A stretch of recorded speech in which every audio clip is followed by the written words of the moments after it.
And I think we're live. We got Andy here, Dr. Zink.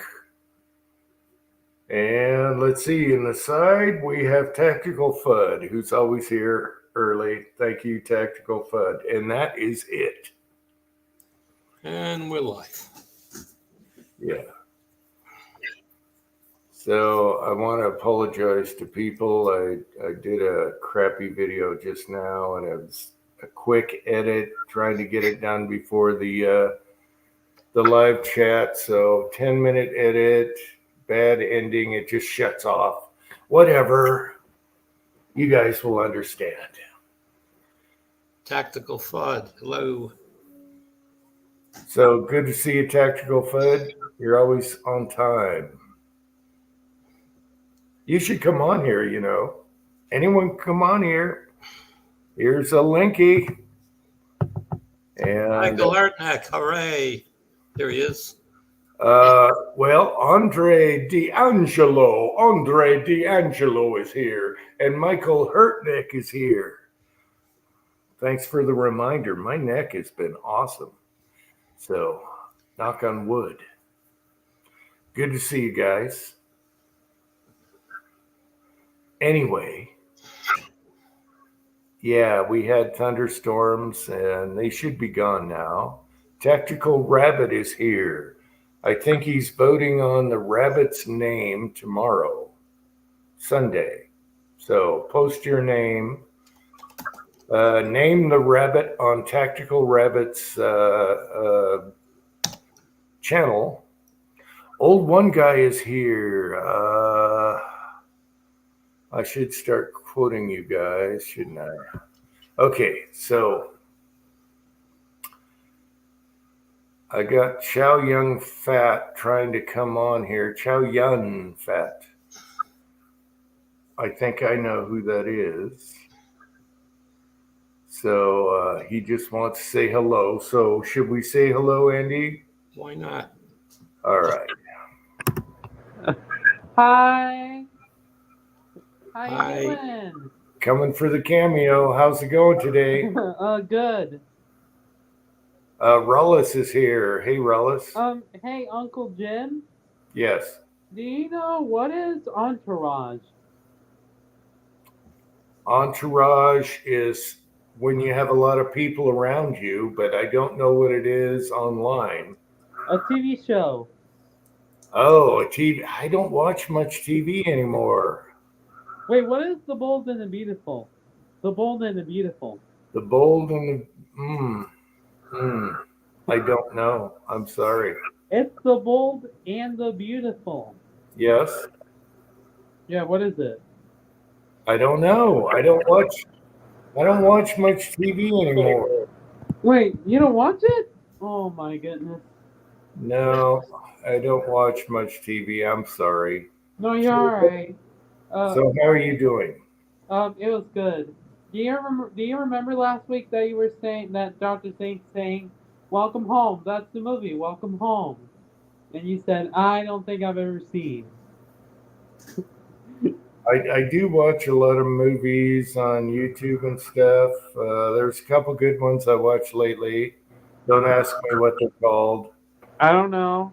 It's because I love The Bold and the Beautiful because it's one of the best TV show on CBS. Yeah, the name sounds familiar, but I have no idea. I have no idea. Oh, I don't watch much TV anymore. Oh, you We don't? could cancel our dish. No, they don't cancel. They didn't. Well, I can't cancel my wife likes one certain show. Yeah. Wait, did your wife watch it? Does your wife No, watch it? I don't think she watches that, but she has one show that keeps us paying for the dish. Wait, is it a soap opera? Oh man, I remember soap operas from back in the day. What, 70s? General Or Hospital. 80s? 70s, 80s. Soap operas were king back then. Yeah. Yeah, right here in America and all around the world. Yeah. Yeah, I thought soap operas were dead, but they were pretty funny. Yeah. So, sir, what are they doing on TV? Like, do you remember, like from Welcome Home promo on HBO. What are they doing in the bed? What are they doing? What? Huh? In the bed, like they're both couples. You remember, like in the video? I don't know. Like are they? Are they? Yeah, he went and then he does, and then she kisses. She kisses him. Oh, hi, Michael. Michael Jackson? No, it's not Michael Jackson. He kind of passed away. Oh my God, he passed away in 2009. Ooh. Bummer. I got a glove. I got a white glove. Anyway. All right. Well, I've never seen. All right, can you guys? All right, let me go check for a minute. All right, hurry it up, though. We got to get going here. Okay. Entourage. Oh, I'm so sorry. I'm so sorry. We have Michael Hurtneck here. I don't know if he could do the moonwalk, though. Moonwalk. Moonwalk. Yeah. Well, you talked about Michael Jackson. The moonwalk made him famous. Well, not really. I remember when he was... Check this out, Uncle. Check this out on my avatar.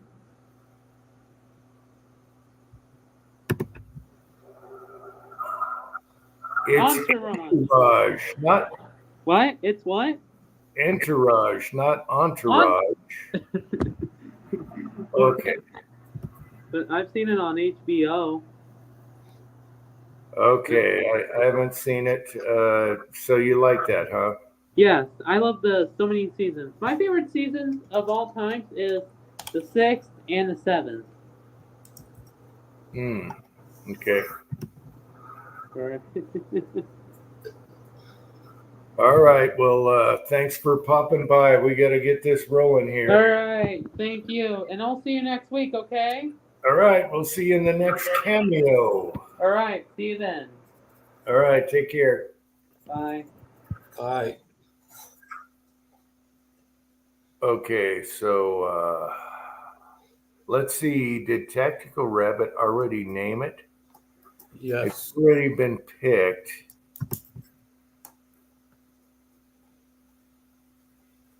Lieutenant Hoppies. Okay, my choice was cat food because my cats get rabbits. He didn't go for cat food. All right. My little cat, Minnie, loves rabbits. And Leon got one too. He likes flipping them in the air. Anyway, I won't get into the... Yeah.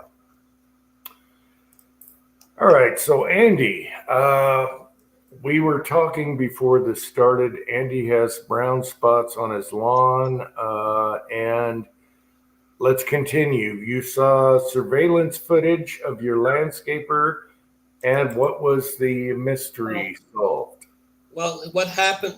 Go back to the end of last summer, about August this time.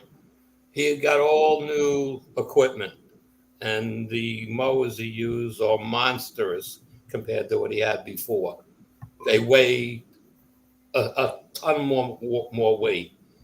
So all summer he cuts my lawn, and it looks like a car drove over my lawn. You know, road tracks, tire tracks type thing. Yeah. And I'm saying, well, he's making the same pathway every week, and I'm thinking that his mower, the weight of it is killing my lawn because it's the same path he drives it, where I call it the side yard from the street to the fence. He has to make a U-turn and come back the other way. You know what I mean? He has to make a turn and come. Well, everywhere in that area where he makes the turn, the radius gets smaller and smaller, but he makes that turn many times. That's all brown in there. Everywhere else is green except for tire marks. And within the tire marks, and more towards the centers of them, the grass is dying. It's got to be either his freaking lawnmower, his machine, I don't call it a lawnmower, it's a big thing, okay, is leaking gas or something, and it's on the tires and it's killing the lawn, or It's just the repetitive going over the same spot. It's taking its toll on us, and it's killing the grass. Huh. The only thing I can think of. Yeah, that's kind of a mystery. Maybe you got to talk to him about it. Maybe you got to say, "Get off my lawn." Did I stand on the stoop at the Rossi? Okay, Hobbies Hobo's here and Vanessa Kitty's here. Good to see you, Kitty. Yeah, well, the good news is you don't have to worry about it too long because it's going to be wintertime. Yeah, but I pay a lot of money every year. Yeah, yeah. Not so much for just for the landscaper, but I have a chemical guy. Oh, what if it's the chemical guy? No, it's not him. My grass looks great. Mm. Okay, I mean it's better. I got a new guy, and it's better than it's ever been. And always it becomes like in August is when the brown spots start appearing, and I don't get it. I don't understand why. So driving me nuts. It's here on Long Island, our houses like touch each other. Well, they're 30. There's like 30 feet between houses. Okay, but it's. I pride myself on my yard. I keep it really nice, and That's good. and it just bothers me that this is killing the look of my house. No, I appreciate that. There's when I lived in the hood, there's nothing worse than that one neighbor that makes your whole neighborhood look bad. Yep. Bad. Nothing worse than that. I'm in the garage. I'll get back on camera here. But I get compliments all the time from people walking by when I'm outside working and stuff. How my yard always looks so nice and stuff. And it's like, this just bothers me. I don't know. William Gangley is here, and he knows about stuff because he's been talking about the weed eater we got here. And Warsaw Patriot is here. William, it's again, he drives. It's back and forth, let's say, on the front lawn from left to right. And he drives over his tracks from the cut, the first cut. So that spot gets 2 times the goes down. And in every one of those ruts, the grass is getting brown. In between the 2 ruts, there's no dead grass. And except where he turns a lot. He's not cutting it too short, right? No. When he turns, okay. No, I'm using this guy 20 years. It's starting last year. This started happening, and this year, and he's got brand new equipment. Well, you're gonna have to have a talk with him and check his gas gap. Something. I don't know what it is. So I gotta have a talk with him because now, in other words, now I have no choice but to aerate and seed. So that's another $400 I got to spend to fix what's being screwed up. So who knows? All right, Tin Man is heading home, and he has a tractor. He might have spilled some gas on his yard. Garage Guy is here, and we have Ozark in the background here. No dogs, Vanessa. It's not just a little spot. It's the whole length of the whole width of the lawn from where, like I said, the tractor, his tires ride. Ozark's going to say, you're complaining about your grass? What about this? Look at here. Twisted Twines. I think Ozark had... Set the story straight. He was just like a little fetal position in the closet last night when I was taking care of everything. Oh. Yep, hiding in the corner. You little bitch. Okay, Ozark had a storm and some gigantic trees. I'll let him tell it. Go stand almost out his house. Well, we'd finished up dinner and just kind of out of nowhere, these storms started blowing up. 15% chance of rain, and Twine comes in and says, "Hey, the weatherman's saying it's about to get rough out here, and I'm like, that's gonna blow north of us. Whatever. Then the wind kicked in, and I mean, we've never seen the trees whipping like they are. And right before it started to rain, I was like, "Oh, there's the hell!" And what it was the limbs whacking the house when these trees came down. Wow. But two great big black walnuts. So go stand next to that. She's in her shorts. That you. Wow. Look how big that walnut tree is. Imagine that hitting your house. Yeah, I mean, There's not that much in the house. no, I'm 3 feet from the house, and she's standing at the edge of the tree. Yeah. But It's crazy. this dang root ball, more leaves fall. Yeah, usually it rains first, softens up the roots, Yeah. and then they pull This out. was we hadn't had real rain in 5 or 6 weeks. I mean, that's the root ball where she was standing next to, and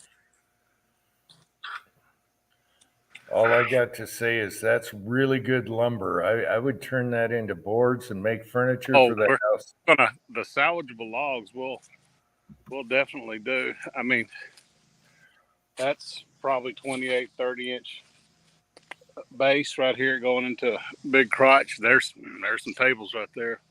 Yep. But Coffee tables for sure, and then chairs.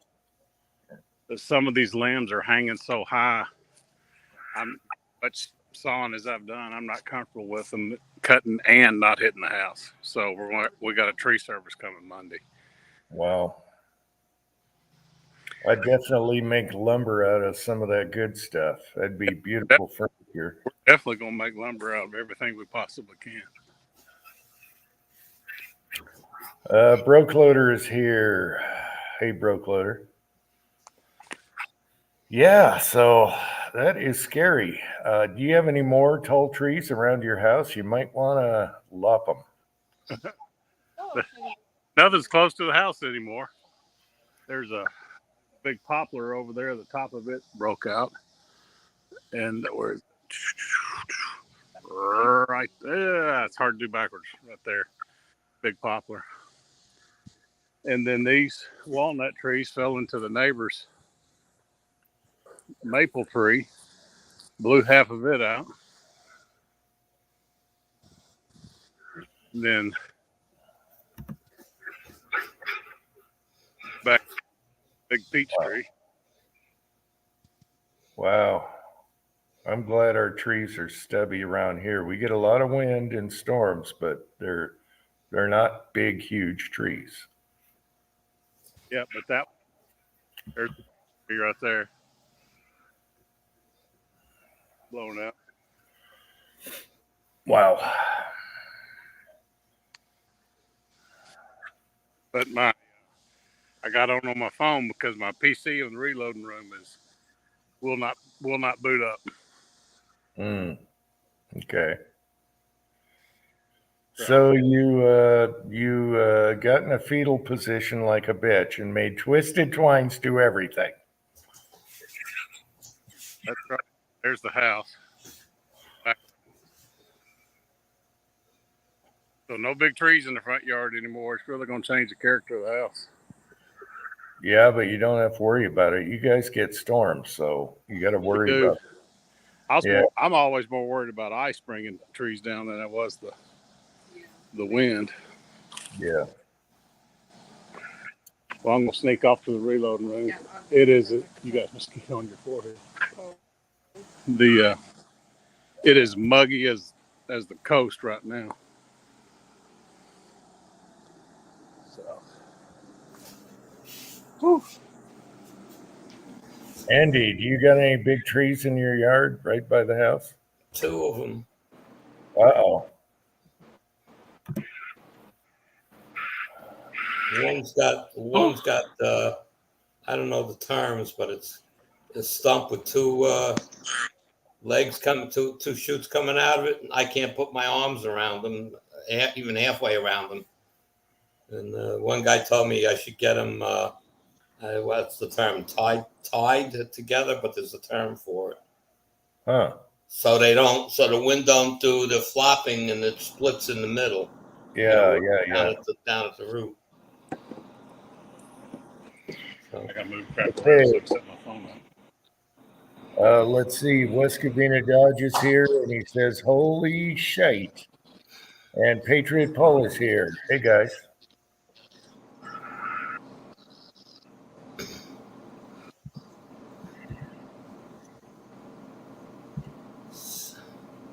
Oh, I wanted to ask West Covina if he felt the earthquake.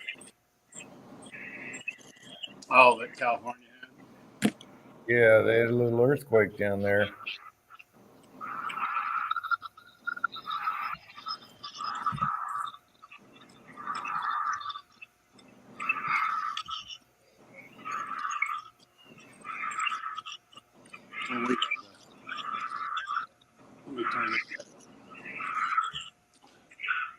When we had the tornado that came through Rogers, where my office is, it was trees that did all the damage down there.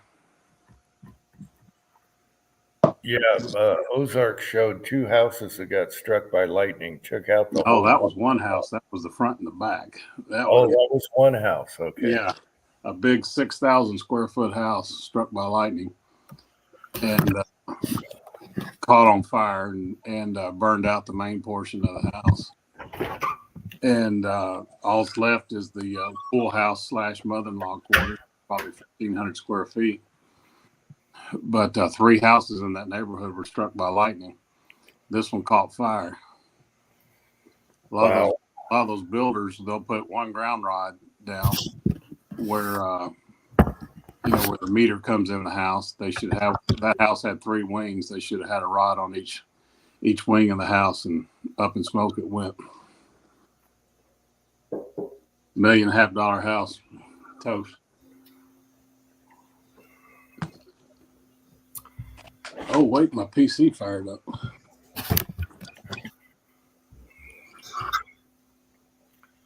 Little one 12 miles away. Okay, that's good, Pat. Tin Man is still driving and texting or whatever.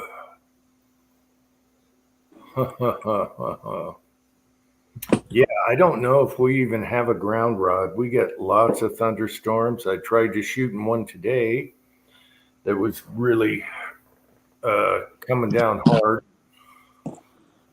And we have a big metal wind, what do you call it? Wind vine. Mm-hmm. A wind vine thing on top of the roof, a perfect thing to hit. But I don't know. This house has been here that long, so I think it just goes at the taller mountains behind us. Well, that house was a big house with 14 pitch roofs. Oh yeah. Each pitch, guess what they had? Those little copper decorative spires. Yeah. But yeah, you should have a ground rod at your meter. And then if your breaker box is at a different place than your meter, you should have another ground rod there. Yeah, I'm not sure if I do. I haven't really noticed what's in the ground, but I'll have to check it out. Yeah, the box on my house where the power comes in, there's a rod in the ground outside, and it's on the breaker box is in the basement on that same wall, right, like where they came in. Right. And that has a ground rod down in. Yep.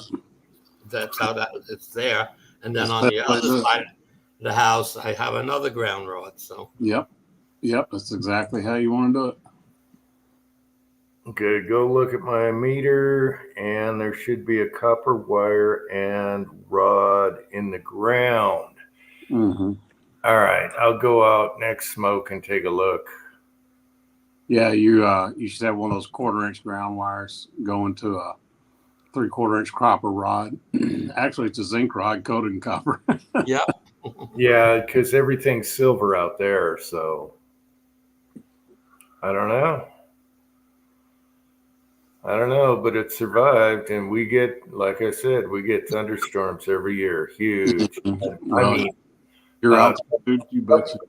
a couple of days ago, we're laying in bed and it sounded like the roof just had a bomb on top of it right over our bed. And it just woke us up like, oh my God, a bomb went off. Luckily, it didn't hit nothing. All righty. I'm going to hop off my phone and get on my PC and fire it up while we were out walking around. So I'll be right. All right. I'll send another linky just in case. Yeah. You want to talk thunderstorms? We get them all the time. I love them because they're beautiful. Oh, yeah. And when it hits the mountain in my backyard, it sounds like the house is going to explode. That's the best one. It's the backyard where it hits the big mountain back there. Yeah, I'm a mile, roughly a mile from the water. And when we get a good storm, most of the time it's not directly over us. It's at the edge of the water over there. And when it strikes the ground over there, it's a mile away. It still rumbles the ground here. It's crazy. Well, I'll go out and show you what I got, and you probably are going to say, oh my gosh, you got nothing. But I do have a giant, I have a horse, and northeast, south, and west, this giant metal thing at the peak of my roof. A weather vane? Yeah. And it's taller than the tree next to the garage, so oops. Yeah. Up at Twine's Family Farm, they've got 3 hay barns, and every one of those actually have lightning rods where the cable runs down the perimeter of the barn. Wow. They had one struck by lightning years ago, and when that hay catches fire, it burns for days. Huh. It's a lot of work and money going up smoke.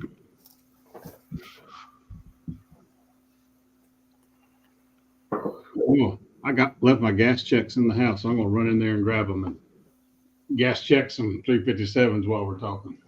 Okay. Yes, I did.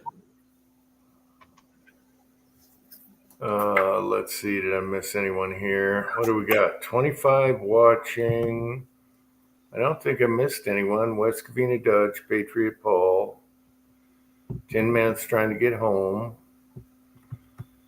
All right. Let's see. West Covina Dodge. I just turned off the smoker. Oh, you bastard. You bastard. He loves to torture. He loves to torture me.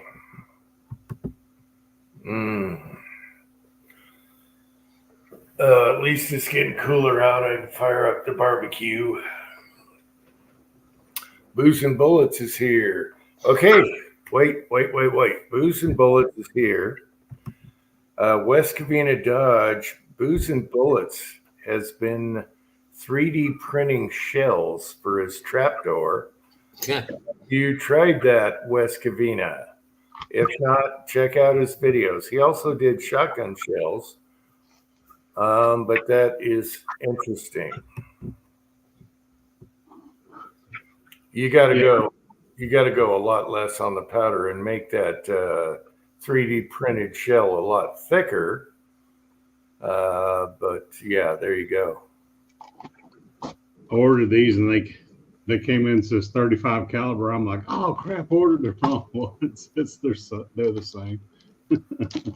35 caliber. Yeah, I'm like, oh crap! I'll send these to Jamie. But nope, they're the right ones. Why would it say 35? That's Hornady.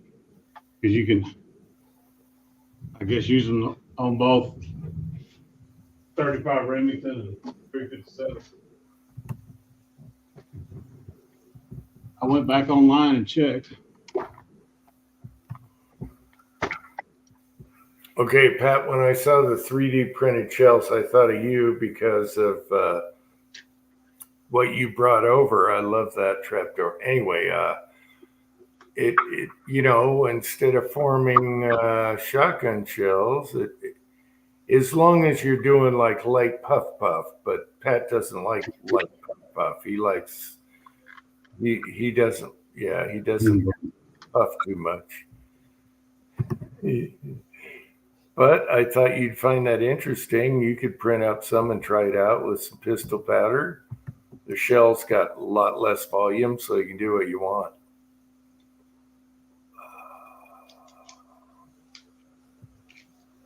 .358 is 35 caliber. I thought you were doing 308. No, 357. Oh, okay. 357. I thought you were doing 308.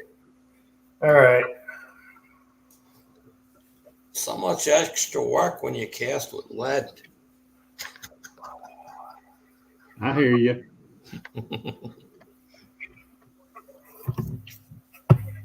The Turkish martinis are, 43 Spanish. I think that's what he's doing. The necks break off on them when you get sometimes, but hey, it all ejects out. What the hell? Put a suppressor on those bitches if you're going that soft. With that black powder. Yeah, yeah, I know. Make sure it's stainless baffles.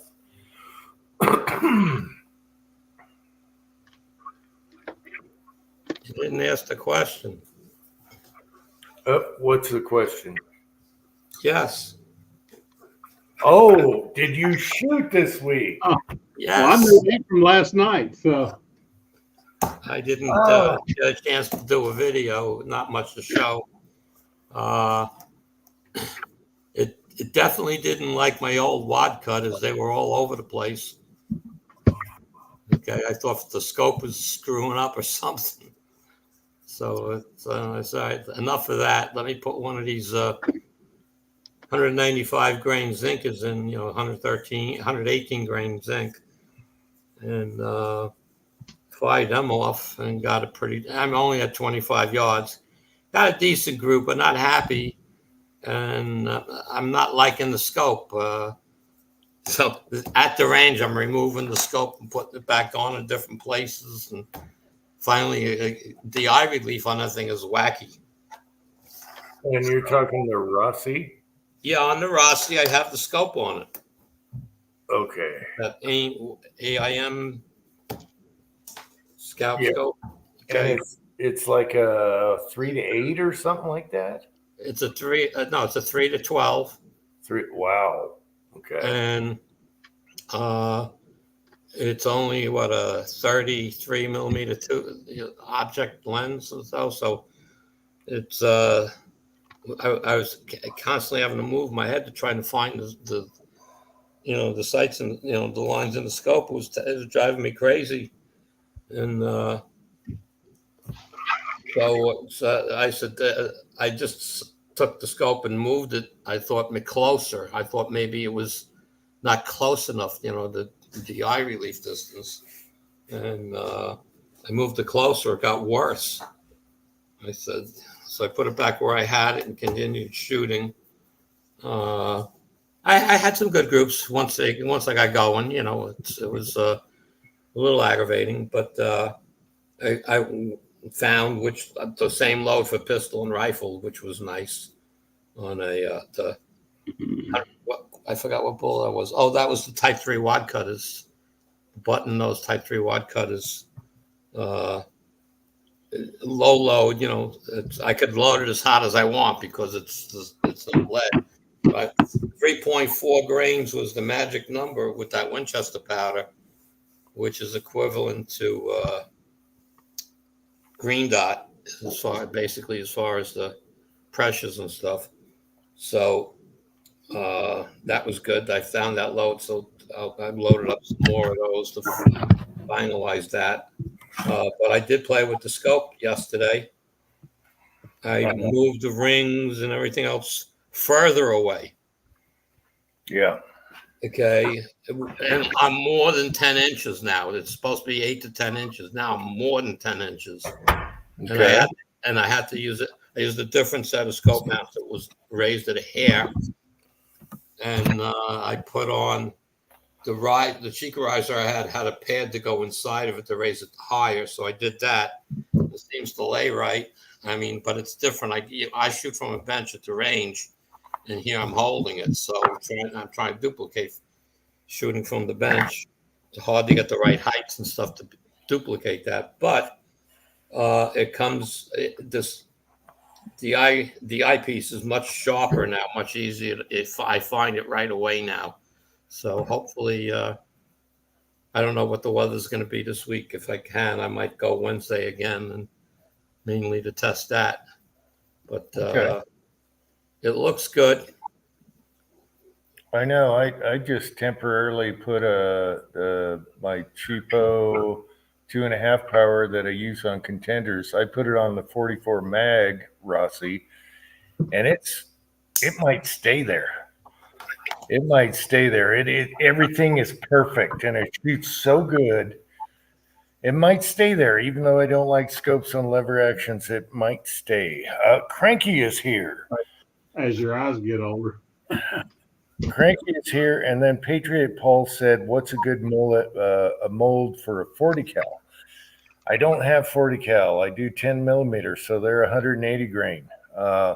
40 cal, you might like 165 grain. So Lee Lube 40 cal. My Glock loves them. It eats them up. they like the what? That Okay. Lee Tumble Lube truncated cone 40 cal. What is it? 100? I don't even know the grains. 140 grains. Patriot Paul's on his way to casting zinc. There you go. Kyle Lusk is here. He should be home soon. Hey, Kyle. All right, I'm gonna go outside and show you if I have any. I don't think I have ground for lightning, but I'll show you why the experts are here. So doesn't Lee make a good 40 caliber mold that's like 165? It's that Tumble Lube with the rings on it. Okay. I'm digging Cranky's molds. I got to send him back, but I just tried his 10 millimeter mold there. The one, it comes out to about 182, 183 grain. Oh my gosh, they're beautiful. I'm letting them sit a couple days before I load them, let them cure a little bit, let them harden. But that's coming up, Cranky pistol and carbine pistol. The blue one is the Lee semi-wide cutter, and the silver one is the that I lock up. Wow, they look deep. They look deep. Well, that volume wise, that is the Lee's the blue one, and the silver one is the NOE. They're both Keith semi-wide cutters, and that Rossi loves both of them. Absolutely loves both of them. But okay, we were talking 40 though. That's what I was wondering. Right. But Andy was talking about he didn't like his Rossi didn't like semi-wide cutters, and that's where I was going with that. But not semi-wide cutters, regular wide cutters. Okay, chessboard's here. I'm going to go out front and see if we got lightning protection, but I doubt it. I'll be right back. I got to cut the noise for the garage door. These are the NOE.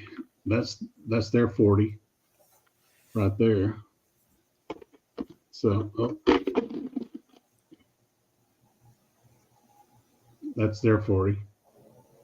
And then the Lee with the tumble lubes, I've got them around here somewhere.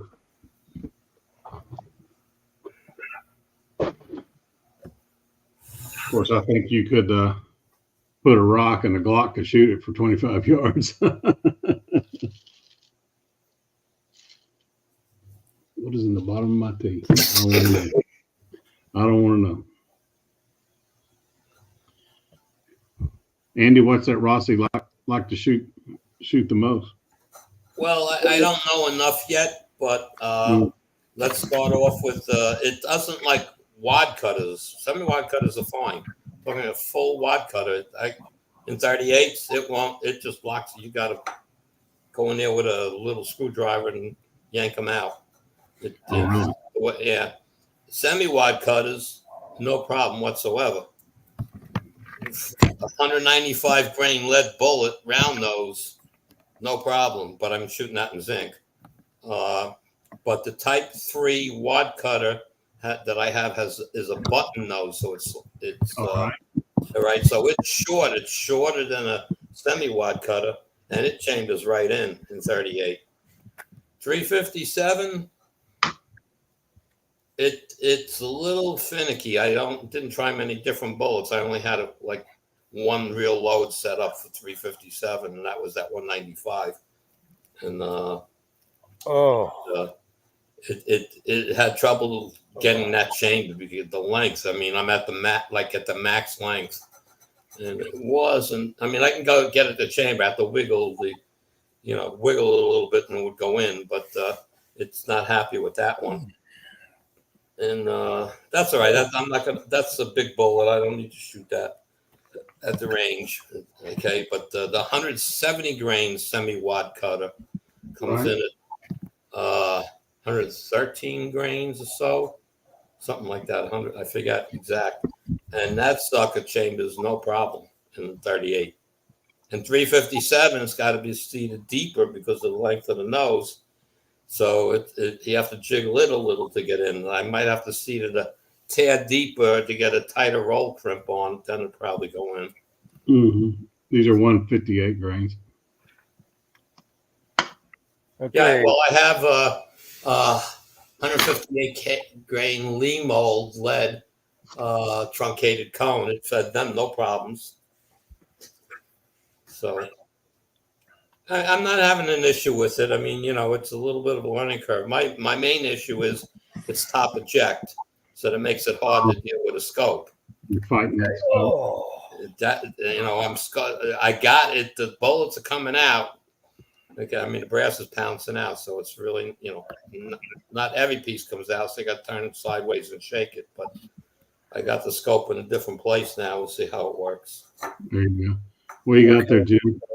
I need advice from the experts here. I had to pee first, of course, but I'm out here. Now, the box is up above, but down below, I do have a copper wire on one of these. So you guys tell me, hopefully you can see. There's the one okay. See the one on the right? Right. There's your ground wire coming out. There's a copper. I felt it. It's copper, and then it goes into the ground. Now, is that a zinc plated? You've probably got a rod, 3/4 inch rod, and they've just backfilled. Yeah, it's buried. Yeah. Okay, so you think that's okay? Here's my box here, and of course they're locked because I don't want anyone getting in my stuff. And then the generator box is over here. No ground. So is that okay, people, experts? Yeah, is your breaker box on the other side of all that? It's right above it. Okay. Oh, there you go. There's your main on the outside and your individual breakers on the inside, probably. Yeah, you're in good shape. All right. No wonder we didn't get struck. Maybe I can show you the... You might get struck, but it's going to ground in through to the ground. Oh, no. See, okay, can you guys... Oh, yeah. See the weather vane up there? Can you see it or not? See the weather vane? That's on the tip of the roof. Oof. All right. Thank you. So I'm okay? You should be. Yes, sir. All right. You ever been in an old house and turned on the hose bib faucet and got a little tingle? Yeah, that house is not grounded. Or not grounded properly. Some of the old timers figured, oh, I've got iron and copper pipes. We'll just ground into the pipes. It doesn't know. That's not enough. Because you got to try to get down to the water tables. That's why those rods are like 7 feet long. Okay, but there's no reason to have a thick copper wire going down there unless it was for that, right? It's attached to a rod. All right, good. We're good. I can sleep tonight. We will also bury a piece of rebar coming out of the footing and tie that to a rod somewhere in the house, usually opposite side of the panel. So wherever the footing is, we'll take a piece of rebar and L it out, and then tie put another rod on the other side of the house. Yeah, I don't know how deep they went, but there's 2 conduits going down. There's actually another pipe that's empty on the left by the gutter. All right. Cranky. Yeah, I might put buckhorns back, but I'm loving that 2-power scope on there so much that I don't know. I got buckhorns for it. I was gonna do it, but one didn't fit right, and I need to shave her down. I'm comfortable shooting those buckhorns. I like the ones Rossi comes with. They're way better than the Marlin. I was fine with those. Oh, I didn't mind. Those sights were okay, but I was still playing with the rifle the first time. Yeah, it's hard to shoot really good groups at 50 or 70 with iron sights for me because I can't see anymore. The front sight covers the sight anyway. You need a big bull out there. I'm going to hunt deer with this 357 Marlin this year. They changed they put in that during muzzle loading, you can use a pistol caliber straight wall cartridge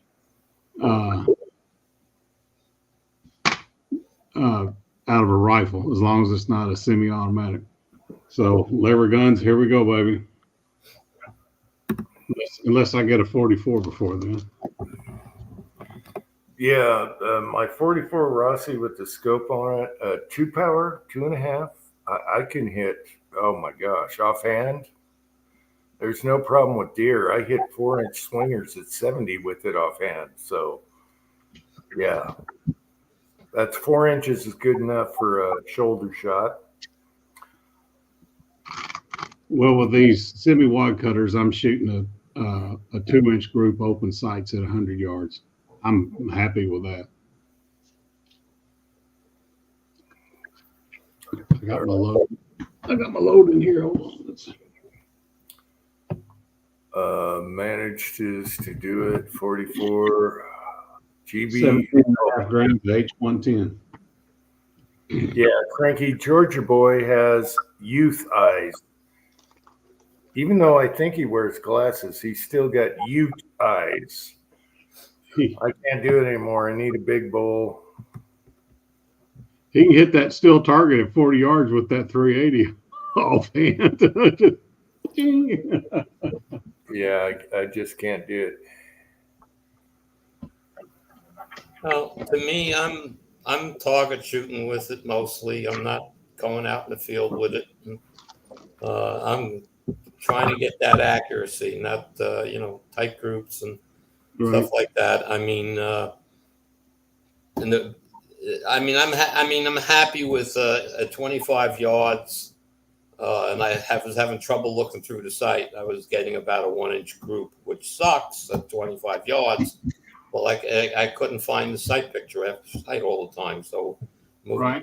You're not looking at the sight right, So, but I brought the Ruger out with my regular loads that I've always loaded with the zinc, and at 50 yards, got an 1.25 inch group. I'm happy with that. 20 rounds through the same holes. I think 2 fires, and not slow fire. Hippa is here. Good to see you, Hippa. Good to see you, Hippa. Salt Lick makes a good backstop. Oh, that's so bad. We can't feed them here, but you can use the Salt Lick. We had one by the garden, and they licked that thing clean. It was like this big, and they just licked her down to Chinatown. I've got a hole in my backyard by that poplar tree, probably 3 feet across and a foot deep, and then they've dug little other holes. We go by that just big hunk of rock salt and throw out there. And this time of year when those does are nursing, man, they tear up that salt. Gunswatter is here, and 6-shooter Texan's here. Hey, 6-shooter. Good to see you guys.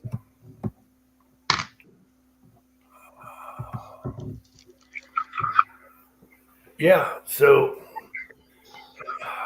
I love a lever action, especially with a can on it. There's nothing nicer than a 16-inch lever action with a can on it. They're fun. They're quiet and they're fun. So Let's you're go. happy.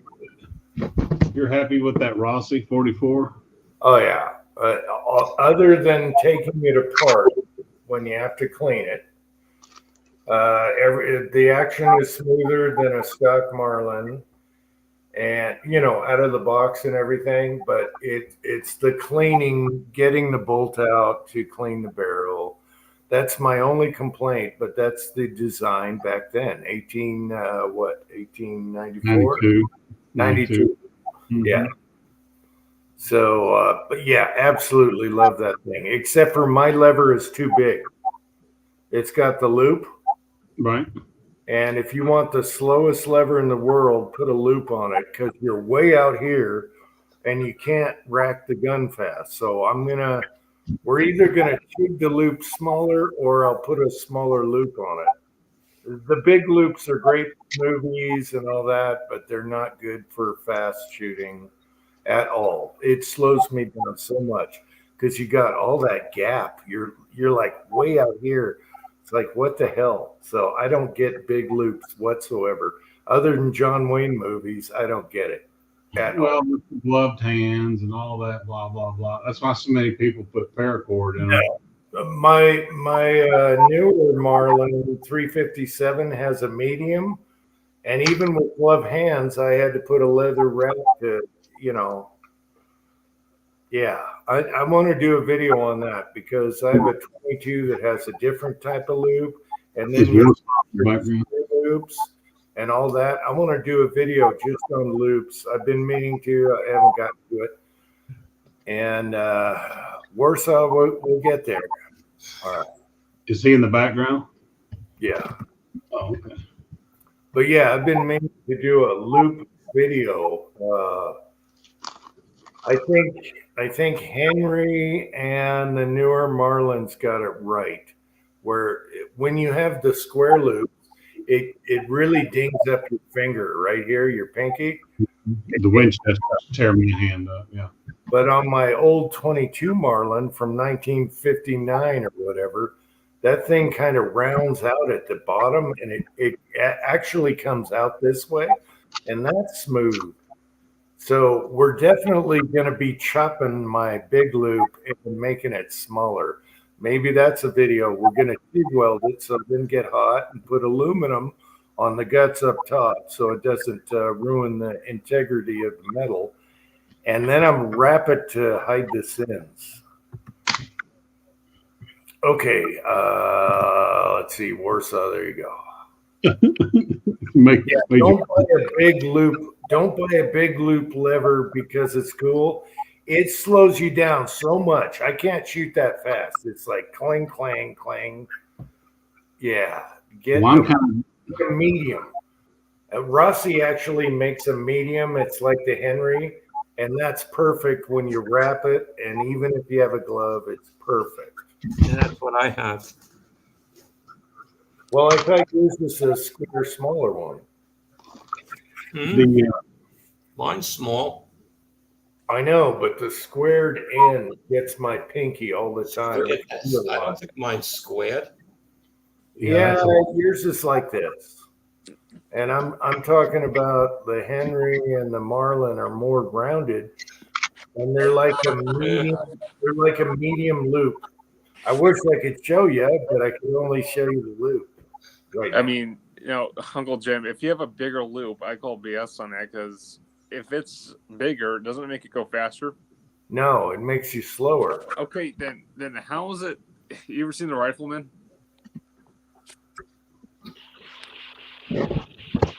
Yeah, and he's got a screw. He's got a screw in the loop to make the camera go. The fire or whatever they called it. Yeah. He's got a screw in it, so when he shuts the loop, it goes up.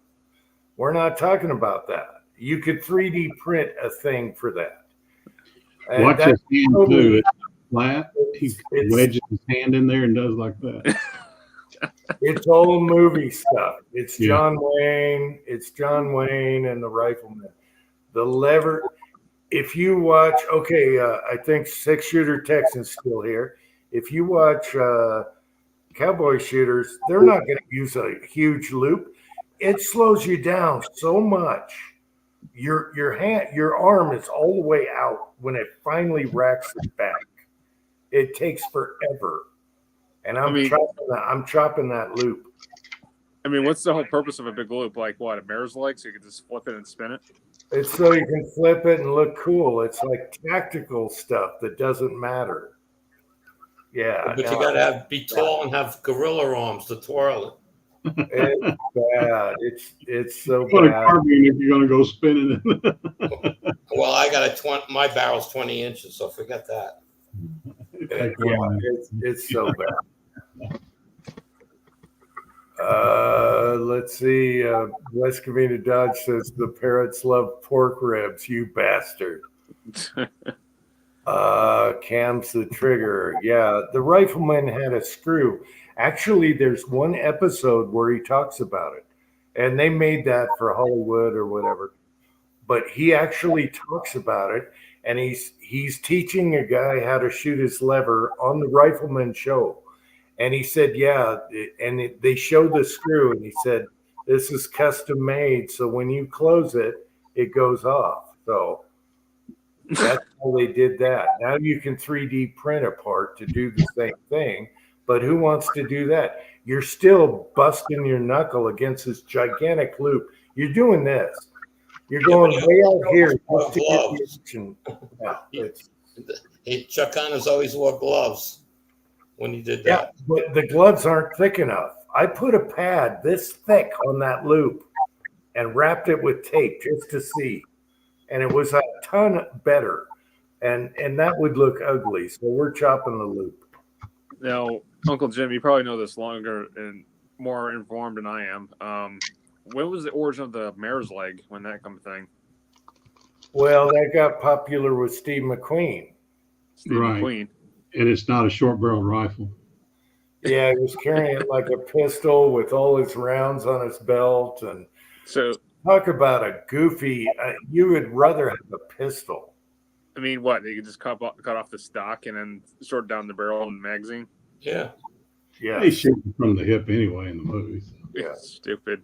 But in real life, the best thing about the mare's leg, where you can get from Henry and I think Rossi, the best thing is a pistol stock you could put on it, a pistol base. No, Yeah, my brother-in-law has one 45 long Colt. It's not fun to shoot. just tell me they don't actually make a holster for them things, like they attach to your legs. Yeah, They 6-shooter Texan. Okay, 6-shooter Texan does the cowboy shoot.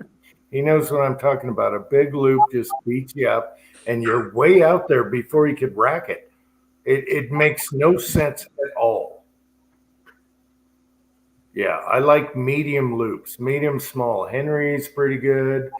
My Marlin 357 is almost there. It could be even smaller. And then you want it rounded so you don't ding up your pinky. When you're in there, my pinky gets beat to snot on the square ones, the small ones. That just reminded me. You know what? You heard of the volcanic pistol? No. You never heard of the volcanic pistol? It came right before the Henry, and it was actually literally a lever action made pistol. It was so stupid, whoever designed it. And you have to use your two fingers at the bottom of your pinkies and actually have to operate it. Let me get it here for you. LT Hoppies is a short. Lieutenant Hops. Oh, he's talking about the rabbit. All right. James Fuller is here. Here we go. Michael Ernick still out there? Did you load any of those 5.7s up yet? Could you imagine operating this little thing? I would do it. Ow! It's a small little ring. Hey, I would try it. I got a couple short shotguns that are legal. I got the blunderbuss. I love that thing. And I have the zombie. I have the zombie apocalypse shotgun. So someone in a video asked me, "Do you have a zombie apocalypse gun?" And it's like, yeah, I did a video on it about 6 years ago. It's got a spike bayonet and everything. It's a shotgun, and it's this big. It's legal. We'll do a video on that today. Another one. Be right back. Since we've been deleted. Actually, Pat, if you're still out there, I've been going through the archive. Yes, we got to do some live chats and other old stuff.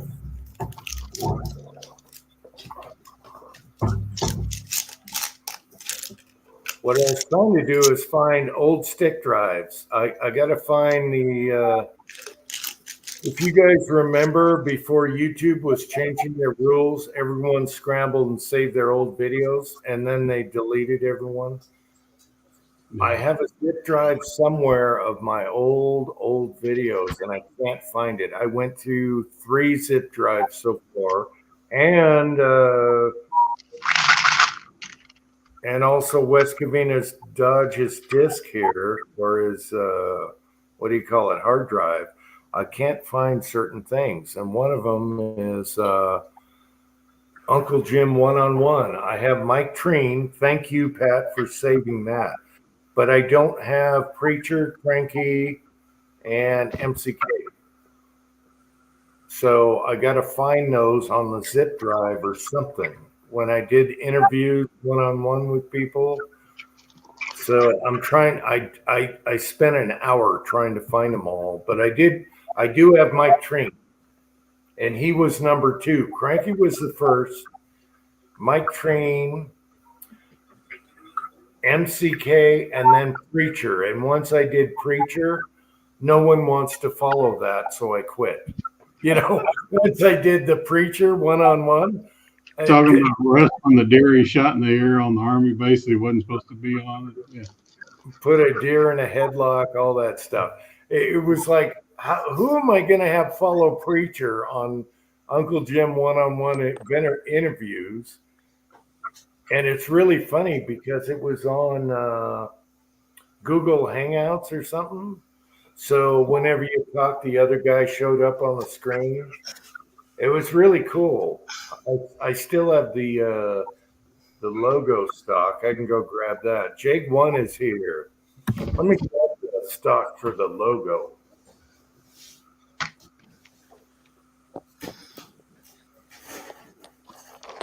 I miss Cranky's old intros. Hey, Cranky Davis here. How you doing?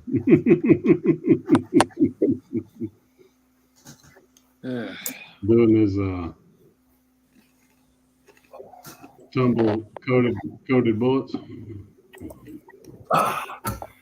Okay, for you guys that have been with me a long. You're mute. I'm muted. For you guys that have been with me a long time, and Cranky knows he was the first one on the show, if you call it a show. That's where I interviewed my friends on YouTube, and we talked about their childhood when they first started shooting and on with their life. Anyway, this is the original logo stock. Uncle Jim one-on-one. So if you see that in the future, you know what's up. We're going to go back to the past and do some new ones eventually. I've been with you since the rabbit and the weasel video. Yeah, same with Elvis Ammo. That was Elvis Ammo's favorite video, was the rabbit getting killed on Christmas Day by the white weasel. That was Elvis's favorite video. Hey, Uncle Jim, you have a Mosin, right? Mosin carbine? I sold it. I had a Polish that was unissued, brand new. that 54R is some pretty hot stuff. The reason I asked that because you know what happens? There have been a Winchester rifle that was actually in that caliber, believe it or not. Oh, That it was during the Russian Federation when they were overtaken by the communists.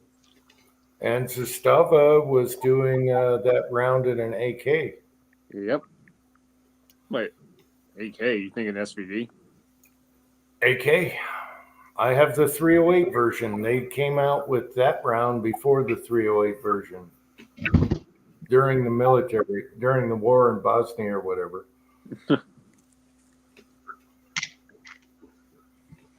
Yeah, here it is. Let me pop her up for here real quick. Let me just get this popped up. Home Alone Drunk with Guitar video was my first taste of Uncle Jim. Do we have that saved, Pat? Do we have that saved? I don't think so. Yeah, this is what they used.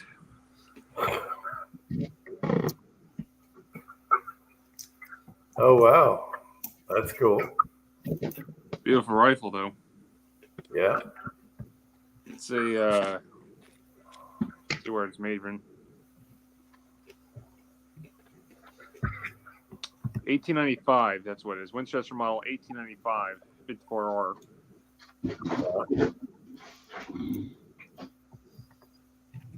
That's a complicated trigger, actually. Look at this thing. Is it a little lever system? Yeah. That's a complicated design. Well, yeah, levers got streamlined over the years. So it was a box magazine, like Yeah, it's it feeds through a triple clip and you go through.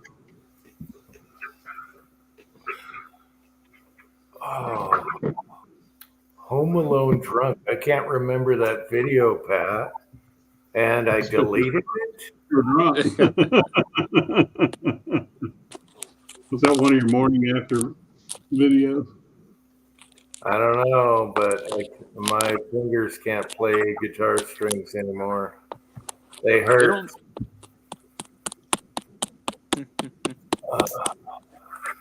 They don't make a 30-06, do they? They have a lever action. Yeah, I had a Savage. Well, no, I had a Savage in 308, but Savage made all calibers. Savage 99, baby. I should have kept that one at 308. It was a commemorative with a octagon barrel. Should have kept that one, just like a bunch of others. What's the one you regret the most giving up? Oh, that's impossible. But a couple are 2.5-inch pythons from the late 50s, early 60s, beautiful blue. The python revolvers I missed. There's a lot. There's a lot. I miss the pythons, though. They don't make them like they used to.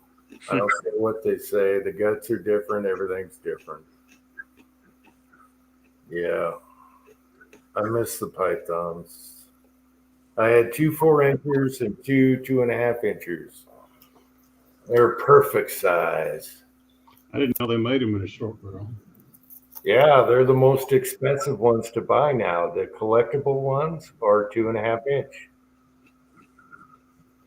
Yeah. They didn't use those in Vietnam, did they? Pythons? Yeah, No. pythons. Maybe a guy had one, but that wasn't an issue thing. No. Use them against the VC.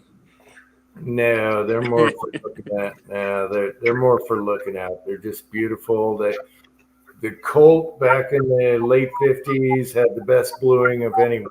It was beautiful. Way better than a Smith. It was like purple blue. Yeah, the rust steam or whatever, the steam blue. The guys that polished guns for Colt back then were so good. You can't teach guys like that anymore. These guys polish the gun so good, they came out like glass, and the bluing is like a purple deep blue, and you cannot copy that. Right. Well, that rust blue is a much richer blue than a salt boiled, salt bath blue. Well, you got Belgian blue, which is close, and then the old Smiths, but they have more of a silver tint, where the Colts had a purple tint, and you can't describe it unless you Right. smell them to get. Yeah, it's just most gorgeous blue ever.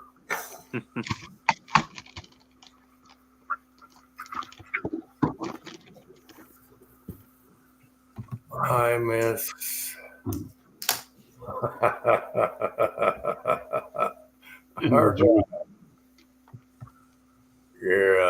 Yeah, I miss the pythons. There's a lot I miss. Actually, on here, see these? Remember these old things? Oh gosh. On here, actually, Warsaw, you'll appreciate this. On one of these, I have an unfired SKS paratrooper short. Oh, you lucky ass. With the folding bayonet, new in the box. I have it on here. And then for Cranky, I have a 357 Winchester, 16-inch trapper, whatever, with burled wood on the front handguard. It's gorgeous. Maybe I'll do a video on that. They're on here. There's a lot of stuff on here. And that only fits in my Chromebook. Now you can get an adapter, Jim. Oh, yeah. A USB to those memory type things. Yeah, I have a Chromebook where I can pull up the pictures. I could actually do it right now and show it to you. But yeah, I had an unfired Chinese Norinco in the box, brand new. And that thing is, I should have kept that one. Now it's worth crazy money. The paratrooper model, what's the barrel length on those? It's 16. They're short. And the SKS is what, 18? SKS, it's an SKS, but yeah, regular SKS is 16 or 20, I thought.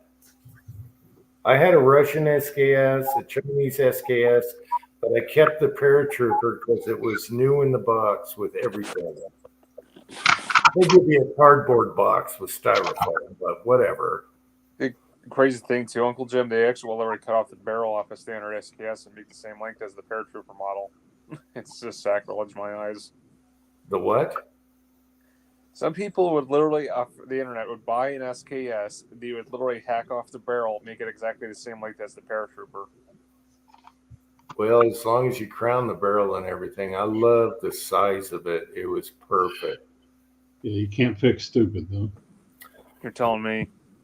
I could fire this up and try and show a picture. I don't know. I got the Chromebook right here. Maybe I can fire that up and find it. There's lots of files here. It's about my old house where I used to live. Oh, before I ran like a bitch and moved to a place where I love. How do you turn this thing on? There should be an on button. Why didn't it come on? People actually moved to Canada, and that shit didn't work out well for them. Oh, it's on. Okay, maybe I can find some pictures for you guys while you're talking. I don't know which disc has the right. Well, let's just stick it in and see what happens. Oh, done that before. Oof. Just don't leave it there. All right, it didn't recognize anything. Oh, it wants me to log in first, you bastard. Ah, jeez. Let me take it out. Anyway, we'll get to it. I can always do a video on memory lane.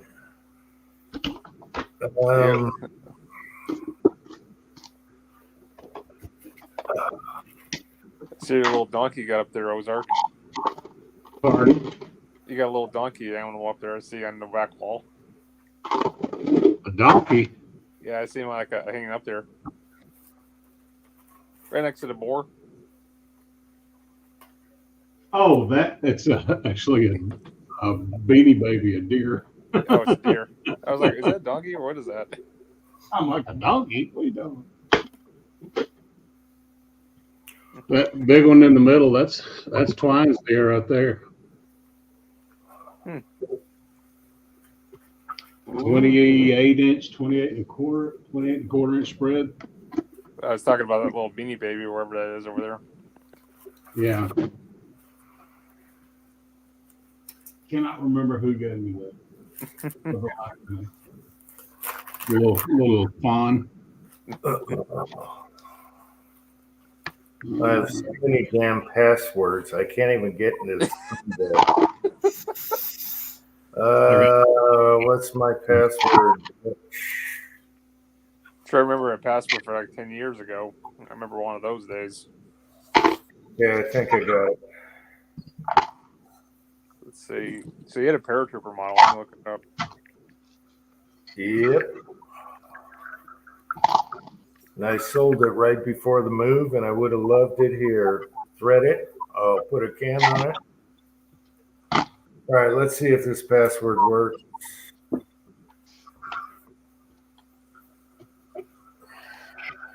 Shit. Man, that is one fugly looking SKS without that long barrel.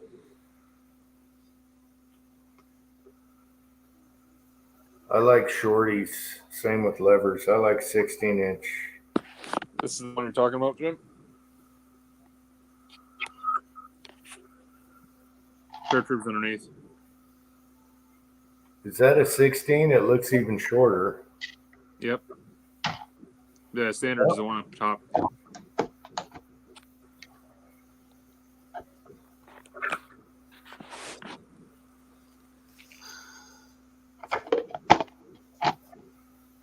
Son of a bitch. I can't even get into my own Chromebook here. I had it a while ago. What's even better, Jim, is if you're lucky to find a SKS that accepts AK mags. My brother-in-law got one. Yeah. What's up? Yeah, I didn't like those. You didn't like those? No, I had the opportunity to buy one for $200. It was on consignment, and it had the 3 AK mags with it. I don't know. SKS is slim. AKs are different. Buy an AK. Why not have the AK with the better trigger? Oh. Let's see. Because AKs were $250 or less, $175. Let's see.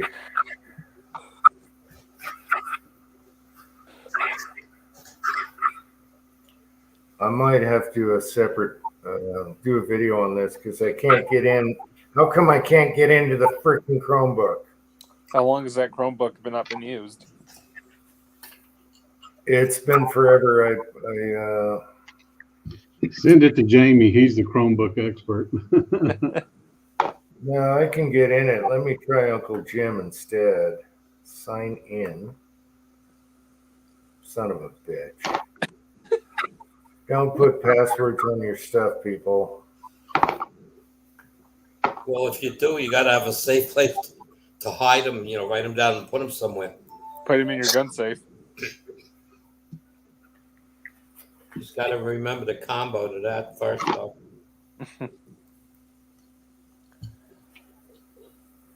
This should be it.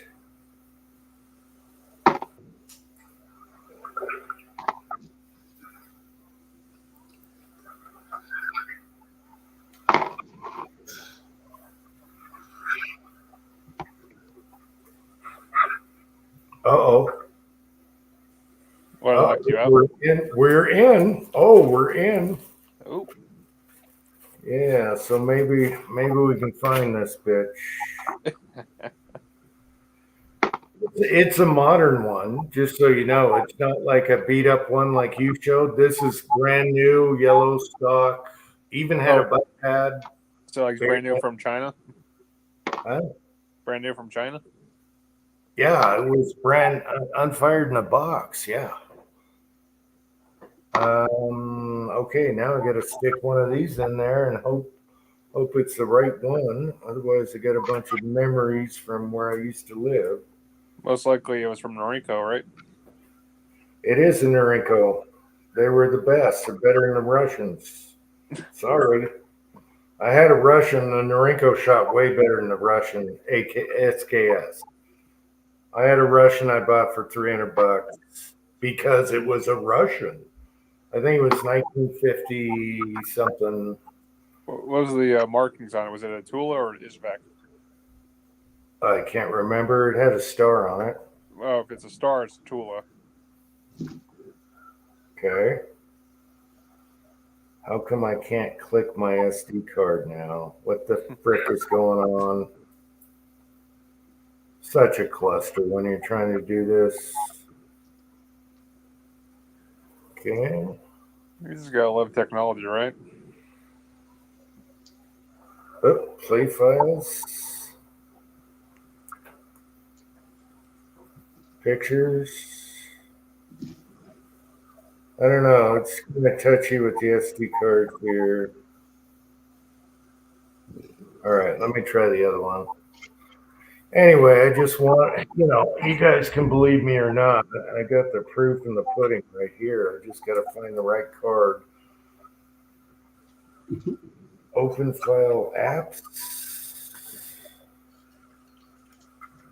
I was just looking at this stuff a while ago. Where's the most KBs? Right there.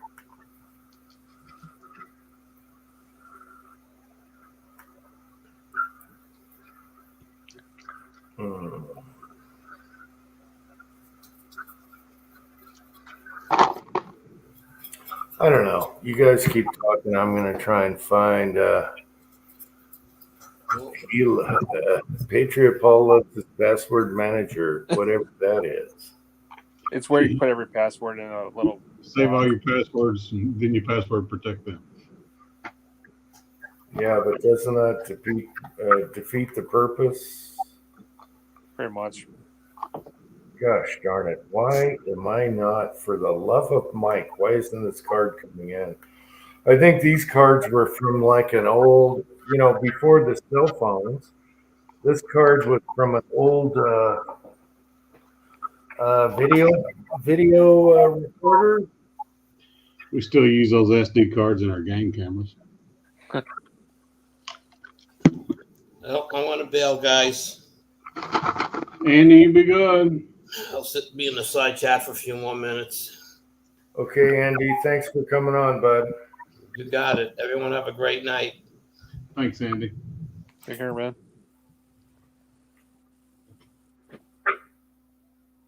Good night, Andy. SD card. Why isn't it showing up?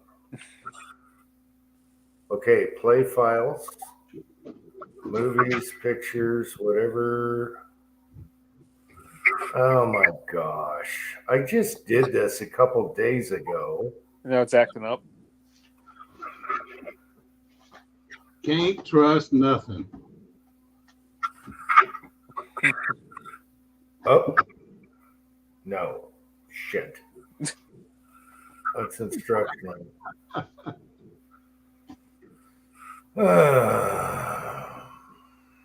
Downloads? No.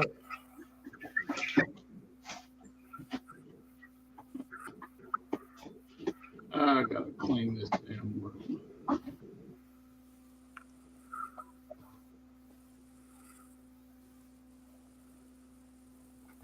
Anyway, sorry, people in the. Hey. We believe you, Jim. I can't believe this thing doesn't come on like a zip drive and it's there. What the hell's going on here? Let me try the other one again.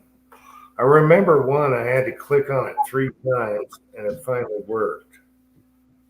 Open file apps.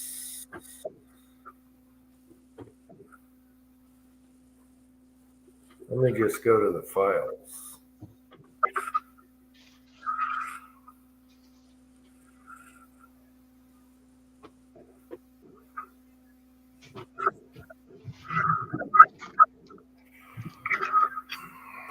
This is brutal. Pat, you're out there. What am I doing wrong here?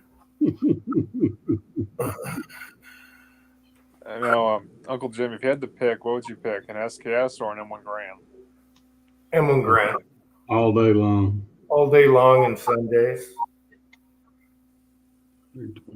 It's not even a question. Not even in that caliber. I go AK. All right. Screw the SKS. They froze up during the wintertime. That's why they went to AKs. You do realize that it's a similar design, right? The M1 Grand. Kind. It's rotating lock and bolt. It's pretty much what Kalashnikov got. You want to push. You want to push your foreign. You always do this. You want to push your foreign communist countries, but I'll take a Grand over an SKS any day. No, I'm in agreement with you on that. Any day of the week. It's not even close. I'm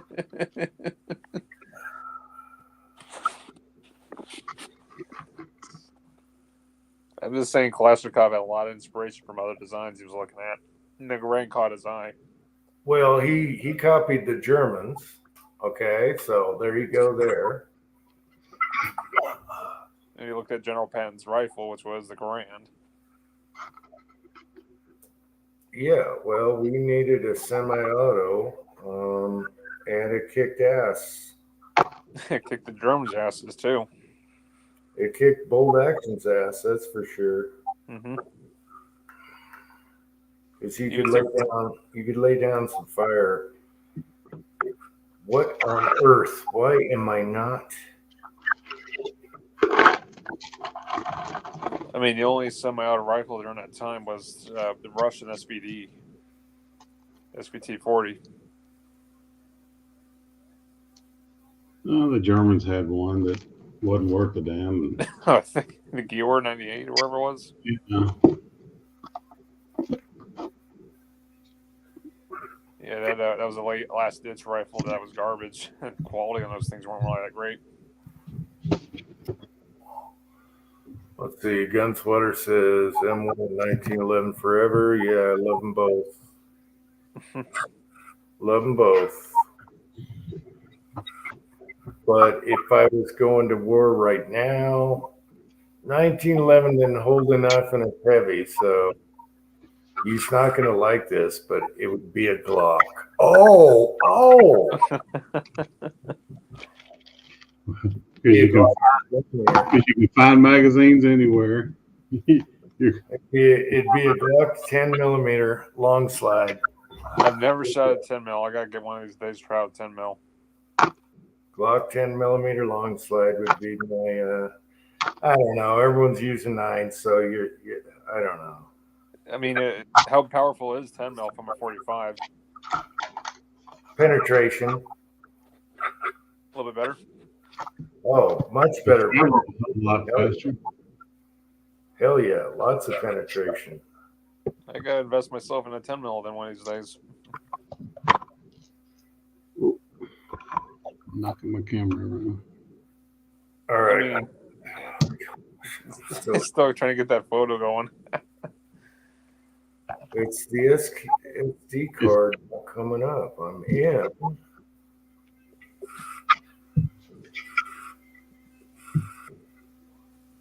Where's Tin Man? I won't miss Tin Man in the side chat abusing him. It's always a riot. Where's Kyle Lusk when you need him? He'll be here shortly. Mr. Lusk? Oh, Kyle. Yep. What time? He'll be on another 30 minutes. Anyway, World War II wise, Browning high power. Everyone else used it except for us. Browning high power? The Browning high power? Browning high power, baby. I love the Browning high power. I still have 2. I sold a few I shouldn't have sold. Browning high power, that's what CZ copied.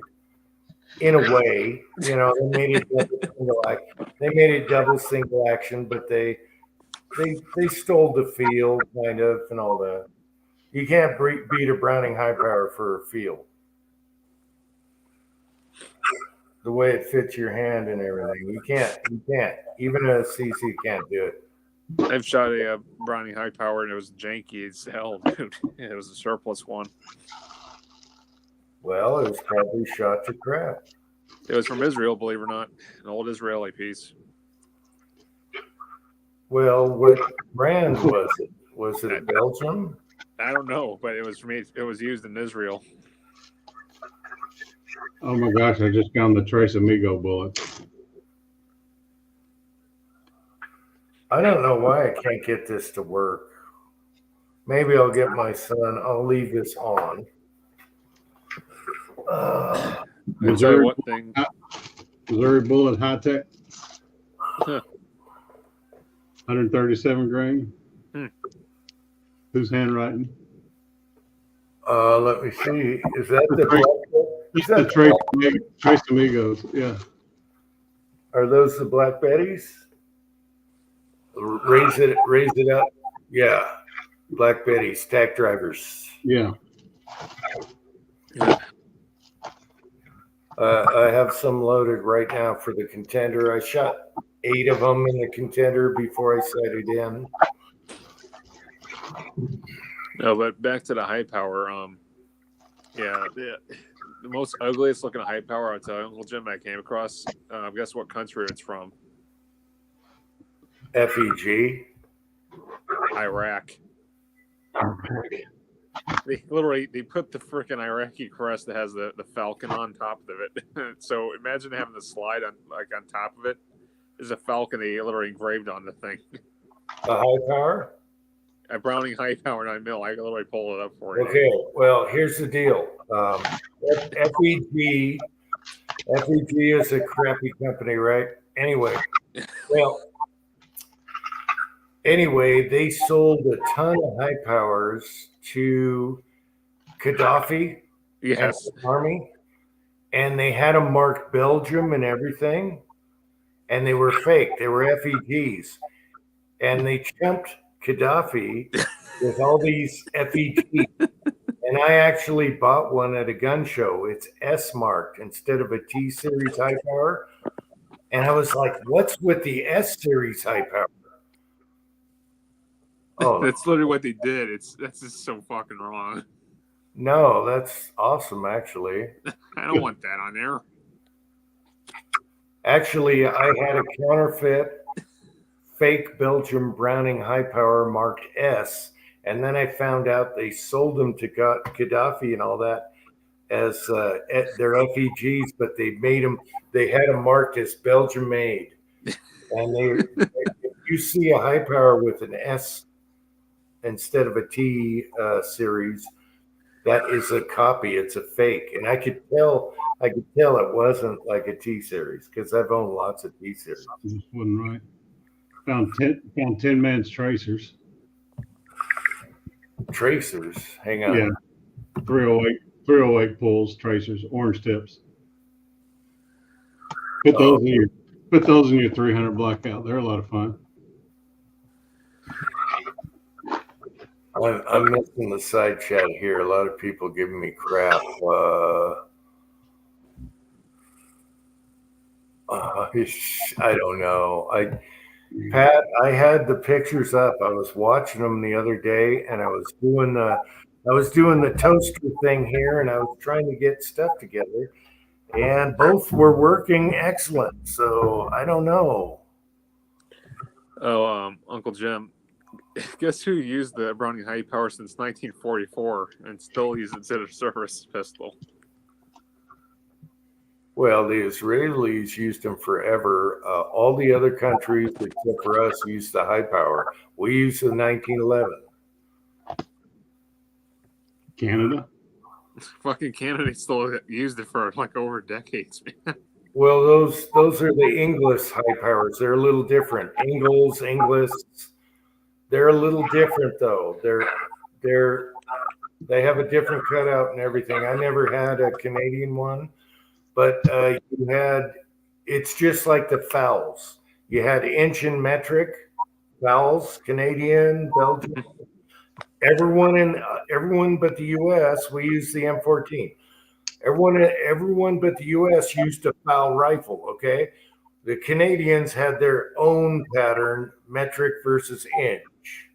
Same thing with the high power. The high powers were a little different, almost the same, but a little loose. So yeah, that both were the most used in war. The Browning high power and the foul rifle. We chose to use different stuff. And I still have a foul and I still have high powers. And that I respect how nice they are. You know what's so great about the foul, Uncle Jim? It kicks ass. That's what's great about the foul.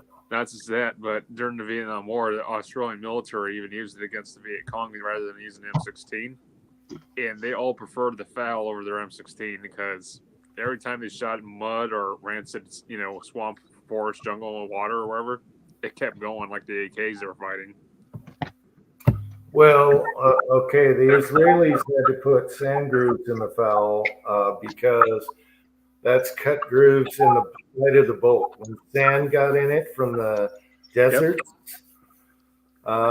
So I don't know. The foul is an awesome beast. It's like, what do I liken it to? An AK with a bunch of gas settings. Yep. It's easier to clean than an AK. How so? Because the bolt is easier.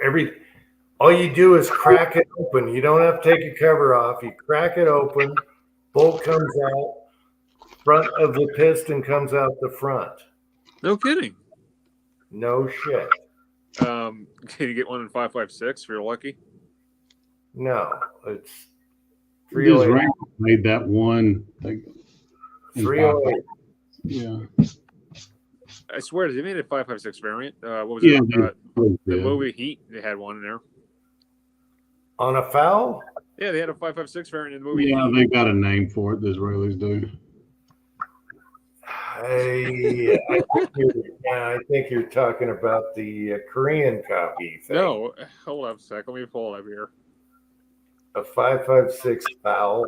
Yeah, they had it in the movie Heat. It'd be awful heavy for a 5.56. It even had a wire folding stock. Yeah, that's movies, though. What about real? FNFC, that's what it's called. AK guys don't clean nothing. Gunwater is like, I know Gunwater has to be an old blue and wood grip guy.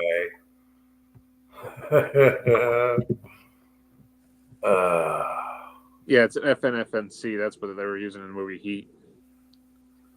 FNC. Yeah, here. I'll pop the photograph of it. It's not bad looking.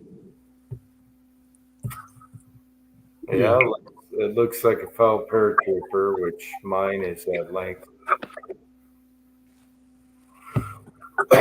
Fouls are awesome. You got all your gas settings. You got grenade launcher setting. The bolt just comes out and falls apart. It's easier than an AK. What was that other conflict they were using? What was it? It was the British versus some Latin American country down south near Antarctica. What was it called? The Falkland Wars. They brought a lot of those fouls with them down there from England. Argentina? Yep. Well, South American was all fouls. I have a Chile. My upper is from Chile. Let me tell you, down those wars, man, freezing their asses off, and they were happy to have those fouls with them. Here's Jerry Mikulik shooting a 5.56 foul. There's a video. An FN foul on 5.56.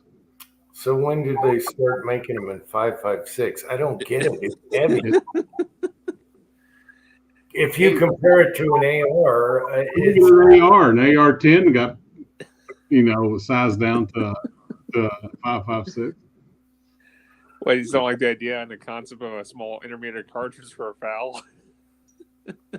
Yeah, I wouldn't want to foul on 223. I'd use an AR. I don't know. I mean, a foul is a foul. I mean, as long as it works, I guess they'll buy it and pay for it. Yeah, but we're talking weight here. They have a heavy, the receiver, the upper. Yep. You got metal there. It's not. It's perfect for 308. You need the weight. I don't know. 5.56. Rather have an IK in 5.56. But you got to think about reliability too. Don't forget Uncle Jim. If you had to pick an AR piston-driven system versus a foul, I mean, think about it. It's just like you said, it's easier to clean. Yeah, but 5.56. No, I'm not packing the weight. The beauty of 5.56 is to be light. Right. I don't have heavy ARs. Picking that AR-10 around all day long hog hunting. Yeah, I know it at the end of the day. Oh, 25. It also uses AR mags. I'd rather have the Korean one, whatever gun that was. It was a hybrid. AR? It was between a AR and an AK. What were those? They were imported here. Oh man, I've shot several of them. What was the name of those? The Daewoo K2. Daewoo. Those things are ugly looking. It doesn't matter. They worked. You like this little thing? We're going to make cars. They had a piston before ARs came with pistons. Yeah. You like this thing, Uncle? Yeah. God, I've shot them. They had folding They stocks. look ugly. No, they had folding stocks. It's not about looks. It's about how good they shoot. Daewoo pistol. A lot of people haven't shot a Daewoo pistol. I have. They actually had a feature where you push the trigger forward. You guys remember Daewoo pistols? I've shot many. Same with that rifle. They were cool.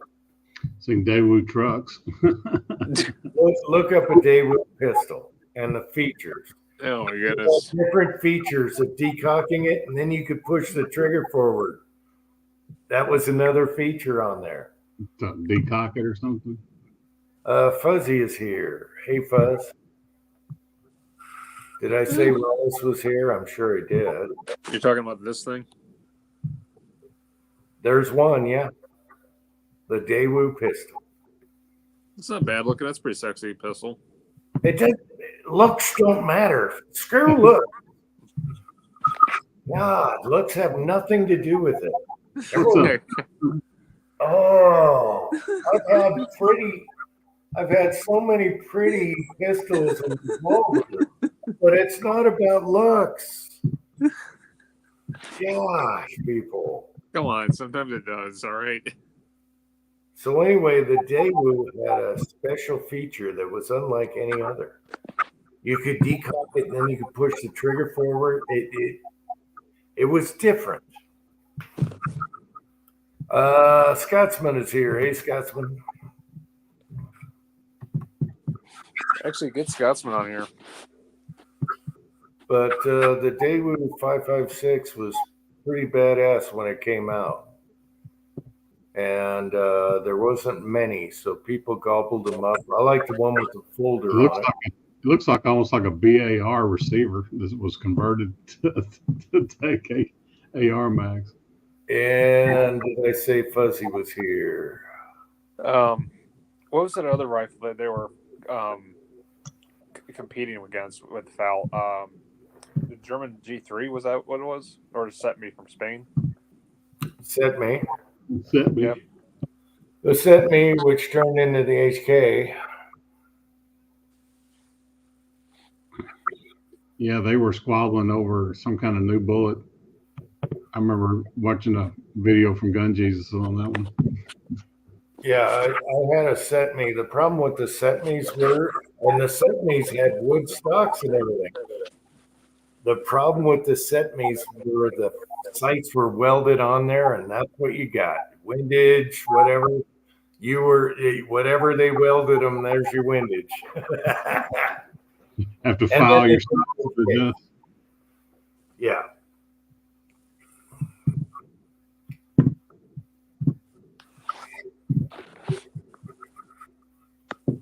They were cool. They were cool. I think West Covina was going to do a set me kit.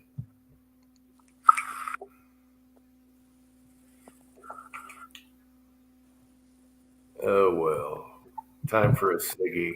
I can't even get pictures up of some of my older guns. Oh, it so sucks to be me. Totally challenged monkey. Nothing to do all day except what you want to. No, technically challenged monkey. Technically challenged. Mm-hmm. That's why you got to call Pat when you have computer issues. I can't even put a scan disk card and pull up a picture now. I can do it with a stick. Oh well. Maybe Uncle Jim just likes the stick. You need to go through all those sticks and all those cards and put all that on that hard drive. Yeah, maybe I can get them all together someday. But we do have lots of old live chats with Willie and all that, and I've been trying to figure out which one to try and upload. It's going to take like 6 hours. The night his child or grandchild was born, by far, that's the easy. When he was riding in the car and his wife was all wound up and we were giving him, he was like, Willie, tell her to shut the hell up. He's like, nope, nope, not going to. Then he was walking in the hospital and his pants fell down. You remember all that? Oh, that was a night. Yeah, I definitely want to do the Halloween chats. You know, sometimes he was wrapped up in the hospital and, you know, I said, hey, just take some gauze from the hospital, wrap yourself up, and he did a mummy. Remember that?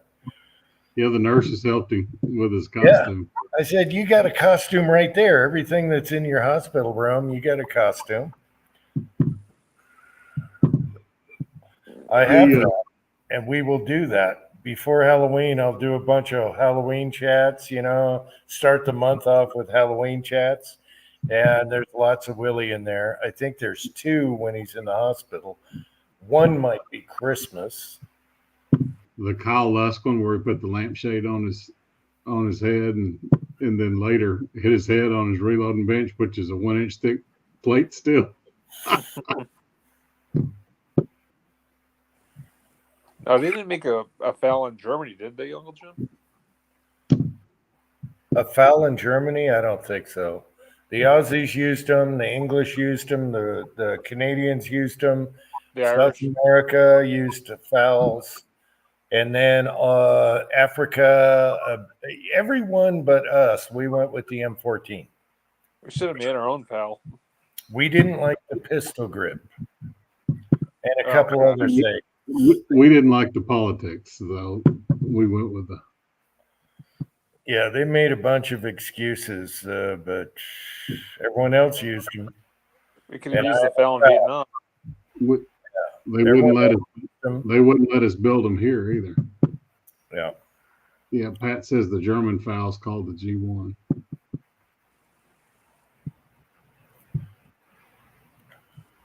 Germans don't. Yeah, they like using their own stuff.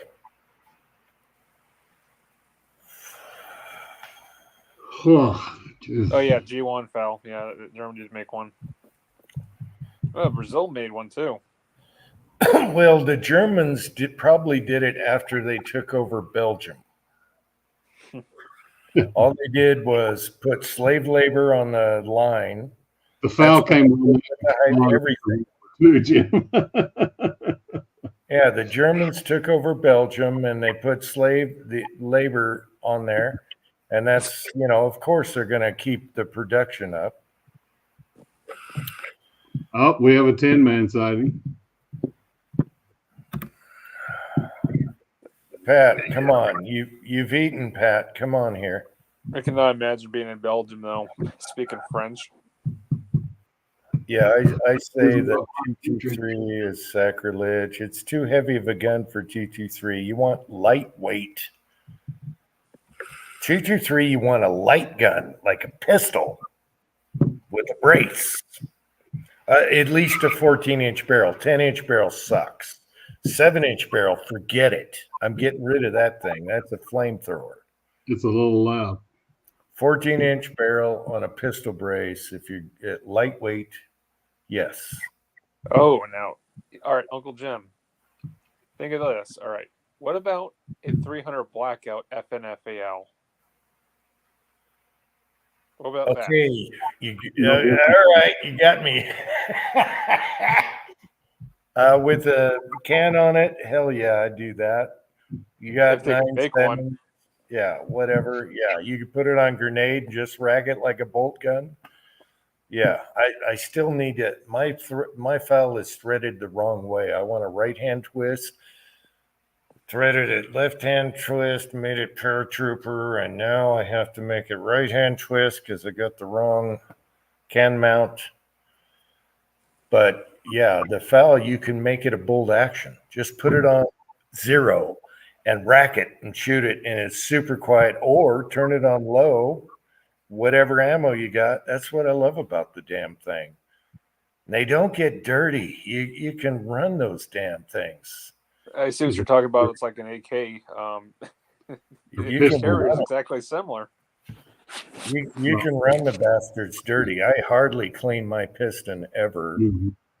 And you take it out, and it's like, geez, it's fine. My AR-10 is a piston gun, and it runs so much cleaner than my M4. Look at that thing operate.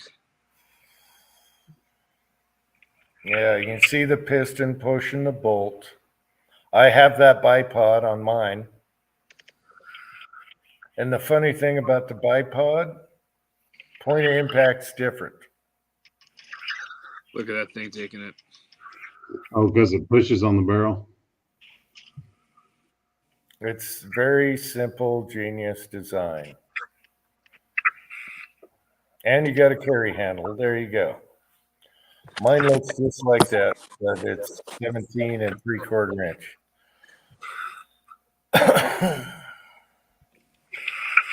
Duct tape. Oh, here's Gunwater. He loves to grind on me. Duct tape a boat anchor on an AR 300 blackout, and you'll be close to a FEL 300. What? There's no way I'm ever parting with a 300 blackout AR in all sizes.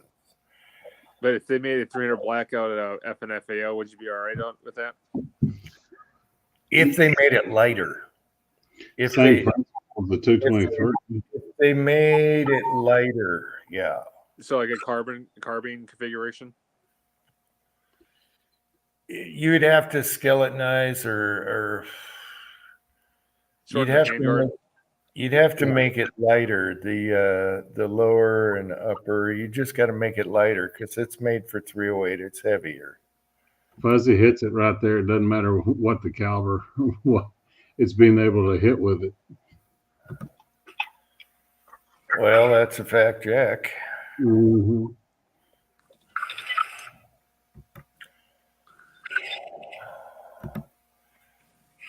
I'll always have a soft spot for the FAL and the high powers. Let's see, a bit of a guy firing up his Harley. Oh yeah, shooting up his Harley with a 50 cal, yeah. And other guns. They blew up their Harley went woke. You guys know that. And so some guy with a lot of money in a beautiful lake. I don't know why he's shooting and blowing up that lake. It's beautiful. Go find some crappy place to shoot. Anyway, yeah, he blew up the Harley with the what's the rotary gun? The one that goes zip and you're done. Oh, a chain gun? The ones on the helicopters and planes. Yeah, the chain Gatling guns, yeah. He blew the snot out of a Harley with that thing. Oh, I want to mention this. Someone finally did a proper Carlos Hathcock shooting through the scope video. And I'm not sub to them, but it showed up on my side thing. And they finally shot a vintage scope that the snipers were using back then in Vietnam. Okay, a fixed 3-power, 4-power, whatever it was. And it didn't have the turrets inside. Shot right through the scope, right through the skull, right in the eye, just like Carlos Hathcock did. Finally, somebody did it right. They were using modern scopes, and the bullet doesn't go through all that crap. But they used a proper style scope, and I think they uploaded that like a day or two ago. Right through the scope, right through the eye. They used the skull with the blood inside, all that. Oh yeah. Finally, someone did a proper Carlos Hathcock shot through the scope, and it worked perfectly. Blew up the skull in the front, didn't go out the back, but blew up the skull in the front, and his eye was messed up. So there you go. All these other History Channel and other people that did it, they use modern scopes. You're going through so much crap now. They used the proper scope that the sniper was using against Hathcock, and it worked. Was it a Mosin that the Vietnamese was using? That style scope, yeah. PU sniper? It was a 3. It's probably everyone was using 3 to 4 power back then on everything. All snipers used that. Small scopes. And you didn't have all the turrets and crap in the way.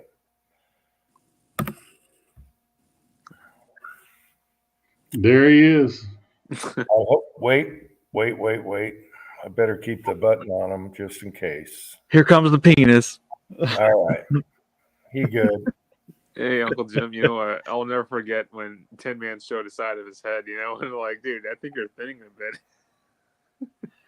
Yeah, that was weird. My camera was making it look like I had a skullet.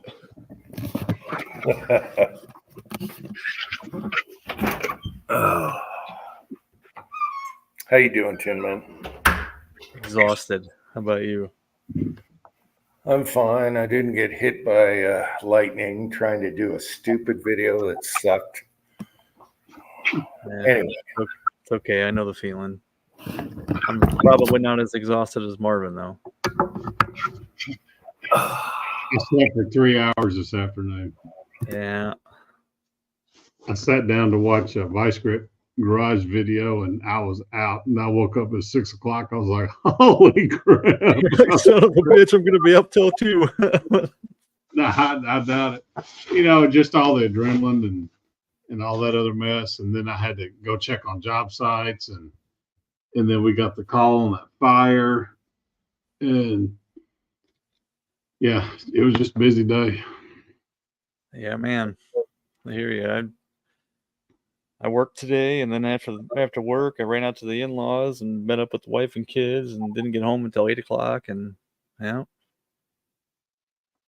busy. You're a family man. I'm trying. Oh, my wife wants to know. My wife wants to know what happened to you. Oh, I forgot to tell her your tree blew over. two trees. Yeah. 2 of them. Yeah. I had Twine on the video or on the chat earlier when I first fired up. And I saw that. I was driving home. Well, she wasn't in the car though. She was in her car. Yep.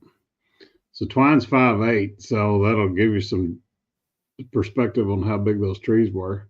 That 9-foot tall root ball. Oh my gosh, yeah. When they fell, I thought, oh God, here comes the hail, because I was hearing all the limbs smacking the roof of the house in the corner over there. Yep. So really, the only damage we had is a dented gutter, and then ripped off a shutter from where our bedroom is. Yep. You're lucky. Yeah. Well, we had that derecho blow through 4 years ago, Had 2 trees snap, power lines were down, dented gutters, and tree strikes on the house, and all that good stuff. We didn't have power for 12 days. I can't believe you got it back after 1. That's crazy. Wow. Time to put in that generator. Yeah. I told Twine, I said, I'll run to the shop at noon if we haven't got we've got 2 generators at our shop, a small one, and then a 50 or 7,500 kilowatt. Because she's about to run out of sonic ice, so I better go get a generator.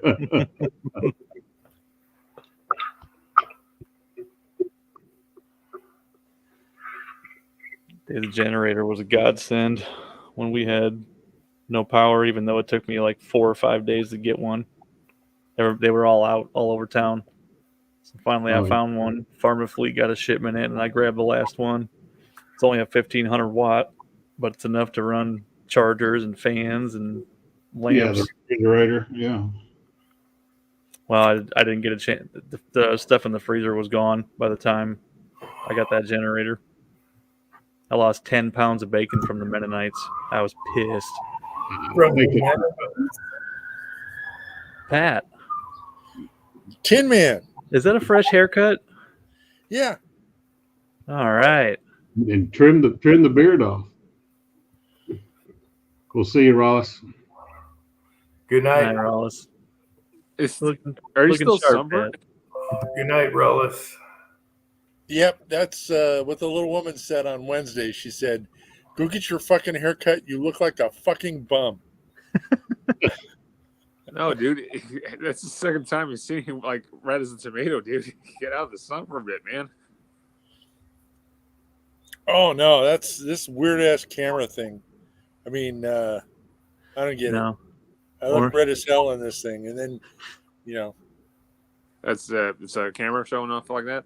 Orange Pat bad. Orange Pat. Yeah. Is your ear red? Yeah. I was down in Florida and I got sunburn like that, dude. It was fucking bad. Yeah. Florida's a whole different ball game with sunburn. You're a lot closer to the sun. 2 things: you deal with the sunburn from the beaches, or you deal with the fucking mosquitoes. Yep. Oh, I was there probably 12 years ago and decided to get shit faced on a beach all day with no sunscreen on. That was the worst vacation of my life. Try getting sunburn. Dehydrated with sunburn.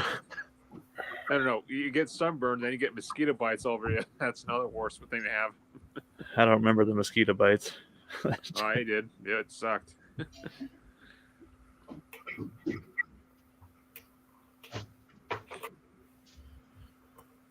is Jim still fucking with the SD card? He still wants to show that SKS so bad. I'm giving it another try, and for some reason, I do this, off camera. Everything is fine, and now, where the hell? It has to be the. Who gave Jim an SD card? Hey, Jim, is that the Lenovo laptop in front of you that you're on? Yes. Okay. On the side of that, there's an SD card slot. You got to push the little dummy thingy out and stick the SD card in. Wait, there is one on here? I'm pretty sure there is. Do you have a what do you got an SD card in here? I can do the sticks, but where is this dummy thing you're talking about? Okay, there's like a little slot the size of an SD card that's got a little cover in it. Push on that and see if it pops out. This might not even have a cover in it. Hang on. Oh my God. This doesn't have a cover. Wait. Wait. I heard it. He plugged something in. Yep. Yeah, but it's not asking. Wait, is it all the way in? It might not ask. It might not ask. Just give it a second to install the drivers and figure out what it is. Yeah, it takes a second because it's Microsoft. Oh, it's got a little slot thingy. Here, disk. Okay. Oh god, his camera just tweaked out. Is it out? He's pulling too much voltage. Yeah, but I don't see anything here. You're right. Go to your You know, go to your file explorer and find the SD card. Yep. wait a minute. A whole drawer comes out. He pulled it out. Yep, now it's in. Well, that's how it goes with Uncle Jim. Oh, Yep, now it's in again. Out in, out, he's done. there is a problem with this drive. Scan the No. drive now to fix it. No, don't do it. SD card, select and choose. Wait. Open folder to view files. Wait, import photos, videos, play, open folder files. Open folder to view. folder to view Yep. files. Open folder to view files. You got it. Okay, let's see. I got miscellaneous. I'm just going for the most. Where did you get an SD card? What's that from? His kid's got an ender, so he probably stole it from the kid. Ah, SD card, file D. do those take a micro SD, don't they? I don't remember. I've never used mine.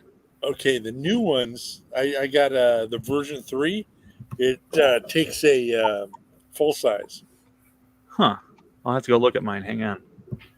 And my reader's fucked up. The old one took a micro, but that's why I'm out of business right now. The SD card reader on the thing is crapped out, and Oh, wonderful. So the you need best a new. I got so out you- of Creality is turn the card the other way around. oh my God. Okay. This What, 19. what do I do after I hear the crunch? Mine said 1979. That can't be right. Let's try the other one. I can't So get you're it. so you need a motherboard. I don't know yet. I'm gonna fart with it, get the dental pick out, and see if there's a piece of trash in it or something.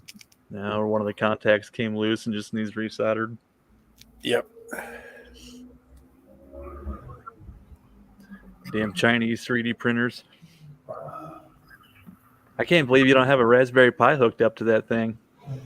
I was thinking about it, but Wow. I got to go find a USB 3. The oval one, or the full USB-C size. USB-C to USB-A. A to C or whatever it is. Yeah. Cable that I don't have. I tell you what, there have been experiments proving that printing over a USB cable, if you have a large G code, once your bit rate gets a little bit too much, you might have some hiccups. You know what I mean? Like you'll have this really short pauses and blobs and shit that can be caused by that was years ago. I'm sure they fixed it by now, but printing off an SD card, you don't have that. Yeah, the only thing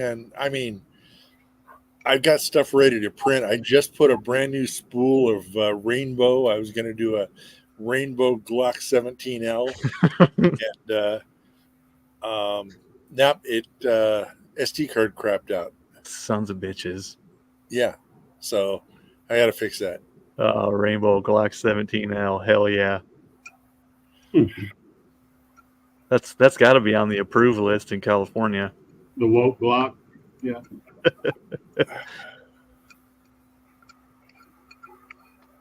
Well, that didn't work, Pat. I got some file that said 1979 on it. Well, okay. That's all right. I'm going to keep trying on this because then I can show this on that easier. I would feel a lot more comfortable. You've still got space on that hard drive I gave you. Back that thing up, would you? Just put it on there, you mean? Just copy the folder over just so. Yeah. Man, I lost all my Washington gun photos.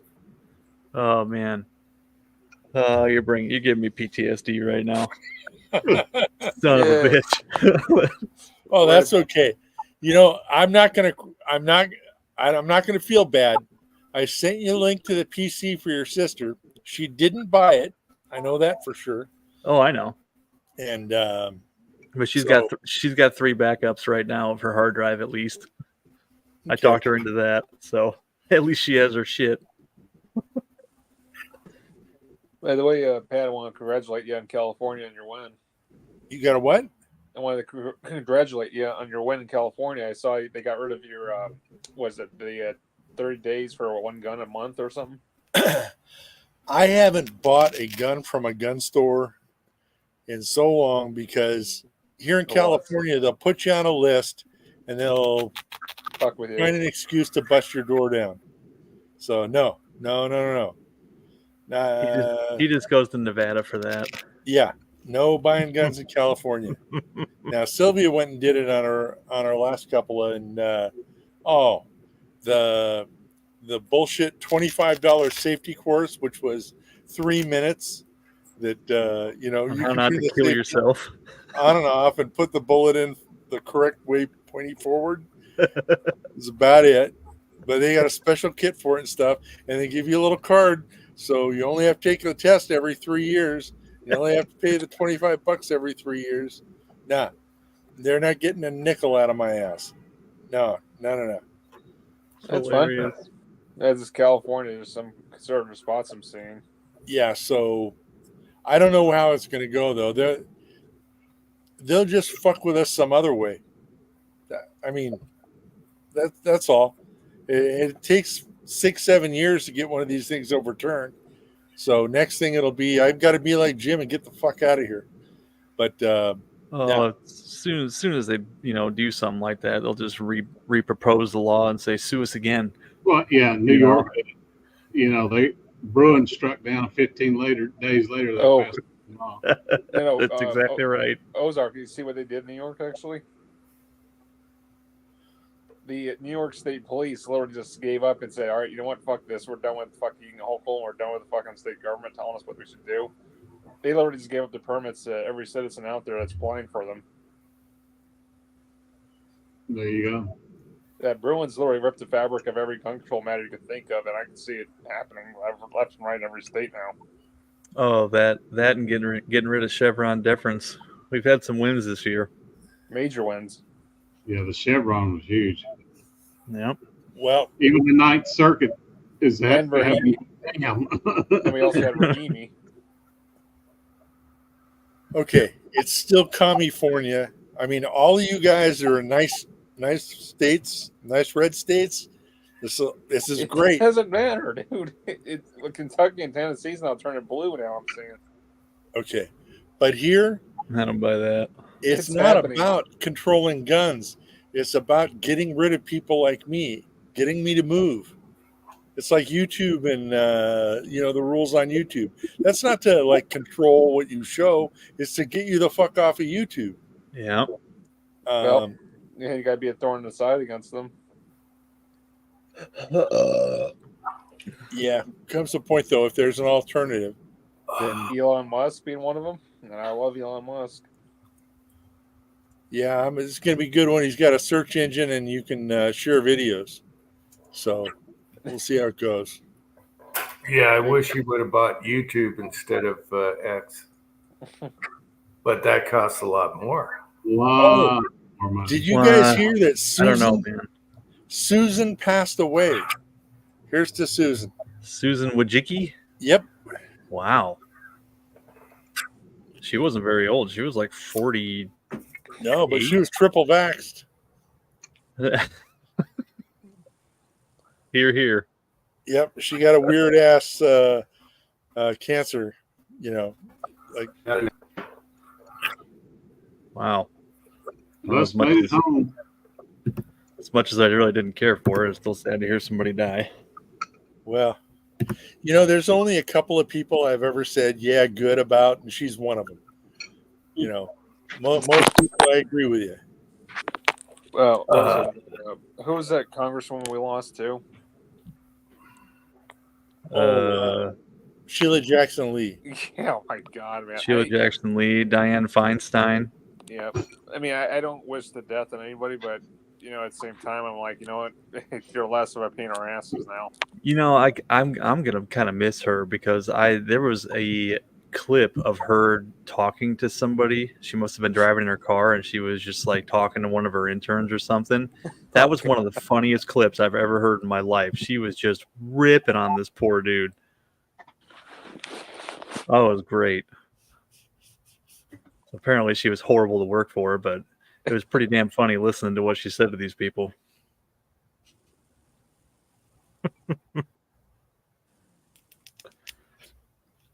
She was 56, Chessboard says. I was way off. Yep. And a commie through and through. So long, comrade. Yep. California used to be the golden state growing up, I heard. That's for done.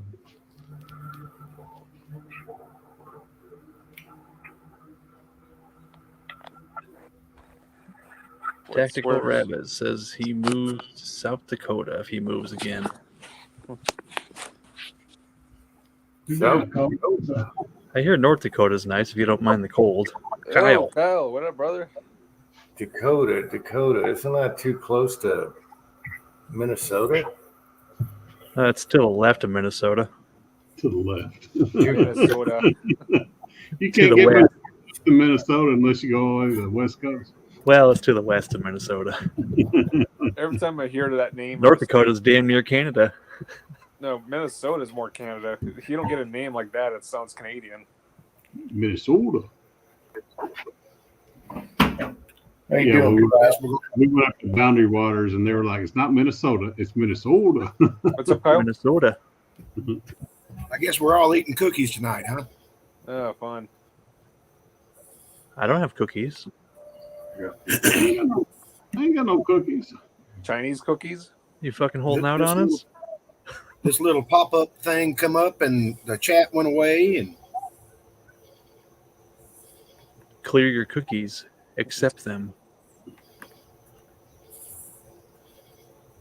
Oh, man. there we go. Got a busy day tomorrow. Got a visitation. So Celebration. Wait. What is a visitation? So a visitation is like the step before a funeral. Oh, the wake before the funeral. Yeah, the wake. It's celebration of life. There's a bunch of different names for it. My wife's aunt's husband passed away. Oh, That's it. That would be your wife's uncle. Well, as long as we're going to No. It was they got married well after my wife was born. So I mean, technically, yeah, but it's like I guess I don't know. My aunt's husband. I call him my uncle, but they got married when I was like 15, so it's weird. Oh, I married into Twine family, which is huge. Yeah. if you really want to feel weird, my aunt, who is approaching 60, is married to a guy I went to school with. All right. Yep. I have an aunt and a sister that are less than a year apart in age. So my mom had a kid right after my grandma had a kid. Oh, y'all were talking about voting and stuff like that a little bit ago. I've got it on good info. If you're going to vote, vote early. Do not show up on election day because they have created a program that'll snatch IP addresses from all over the world and lock the voting machines down. And Elon Musk tried to remove it.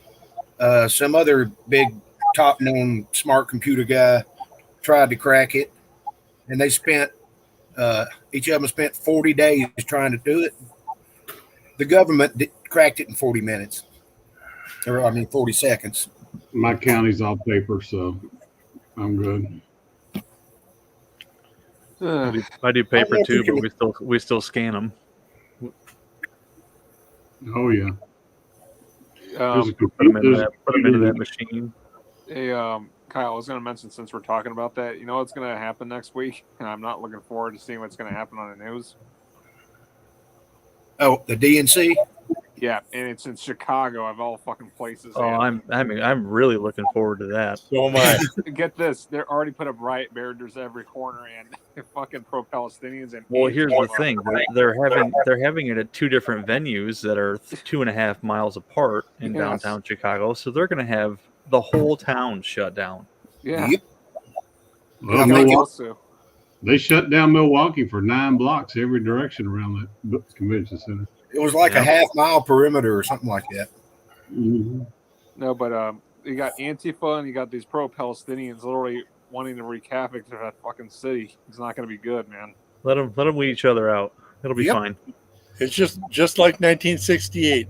You know, fire hoses, police dogs, and batons. Now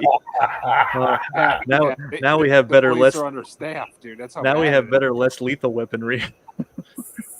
Heavy on the batons. Heavy on the batons. Very batons now. Yeah. Remember that episode of Jackass where Johnny Knoxville got hit with that anti-riot explosion thing that shot those rubber balls out? Oh yeah. No, but the police are understaffed. I mean, they have no fucking clue what they're up against now. Heavy on the nightsticks. Yes. 30-round mags filled to the top. As long as they don't bring that shit to Georgia. As long as they don't go 3 hours west, I'm all right. It's pretty bad out there. They're trying to make the polls look like Kamala's winning. No. The same thing's going to was going on in New York City too. I found out. Yep. Let them have their fun. Let them have their propaganda, but even the, I'm impressed with the youngest generation. Okay, the 18-year-olds to 22, whatever. They're like, hey, this is bullshit. I'm digging that. I was hoping the next generation would rebel, and it looks like they are. You got rappers out there. You got all kinds of people saying this is bull crap. Yeah, man. I've never really known a teenager that likes to be told what to do. So, yeah, but they're definitely not buying the crap, and that's good. I was hoping for that next generation not to be a stupid sheep. well, when they try to shove it down your throat your whole life, finally you say enough. Yeah. It's going to get to the point. Go ahead. There's hope out there for the younger generation. I'm talking 20s, you know, around there, 4 and after. That'd be Gen Z. I'm a millennial. I'm a proud card-toting member of Gen X. Yeah. There, you get this. I mean, Don't fuck around with a Gen X, right? Yep. I drank from the hose myself.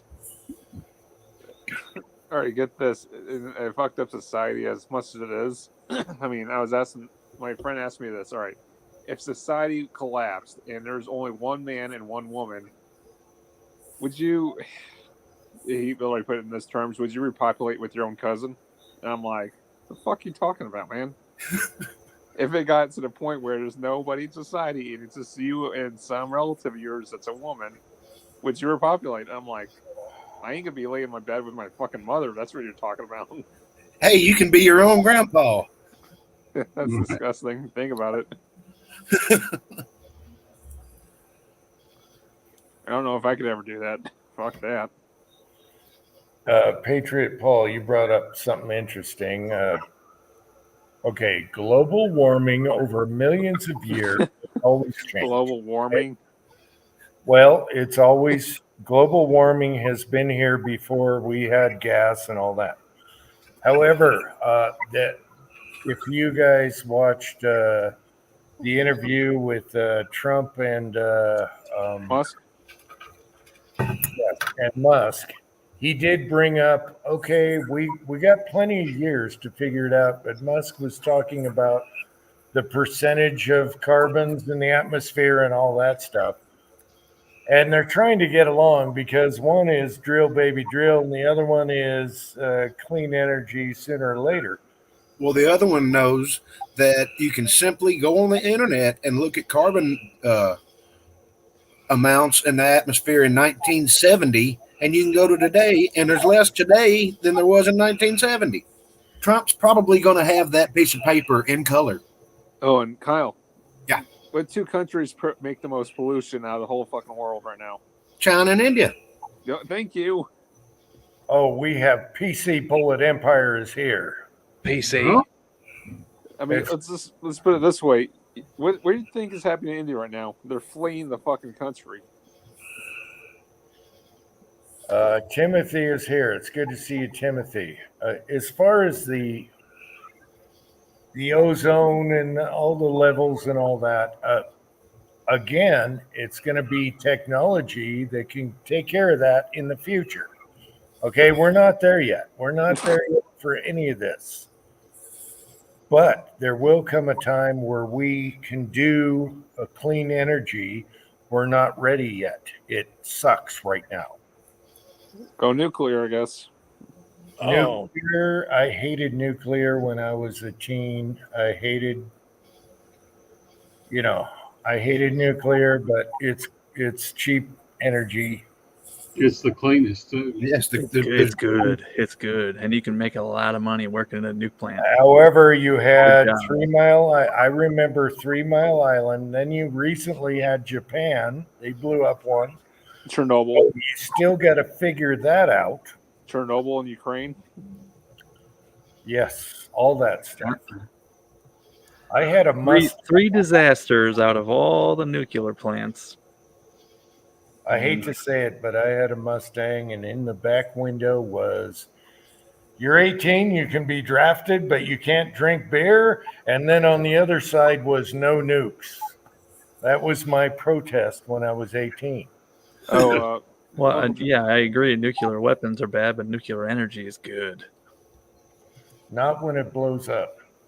Oh, come on. We blew up Hiroshima, Nagasaki, and blew up probably 200-300 hydrogen bombs. Didn't hurt nobody. Everything's fine. Yeah, we put an end to that fuckery real quick. Yeah, but recently Japan had a disaster. Okay, and then you had 3 Mile Island and all those Fukushima. Yeah. Yeah. Yeah, lithium batteries. Here's Timothy here. Lithium batteries aren't beautiful either. You got to dig deep in the ground, and it takes so much. It's very toxic. So that's not the answer. We're not there yet, but we're almost there. And when we're there, I will go with it 100%. Until then, drill, baby, drill. Get one of those lithium batteries wet. Uncle Jim, you know what was even dangerous besides nuclear energy? Solar or air, wind. No. Hydraulic fracking. They chemicalized all the fucking groundwater. People are getting sick. It got so bad. It was so light. You could light a fucking match to the water. That's how polluted the water was. Yeah, they stopped it in Arkansas because one, the earthquakes were starting to fire up, and two, they were jacking up people's well water. So Arkansas put a stop to the deep pressure fracking. It had to be so many feet down or whatever to do it because it had to not be able to reach the water table. So they were like, well, the shale oil they found here was too shallow, so they quit fracking.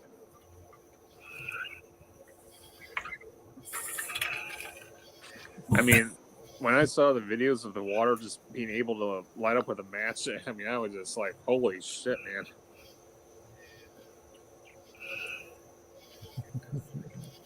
man.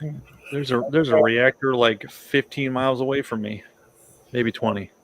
I'm trying to catch up with the comments here. Hey, we're almost there. All right. Like I said before, technology will catch up with the Okay.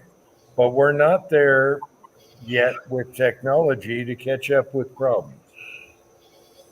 Oh, I don't think there's problem. I think that's what the problem is. They want you to eat the bug. Okay. I don't think there's a global warming problem. There's some people believe we're not too much of a slave. We still have too much freedom. You know, we're not debt servants and enough yet. And that's what the global warming is about. So whether it's the ozone hole or eat the bugs or cows fart too much, farmers are ruining the planet, all the rest of the crap. Just It's about those crap. control. It's all about control. Yep. That Pat, and also Oh, the it's- fact that they're making us want to eat veggies over eating meat. Fucking vegans. No, they want you to eat insects. They want you Yeah. to eat insects. Yeah. If There's anything's killing the ozone, it's all the HVAC contractors that crack all the freon loose. They fill the units. Well, here's the thing. Once we don't bite on the last, global catastrophe, they'll come up with a new one. Oh yeah. Oh, Kyle, shit, you just reminded me of that movie. You ever seen the movie Monkeypox. Snowpiercer? Snowpiercer? You ever seen it? Silk hair? Snowpiercer. Oh, no. So pretty much, if you haven't seen it, it's pretty much the whole world is covered in ice and snow, and the only people that are living is on a train. So you got the impoverished people that are in the back, and all the rich and wealthy and healthy are all in front. That's the dumbest movie in the world. They actually made a series of that now. It's on AMC. Like Oh my It's like a Brokeback Mountain version of Elysium. No, but literally, they were feeding the impoverished people in the back of the train fucking cockroaches. They were grinding up in fucking gel bars. Cool. Yeah, fucking gross, man. Yep. We're gonna eat meat, and I don't care what they say. All right. Train to Busan was a better train movie. It's Train- gonna mention. No, what was the train movie I tried to send you? Where they're on the train and With all the assassins with Brad Pitt. the assassins. I think it was called Bullet Train, wasn't it? I'm not sure that was the name. I can't remember what it's called. Something. Bullet Train was a Gene Wilder and Richard Pryor movie from back in the 70s. No, Okay, that's it's not it that then. one. It's not that one. No. You talking about the Orient That was- Express redo? Silver Streak was the name of that one. Yeah. You got me? Hey, I hadn't had alcohol since Thursday. Leave me alone. Okay. All Well, right, what was- I've had my first beer in 2 weeks. Oh, good for you. That's saying something for me. And how- Brad Pitt, assassin on train. Bullet Train, yeah. Okay, you were right. Mhm. I'm a dumbass. I would I don't know what people are thinking of staying on a train track. Just fucking idiots. I don't think I've ever been on a train once. I don't know. I have up in, where was that? I went with my sisters and all my nieces and nephews. It was a holiday train we rode around on. I think it was in Waterloo. It was years ago. You ever seen cattle or goats and whatnot on train track videos, Uncle Jim? No, but I watch a lot of guys that drive on old tracks. Oh, the ones that are abandoned? No, they make their own cars and they drive on tracks like in Idaho, whatever. Yeah. They're abandoned railroads, yeah. Yeah, tracks that are no longer usable, and they drive them and cruise for 20 miles. Yeah, the YouTube algorithm fed me that video too. Yeah, I got that the same way. They're even on old bridges. I would think like, dude, that bridge is fucking old. I would not even walk across that thing. Yeah, it'll be fine. Yeah, until you fall your ass to God knows how far deep you are. Car's got airbags. Time for another. See you in a minute. The weirdest thing I've ever seen on a train is rolling through Arizona, there's this. I see this train coming. I'm like say I'm going west and it's coming east. I start counting the engines on the front of it. There were 12. Wow. And so I'm going 65 miles an hour this way. It's going however fast this way. Took me 15 minutes to pass this train, and we're going in opposite directions. And its cargo is double stacked JB Hunt trailers. On every single car on that train had 6 double stacked 53-foot JB Hunt trailers. JB Hunt just bought 2 cargo container ships. There's the Arkansas company. Attorney brother of mine runs it. That's a lot of criminal aliens they're moving. That's right. Could you imagine being a train driver for a company? Hell no. It takes a lot out of you besides trucking. Huh. I know a couple engineers. They retired pretty wealthy. Well, Yeah. I mean, yeah, you make a lot of money, but that's a lot of responsibility. Yeah. That's also federal. It's like the FFA. Oh yeah, it's highly regulated. Ozark. You ever seen that movie, by the way? Shit, what was it? Denzel Washington, and I forget the other actor's name. It was shit, what was that train movie? Unstoppable. It was called Unstoppable. It was like an incident happened in Pennsylvania. Yeah, with Denzel. Yeah, the train somebody literally jumped off the train and tried shifting the tracks for the yard. Well, pretty much the whole freightliner literally just went rogue and said, "Bye, fuck you, I'm driving off." And it was a runaway train. They had to go fetch in. Yeah, it hit a bump and the throttle lock went off and it went to 100% throttle. Yeah. Another good train movie is The Taking of Pelham 123. Yep. That was a very good movie. Yeah, but the train was literally going rogue, and if they didn't catch it, they would actually have a serious major federal accident. I think I know the one you're talking about. They're running around with walkie-talkies. Yeah. Yep.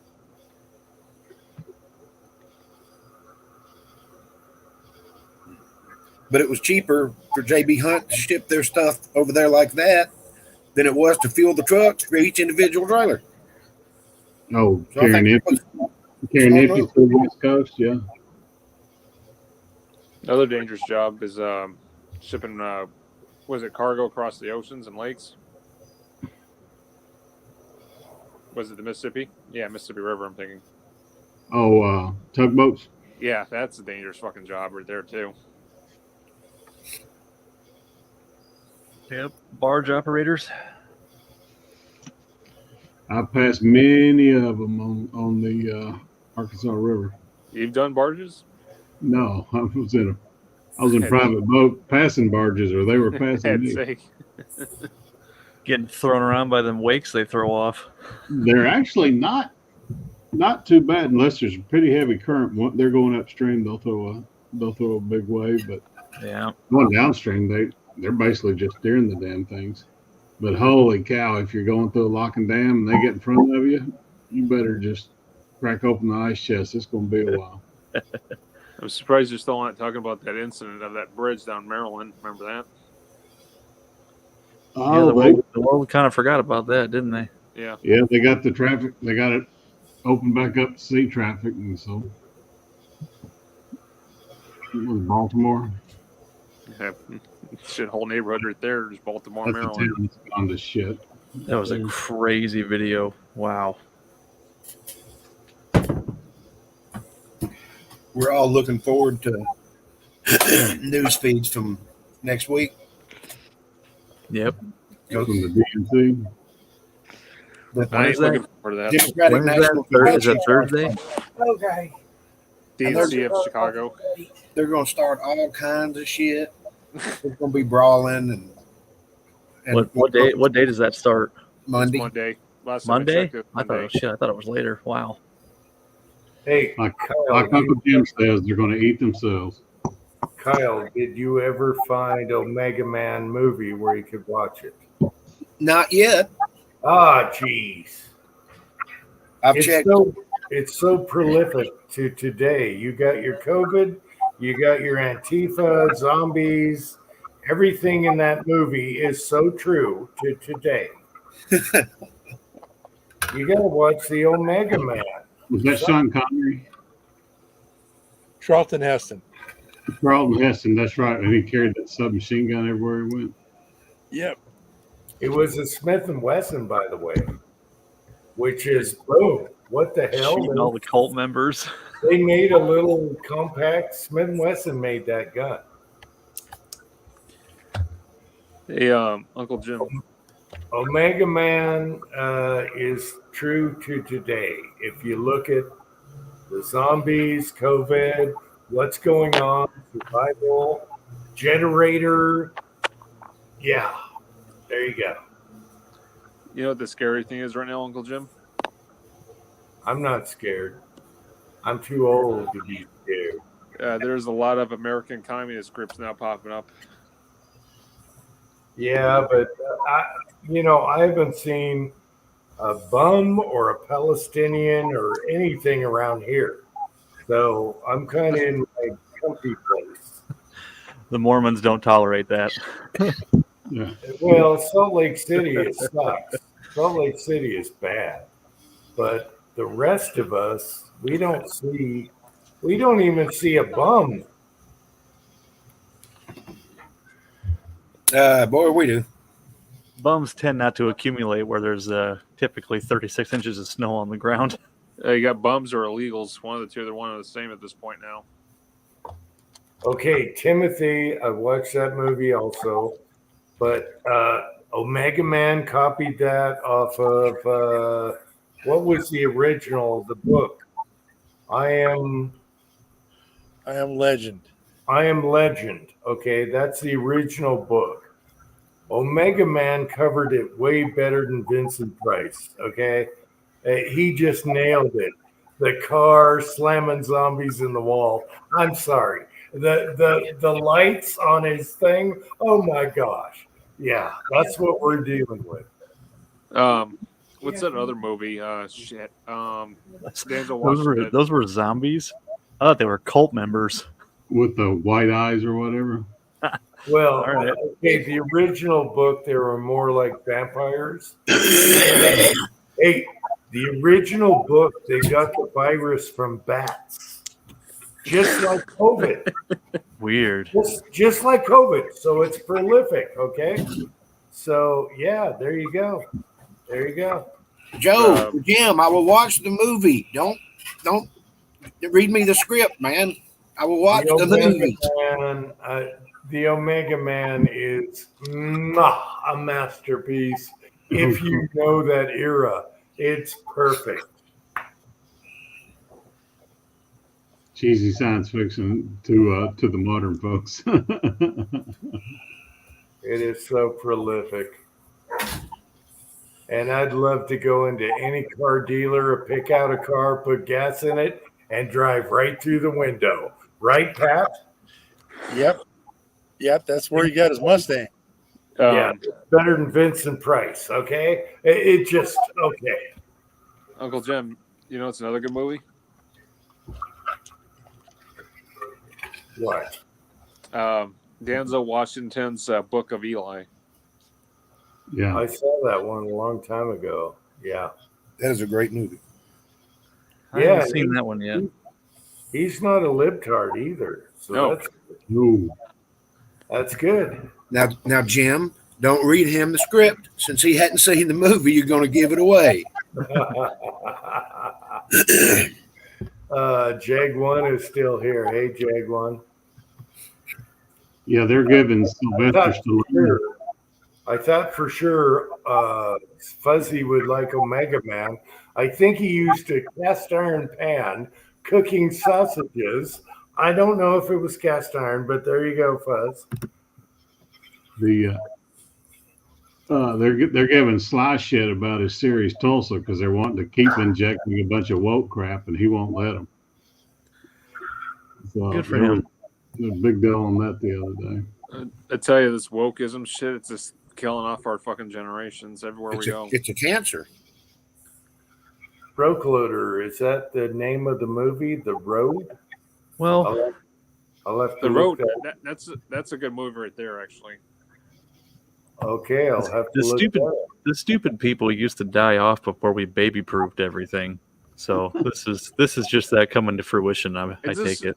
I just find it amazing that even the people in the gay community, they don't agree with all this weird shit kicking off more. Oh no. We need to remove all warning labels and let nature take its course. Well, Yeah, bring okay. the monkey bars back. Yep. Kyle, the Okay, moment they go ahead, Jim. I have No, a question.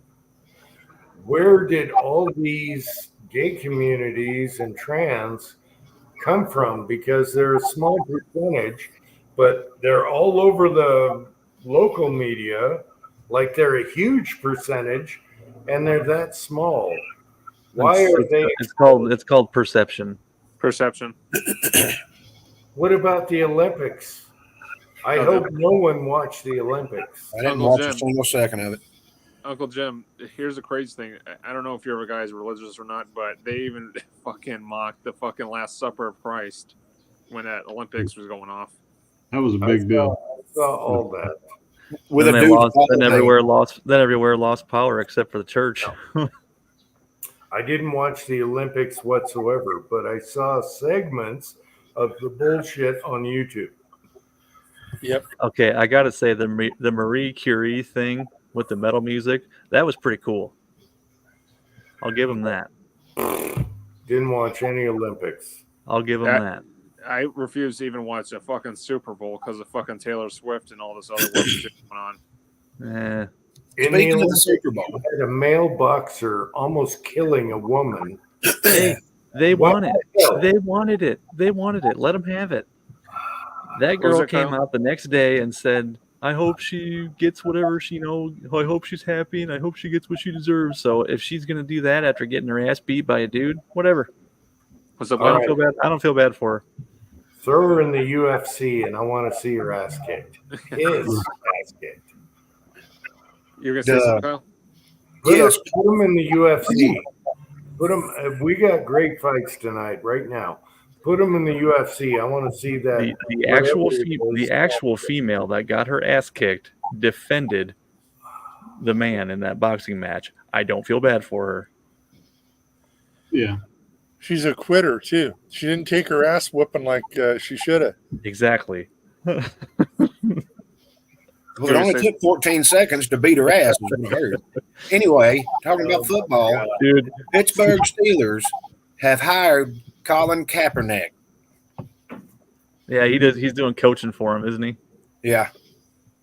I swear to God, if he kneels during the national anthem, his contract should be canceled. No future money's paid. You're fired. Oh my God. Mrs. Tin Man's here, and she exposed Tin Man. Oh my God. That is a lie. And that's why I love Mrs. Tin Man. That and the ribbon No. dance. Jordan loved watching diving. Oh my God. So it's true. Oh my God. Ask her who's the one that turned it on. Thank you, Mrs. Tin Man, for setting the record straight. I love your wife. She just, boom, there you go. This is what it is. Yeah. She's full of shit sometimes, but yeah, she's pretty cool. No, I don't think so. No. Who was the think so. Norwegian pistol guy that walked up there with his hand in his pocket? You said, The Turkish guy, he was awesome. yeah. It was I think Mrs. Tin Man is straight up. The Turkish Clint Eastwood that just didn't care, just showed up and whooped everybody's ass. Crank it. Oh my God. You talking about the guy in the black shirt with the shaky ass gun and No, the guy in the white shirt. Yeah, white T-shirt and shorts, and he didn't have the hat and the peep sights. He didn't have all the he didn't have all the fancy bullshit. He wound up taking the silver medal. damn.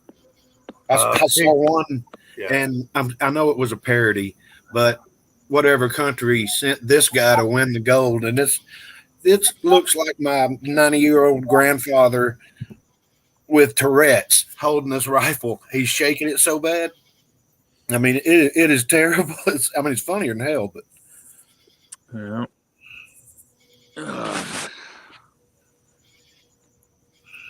Uncle Jim, don't go near the light. Oh yeah, and the break dancing. I've seen all kinds of memes about that. They did so terribly with the break dancing that it will no longer be an Olympic sport. It should have never been an Olympic sport. Nobody was chasing moving cars back when the Olympics were invented. Oh man, That's how breakdancing got its start. Chasing the tires on a moving car, and eventually you catch it. And whee! Oh, dancing on a refrigerator box in the street. Chessboard has a question for Mr. Stillman. Did you know breakdancing started? All right. I love these chats. We could wing it, whatever. Hey, I like your wife. She's just like straight up. She's like me. Just whatever. It's going. All right. yeah, she's like me too. No bullshit. Get to the point. I wish Preacher would have been able to hang out longer last weekend. I know his Saturdays are not good for him, but we'll Yeah, go. he only got to stay for like, well, shit. You know, he didn't leave until like 11 o'clock that night. We stayed up in the living room bullshitting until about 11 o'clock. Yeah, Saturdays and Wednesdays aren't good for him, but we'll find a day. You know, I would have loved to have Like I said, gone to the gun range with him. Like I said, on the Uncle Jim one-on-one after Preacher came on, he was the fourth person. How do you follow that guy? How do you do that? It's hard to follow. Who's going to follow this guy? Oh. You know, Marvin, we were talking too about your guys' video about the field sport microdot. Oh, right. He's like, YouTube took it down. I said, no, they didn't. He goes, yeah, they did. We can't find it. So I pulled it up, and he's always, send me the link to that. That's one of his favorite videos too. Oh, Yep. yeah. Hey, Kyle, you there? Yeah. Before you got on here, I was just talking to Uncle Jim about fouls, the FNFAL. Yeah. I had a crazy idea. He doesn't like one in 5.56, which is understandable. It's a light cartridge. I get it. No. I get it. But here's my idea. A 300 blackout FNFAL. What do you think on that? No. Hey, No. Pat, shake your head again, Pat. Shake your Come head. on, 300 blackout Yeah. FNFAL. Okay, Pat, what is your idea on foul cartridges? Okay. The great thing about the 308 is the gun was designed for that 277 intermediate, and they just squeezed a 308 in it barely. It's right on the limit and everything, and it all still works, and it's just about as good as you can get for the time period for shooting a 308. So the M14, that's downsizing to a 308, and the foul was upsizing to a 308. And I think it came out perfect for what it is. Yep. So you don't think a 300 blackout? No, I think that 308 is perfect for that gun. Come Well, on. I mean, is it a short barrel? That's what I'm saying. We could make it a carbine. No, I'm talking make it a damn pistol. Why If would it's you a want short a pistol? Just to say that you had a 308 pistol. Oh my god, they're fucking limp wristing the shit out of me. No, I love my 308. They got that H&K 308 quote P3. pistol. Yeah. You kill people with a muzzle flash. Right. Hey, Patriot Paul must be near you, Tin Man. You guys got to hook up. He's between Kansas City and Jeff City, I believe, up there. I think he's in between me and Marvin. Yes. All right, you all got to hook up. Do some barbecue, do some shooting. I can get to where's Shelton Fireworks. What city is that in Missouri? Is that St. Charles? No. Shelton Fireworks. It's like there's billboards all over Iowa for it. Oh, yeah. I don't remember what city that is. Anyways, I can get it. I can make it to Shelton Fireworks in like 5 hours. Well, the Twine's Farm is about 25 minutes southeast of Jeff City. Hall. That's a 308. What the hell is that? Update? That's that modern updated foul. I don't like it. I like Windows. it. I think it looks badass, to be honest with you. Yep.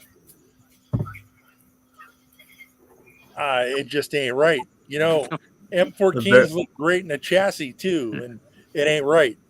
Yeah, the barrel's too short. That goofy stock. Nah, it ain't the same. No. Hey, whatever shoots good. I don't care about looks. Whatever shoots good. I don't care what it is. Okay. If you I had like a the rainbow sloppy paint on it- Rhodesian camouflage. Is he gonna? Yeah, he's shooting that truck. All right. The beaver tail poking him in the gut on the 1911. Who is that? They're doing it for hits. I don't care about that either. All right. Now I got to find out where that Shelton Fireworks is. Maybe it's in Shelton, Missouri. I don't know. Shelton. It's Missouri. If DC Bullet Empire is still watching, it's Missouri. No. DC's in Springfield. Eagleville, Lancaster, Rockport, or St. Francisville. I think St. Francisville is the one that's closest to me. I don't know any of those northern towns. Oh my gosh. Patriot Paul just ordered a. We could all meet at Boonville and go to the casino. Patriot Paul just ordered a 44 contender. It's an Encore. So the Encore can take all the rifle calibers, the hot stuff, the big Yeah, No, but, DC's in Springfield. Okay, No, but, so St. Francisville is the one I went to. I don't think. Dude, No, but Kyle, what's your thoughts on that? The 300 Blackout FNFAL, man. Wait, that's Wayland. Well, No. looking at it, the other setup, yeah, that'd be pretty stupid. Well, this says Wayland, Missouri. What the hell? Missouri. Missouri. Okay, it's Wayland. That's close to me. All right. Timothy hates when I say Missouri. Yeah, a lot of them do.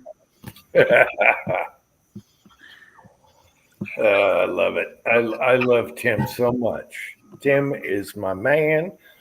He's been around forever. I love Tim. I was wrong. I was only 2 hours and 45 minutes, not 5 hours. Anyways, mystery solved.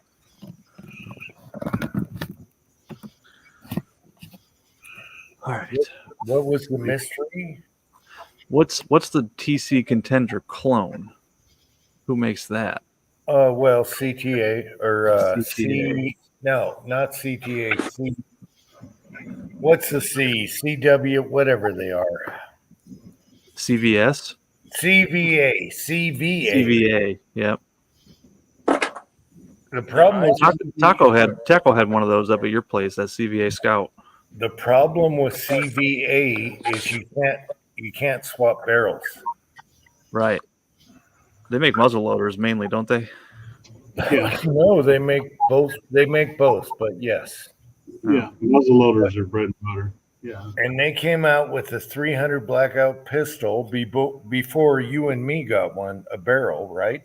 However, you couldn't swap it like with a 44 mag or whatever. Right. So that kind of sucked. However, they're pretty nice. Taco's shot really great. I liked it. I don't remember Taco bringing a CVA. Yeah. Yeah, 300 Blackout. Willie was shooting it a bunch. I was feeding bullets because it was so That's the first thing I shot at your house. Yeah, it was his rifle with the suppressor on it. We were shooting at pots and pans up in the trees. Okay, Just a single so it was shot. a rifle. Okay. Mm-hmm. Yeah. Now, Tin Man, we both got the barrel for the Contender. I Yeah. wasn't sure if that thing was going to shoot because the first ones I shot were my favorite huge subsonics, Yeah. but I shot at 70 yards to sight it in, and I was like, "What the hell?" And then I shot at closer range. I'm like, "Okay, the barrel's fine." Then we'll figure it out from there. I got the scope right. Now we'll go out to deep waters. Yeah, that's what I'm gonna do too, because I've got. So I mean, it'll stack 10 rounds at the 2-inch dot. So I mean, it'll shoot. Yeah, Paul, that's probably cheaper than buying a Contender frame and barrel Yeah. and all that. I get it. I wanted a CVA 300 Blackout, and then these SSK barrels showed up, so it's like, okay, I don't have to go through that. Jim, you need to get you some of these, Jim. These little 110 grain VMAX bullets. I have them in a soft point, Oof. and I've Use- shot use them them. in my bolt action, even subsonic, and they show good. I Yeah, call these them worm VMAX. burners. Yeah, little laser beams. I mean, I broke 2,200 feet per second out of that 10-inch barrel with them. Okay, PC Bullet Empire. Timothy has. I don't remember that. I know you had a 7mm, but I didn't remember it was a CVA. All right. I don't remember that. So what do you I guys watched need? all his videos. I think I've seen that. I just don't remember that one. I miss his high point carbine videos. Yep. I had the bunny fart bag with that CVA. But The videos I miss from Timothy is when he was dipping his lead, pouring them in the mold. I just love the old dipper videos. I'm sorry. Mhm. I What were you love gonna say? Timothy, of course. What were you going to say, Pat? There was a YouTube video last week that I saw about the guy who bought TC from Smith and Wesson. Did Greg you guys hear Ritz. about that? he started up his own YouTube channel, so that's how he's going to get the word out. That and Rumble. Yep, Greg Yes. Ritz. He just put up a video a couple days ago. He's at the Thompson. What the hell do they call that place? The casting. Foundry. Yeah. I forget the name of it though. Anyways, yeah, he put up a video. They got. No, it's Thompson Investments. That's what it is. Yeah, and I wouldn't buy any of the old receivers from Smith and Wesson because they were all over the place Yeah. as far as headspace to the barrels. So wait a while until Thompson comes back, and they said, I watched their video. They said they bought all the old stuff from Smith and Wesson, and they're going to sell that off for. Wait a while because they're out of spec as far as headspace. So wait a while and then buy your Thompson shit again. And they're going to start with the heavy duty Encore. Yeah, they're going to start with the Encore. Screw that. Did you watch that video I sent to the group chat, Jim? They have the foundry back. Greg Ritz does. They're casting. That's why they bought the whole thing, because Smith & Wesson stole their foundry, big company, and they screwed everything over, just like all the others, Remington, all that, screwed my suppressors, all that. Wait until they're a small company again, making their own shit. That's what I got to say. I Is think it they are Indiana now. they're moving to? What's that? Is it Indiana they're moving to? I think they're in Rochester. I don't I'll know. have to look it up. I watched their videos on. I didn't watch the recent one. I know Greg Ritz has got property in Illinois. Yeah, but they're going back to Ma and Pa. Back in the day, like when my Contender was made, You could call them up and they'd say, hey, yeah, this is what you do, whatever. You know, they were a mom and pop. They were a small company. And then Smith & Wesson bought it just for the foundry. That's all they wanted. They didn't give a shit about Center. And they screwed them over. But now that they're back and they're going to be a small company, I would wait 2 years and you're good. You can call them on the phone. You can call them on the phone again and boom, bang, you know, whatever you need. That budget bolt action rifle they came out with, I have it in 22-250, and it is an absolute tack rifle. Now the compass. The compass, yeah. Now the bigger bores, the 30 cals they had issues with. Yeah, because the barrels were so damn thin. But the smaller calibers, man. My 223 is a monster.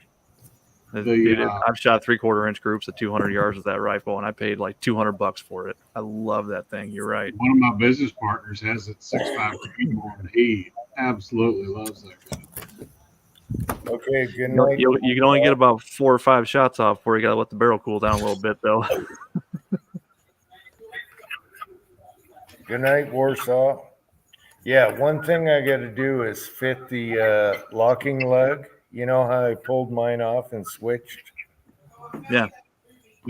And I think it's just the height on the lug. So I'll put that stainless one back in, but I'm gonna measure and file off the top. Yeah, get you a mic and file that to the same thickness. Yeah. Yeah. And then we'll be good because I want my 22 barrel back, and that's what I stole the locking lug from.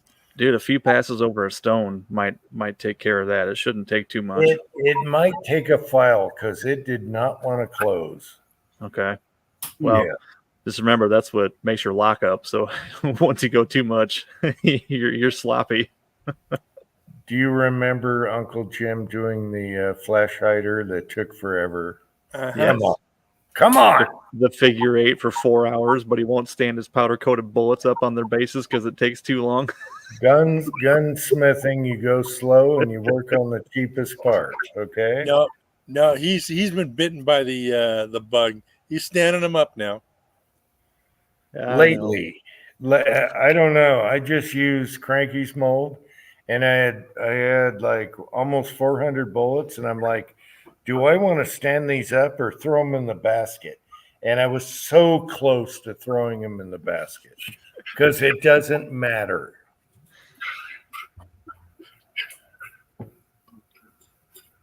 Yeah. But I did, I wanted to do Cranky huge and make him stand up and look good. After that, they're going in the basket. If I do 500 bullets, they're going in a damn basket. It doesn't matter if you got little marks on the sides. It doesn't matter. Mm-hmm. However, I remember when you put that video up, a time in that flash hider. Man, I gave you so much shit for that. I know, but I wanted to time it perfect. So I filed and ground and yeah. Yep. It was fun though. I forgot all the injuries I suffered trying to do that. Yeah. It places the powder coated bullets in the basket. Yes, it does. It doesn't matter. Downrange, it doesn't matter. People get all fussy about what their bullets look like. Yes, Cranky. He just blamed you for standing up his bullets. You got Cranky fired up. I did it for you, Cranky. I wanted the first batch to look good. But I tell you what, your other mold with 10 millimeter, I got like 1,000 in the basket, and they're just fine. What's that original coating stuff that Cranky used to do? High tech. High tech, yeah. That's the basket method right there. Mm-hmm. Well, you do it 3 times in the basket. I tried that so many times, and it couldn't come out for me. So I just said, to hell with this. I'm going back to powder coating. I couldn't do it. Yeah, you got to shake it and do it 3 times in a basket. I did. You did. Oh. I did. That's why I put the PID controller on my oven. Remember? Hey, Cranky, I didn't blame you for standing him up. I just wanted him to look presentable. Cranky, I'm trying to present. After, I can go grab a huge bin of done in the basket with your other mold, and they're just fine. Cranky. Oh, well. Oh, the bed's about to call my name.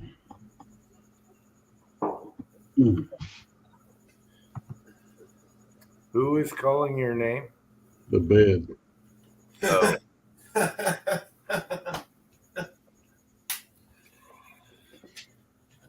Even after 3-hour nap. Yeah, I get to take my old man nap tomorrow. Oh, I gotta go check on it. I got a couple of job sites active. I bet you're busy after the storm, yeah. Oh my gosh, yes. Cleanup, aisle 3. Well, the tornado, we're doing reconstruction now from the tornado. So this house I've got active now, the roof was open yesterday and I had to scramble my roofer over there to get it tarped because all these storms came out of nowhere. We only had like 15% chance of thunderstorms, and man, did we get we got 3 inches of rain in like 2 hours. Yeah, but everything was dry. The river didn't even mud up. Yeah, we got a lot of rain and super thunderstorms. I can't wait to go out and collect Easter eggs out there because it all washes like gold. Oh yeah. Yeah. And Pat, we shot the VZ 380 with the pistol brace on it. The rear sight it freaks me out. It's too fuzzy, or I gotta hold it just right, but that thing was hilarious. I don't know if I'm gonna show the video, but it's totally hilarious with the brace on it. But I think we're gonna put a little red dot on there somewhere, maybe on the brace. That could be neat. See, I made a little money on a side job. It's been awfully tight for me for like 3 months, but paid the electric bill. That was $1,000, and I've got a little left over, and I might sneak a gun in here. Got to time the order so it shows up here on a Wednesday or something. Yeah, that I think the last video I posted, that was in the video and a couple others, but I didn't put that in.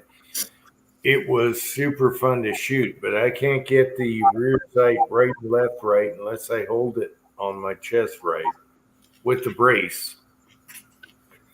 But if he puts a little dot on that thing, oh my gosh. It's so hilarious the way that it backs straight up and,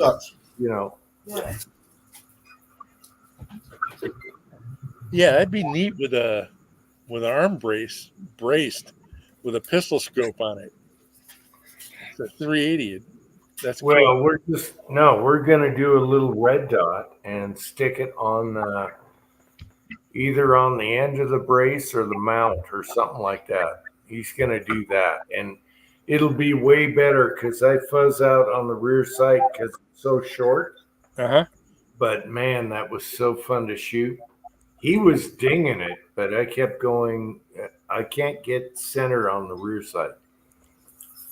What's this? That Strybog? No, this is a little 380 machine pistol. It's a VZ61. Tank gun. Tank gun. Awesome. Super quiet, suppressed.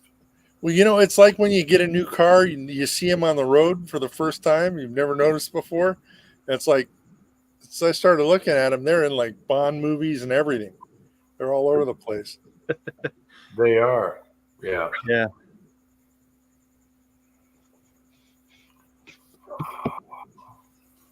Well, gentlemen, I won't call it a night. All right, Marvin. Good seeing you, Okay. man. Okay, Marvin, make boards out of those big logs. Oh yeah, we're gonna mill up every bit of that we can. Have Yeah. someone get a board cutter out there and make boards. That's going to be beautiful furniture. Yep. Get you a sawmill. Rent one. Well, And, no, I we'll had keep- contacted who's the sawmill company in Indiana. You're working. Anyways, the big sawmill people that make the portable sawmills, and they have a network of sawyers. So they gave us a guy in Northwest Arkansas, and she emailed him, and he's like, "Yeah, I'll come to the house. You know, I charge $1 a board foot. We'll calculate it together, and he'll do live edge slabs out of the big logs that we have, and we're going to do lumber Hell out yeah. of the others, and the small stuff we can just, we can do that on our Alaskan mill."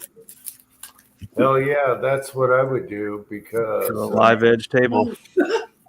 yeah, that's what I would do. Right now, where I'm sitting, I have a coffee table here from the early 1900s, wood, and that came off of a job site leftover. They made all their ceilings with that thick of wood. Growth. So I said, hey, I'll take all the scraps, and I made several coffee tables. I got the scrap pieces, but whatever. Uncle John's got some really good ones I've made for him.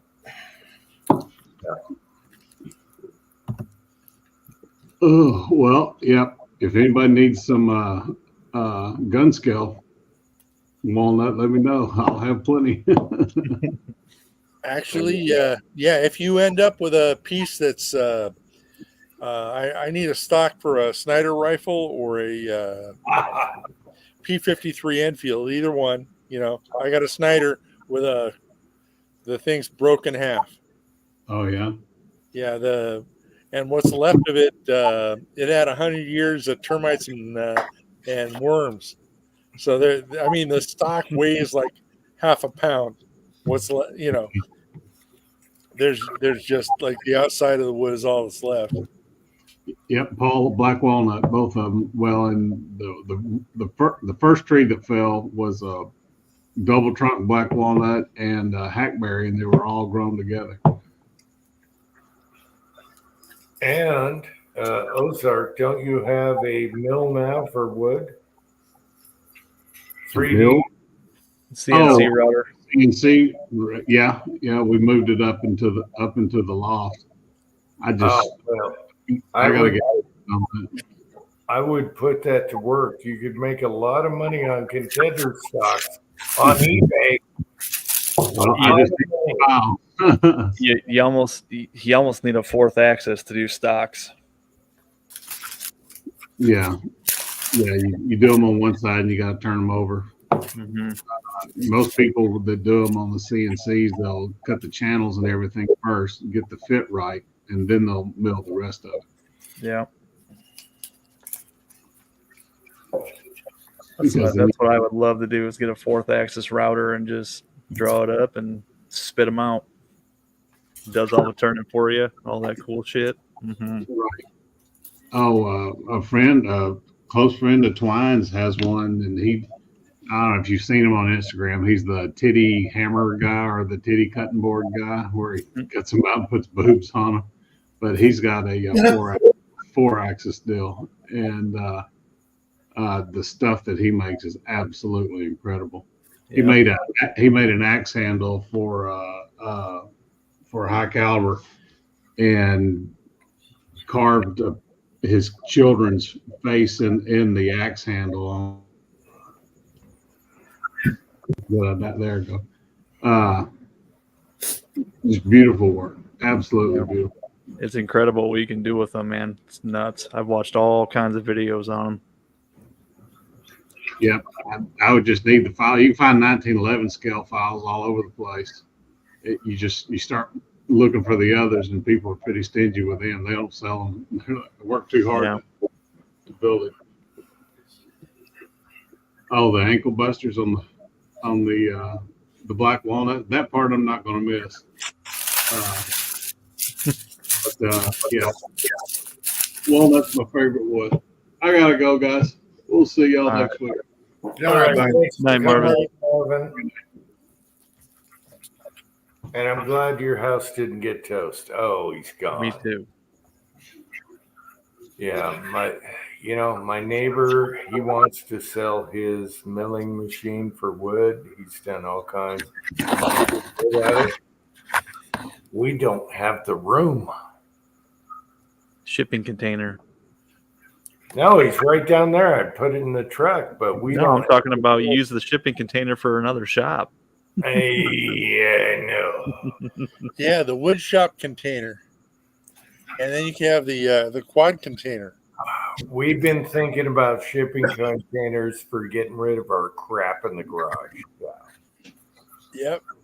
I want a 40-foot and a 20-foot for the quads, so the wife can park in the garage. I don't know. Yeah. Yep. Then your son can get one of those old steam hammers. Steam hammers. He's got a hammer. I know, it's a little dinky one. It's not even as tall as he is. The real good ones are like 20 feet fucking tall and weigh like 30 tons. No, are you talking about a power hammer for forging? Yeah. No, that thing is 8 feet tall. No, you haven't seen it. It'll smash anyone's fingers. He's talking about the ones that are 3 stories tall. No, yeah. no. This Ford thing hammer. No. The ones that'll thread up. The ones that'll thread. M14 forgings with it and stuff. No, don't worry about bending metal between the hydraulic and that one. There's no way you'll ever want to use a hammer again. Pat's talking about the air hammers at a park at Buick in a birdhouse. No, I don't think we've done a true video on that air hammer. That thing will smash the crap out of anything. No, you haven't seen that, Pat. You're gonna have to look later. That thing's a beast. Actually, it shakes the whole house. It shakes the whole house. I promise you, I will come up and see it. I have a big old kiln to deliver to you that's taking up room in my garage, and some. You were short on large pistol primers. No, you were. I was saving. No, I'm short on smalls. Oh, okay. I can give you small. I thought you were short on large. No. The Martini Henry uses large. That's all I would do is buy 1,000 like once a month, and so large pistol primers. I am set for life. Yep. That's what I did too when I bought my 1911. I stacked them deep for about a brick a week for about 4 months. Yeah. So the one then I got into Glocks, and it was like 9mm. I need small pistol primers, and I never bought small pistol primers. I thought to myself, I'm never going to shoot a dinky little cartridge with a small pistol primer. That ain't going to happen.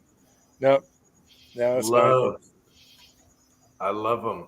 Yeah. Then you get 357 and 38 and 9mm and weird ass 45 ACP brass. I love small pistol primers. But I got those. I got some. Okay. I accidentally used small pistol primers in 300 Blackout not too long ago. Whoopsies, they work just fine. Did you guys see where Midway was like $75 with free hazmat? No. Oh, you bastards! You missed that. I just drive over to Shields and get them. Actually, they had primers for $70, free hazmat, small pistol. There you go. They were an off-brand or something, weren't they? No, we're talking CCIs or Winchesters. Winchester. What else? Anyway, primers are going to come down, okay? Especially after the next election. They're coming down, people. We hope. Everyone's trying to give you free shit now. Free hazmat, sales on everything. Even Midway, they're not good at primers. They were $69 with free hazmat. So there you go. If Midway does that on primers, which they suck at, they're good at other stuff like Lee stuff and dyes. There you go. It's coming. It's coming back. It's getting there. I mean, I Booze and Bullets puts up on Twitter every day 2 or 3 deals to just ruin my day. You know, so one of them is 9 mil is 23.5 cents for CCI or no, what is it? The Federal Blazer. Who does Blazer? Blazer CCI. CCI Blazer brass for under 24 cents, and it was like, Jesus. Yep, It's pretty good. that's Well, the pretty good. brass is cheap. It's all about the primers. He's talking about fully Everything loaded ammo. loading right now is about primers. Powder has come down. Everything Yeah. is about primers. But the whole trouble is reloading a 9mm with new components for 24 cents can't be done. Oh yeah. If I bought brass from Starline, no. Well, it can be done if you hoarded small pistol primers a long time ago. Yeah, I agree. I'm looking at like 4 or 5 cents casted bullets. You need 9mm brass, Pat? No, I bought. I think I got 5,000. Needs to be tumbled still. Yeah, and You're set. I'm set on brass. So I'm not as bad as Jim. He just casted, 510mm bullets, and at 5 apiece, it's going to last him like a year, at least.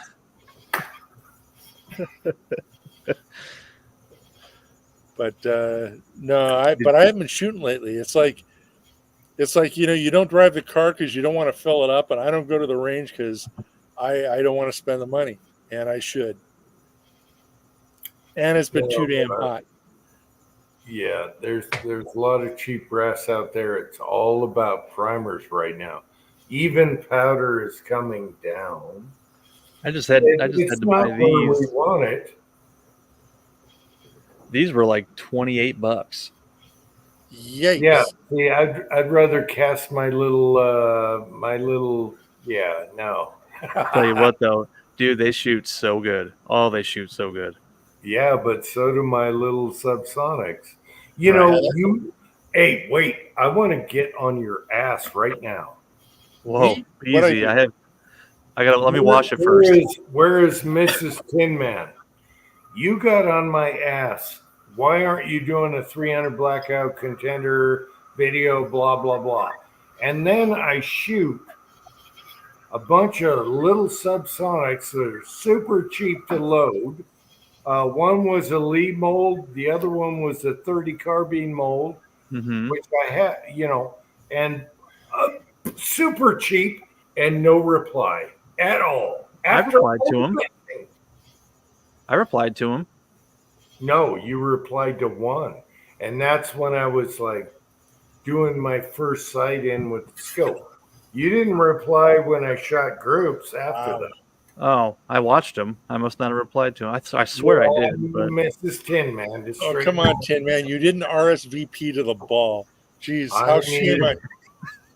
I need Mrs. Tin Man to straighten your ass out. I remember texting the group. If you watched the video or not. I watched him. I remember texting the group chat. I said, "Holy shit, Jim did a contender video," and I watched him.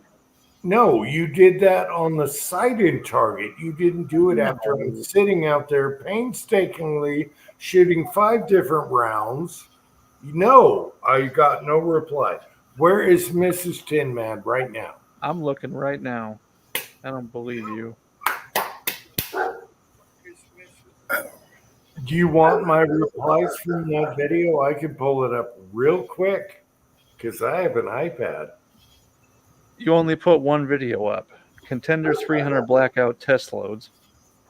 Sighting in the 300 blackout contender barrel. I commented on that one. Everyone else watching knows that I shot 5 loads after that. I know that too. Okay. One of the thumbs up on there is mine. I was on the TV and couldn't comment, but I gave you a thumbs up. Yeah. James Puller just nailed it. Tin Man was busy watching the Olympics. Oh. I'm sorry, Tin Man. I gotta just grind on you right now. Grind.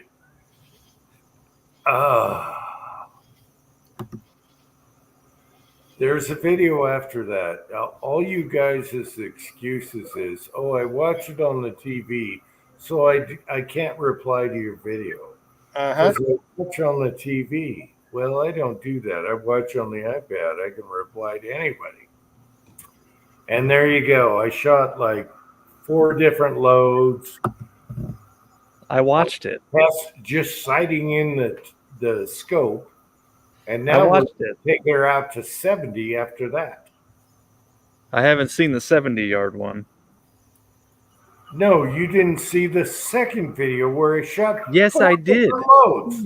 Yes, I did. You had to put your freaking bullets under the table because it was too damn hot out in the sun. I watched it. But you didn't reply to it. So I just did. Oh, you just did now, a week later.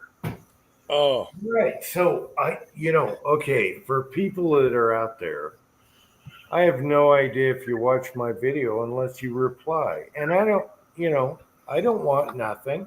I watch every one of your videos. I watched you cleaning out your spark arresters. I watched it all. Okay, so you did see the video, but let me do my little rant here. I don't want nothing from people. If you don't reply, I have no idea that you watched it. All right? Do I put commercials on? Do I sell t-shirts? Do I want your money? No. All I want is to love. know if He only wants our love. And you can reply or not. Do I have a single video that says like or subscribe? No. Buy me something. The people that watch and reply, they saw the video. Otherwise, I have no clue that you watched the video, and I ask nothing from nobody. Yeah, but you can't. Am I going to have to separate you two? Yeah, but you can't get on a live chat unless you send you something. Remember Giftion? Oh my God! Just messing with you. Keep poking the bear. Keep poking the bear. Yep. You're right. I will have comment more often. I have no idea if anyone watched the video unless they reply. And I didn't ask a single thing. I didn't ask to like. I didn't ask to reply. The people that reply, I know that watch the video. And I know that you didn't watch that second video because I most certainly did. Where's I Mrs. did watch it. Mrs. Tin Man right now would beat your ass. She knows I'm right. Guns of Water says you didn't miss anything. Okay, well, there you go. That guy is always up in my ass. I love it. You know what? Wait a minute. Guns Water, how many videos? Oh, wait, Guns Water. Where's your video on this? Oh, at least I'm earning. And I don't want nothing from you. No commercials, no begging, no asking for likes. I'm gonna Yeah. Comment below. Yep, I hear that on every fucking video from everybody else. Yeah, you engagement bitch. Sure. Fine. Yeah, nobody's done the trigger test. There we go. And Pat, do I ever beg for any of that? No. No, not during the video. I mean, but that's next. I can see it now. Like and reply. Yep. No, not from me. You'll never get that from me because if you don't like it, fuck you. Yep. Don't forget to subscribe to Uncle Jim. No. Do you ever see act?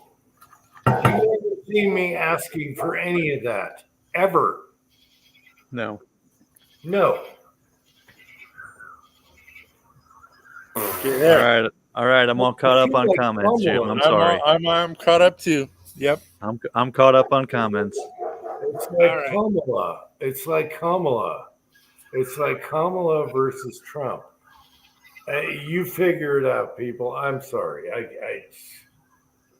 You do it and you earn and you don't ask for nothing. If they want it, if they want to see it, that's fine. They will reply to it because they like it. If they don't, that's okay. My videos suck. I admit it. And I owe Guns and Water an apology. I'm trying to ask for shit. I owe Guns and Water an apology. He was talking to Patriot Paul, not you. I'm sorry. What did he say? He said you didn't miss anything anyways. I thought he was talking about your video, but he was talking to Patriot Paul. Well, Gunswater is always up in my ass anyway, so I don't know. I don't care. He says, read the damn chat in order. Well, it disappears after so long, so I can't have to scroll up. Patriot Paul is saying Uncle Jim's engine pressure is getting up. No, I'm trying to grasp. I put out videos. I don't ask for anything ever. And some people don't reply to me. And I'm like, you might have liked that video. I don't care. Whatever. Okay. Let's see. I'm looking at your jug test, which I watched. You have 38 comments. All right. Yeah. Let's go to my last video. I've only got 30. You've got more comments than I do. And I put that video up 2 weeks ago. Children's. It doesn't matter. It doesn't matter. I do it just to exist. But the people that reply all the time, I am loyal to them because, hey, you actually got something out of my stupid ass videos. I don't do good videos, but I do them a lot. You do good videos. Don't sell yourself short. No, I'm not. I like it. Yeah. No, there's some really rotten shit on YouTube, and you're not one of them. So you're fine. Okay, so I'm not rotten. That's Well, the boulder dragging video was borderline, but yes. I love it. People do whatever they want, but I do like getting. I really like getting people getting on my ass. Gunswater is one of them. He gets on my ass every time. He's all over my ass, and I get to fight with that fucker. So Gunswater, good for you. Jag is another one. Jag, he rides my ass. I like Jag. Paul, I don't post that many videos. Don't feel bad, man. I don't do very many. Yeah, I love it because he replies and gives me shit. And I can take it. It's all right. So I've never fought with a damn plastic bag this hard in my life. Jesus. Carry on. I'm in an uncomfortable chair right now. So listening to Uncle Jim bitch about, his YouTube stats, my ass is already sore. I didn't bitch about my stats. I didn't bitch about my stats at all. I don't give a shit. I'm a small, tiny little guy. I need a futon or a love seat down here with a TV and a laptop so I can stream in comfort. Tin Man, is that your dog? No, I do not have a it's dog. the neighbor's dog. There's a raccoon in the neighborhood, and About to say every one of y'all was thinking it was mine. all right. I have a cat. Damn, your cat's loud. I know he's a noisy bastard, isn't he? Yeah, wait till you got 2 hunting dogs on your cat's ass. Poor Minnie.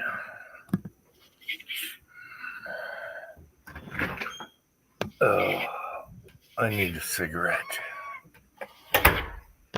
Gun sweater, only love for Uncle Jim. Hey, I get you. I love the banter. Jim needs a cigarette after that orgasm. Oh yeah. No, I love the banter. I don't care if it's good or bad feedback. You know, recently I got some really shitty replies, but that's okay. I have no idea. I go look at their channel. They have no channel. They're just mama's basement people. I So just they went to piss I my just went butt. I just went to comment the word bitch on your video, and YouTube popped up with a window and said, "Are you sure you want to post this comment?" Wait, let me get back on camera here. Hey, Jim, the next video you make, be sure you post it to your Patreon account.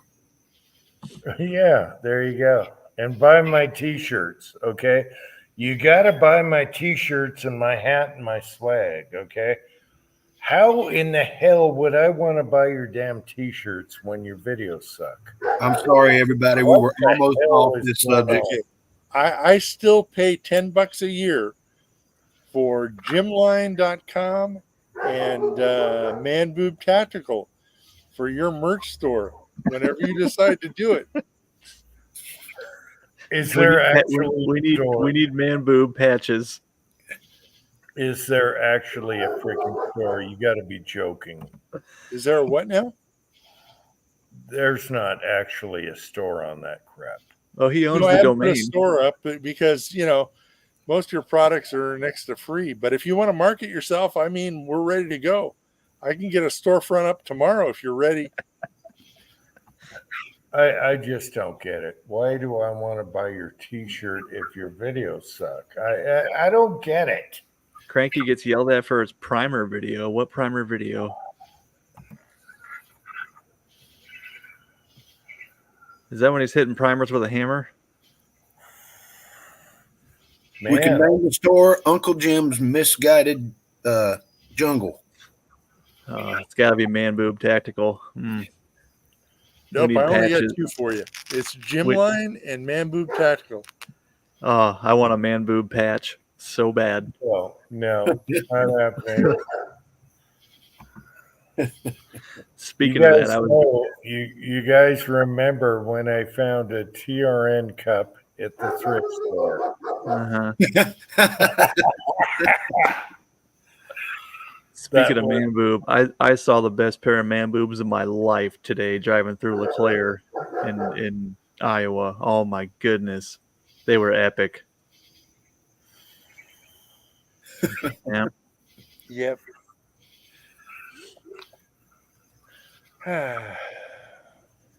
All I'm saying is I'm wondering if people are walking out. I don't want nothing from you. There's nothing I want from you. But I love when people give me shit on the side. So Jag one says he's selling his used bathwater. Hey, Gwyneth Paltrow made a candle that smelled like her vagina, and she made some money off of that. So the jobs are out there, people. Can I sell pictures of my feet? I'm sure there's a niche market for that somewhere. Yeah, I don't know if I'd want to go to that crevice of the internet, but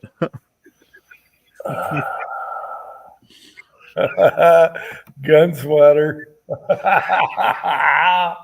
No, $60 in this economy. Are you crazy? And Preacher's wife made that rock. She's awesome.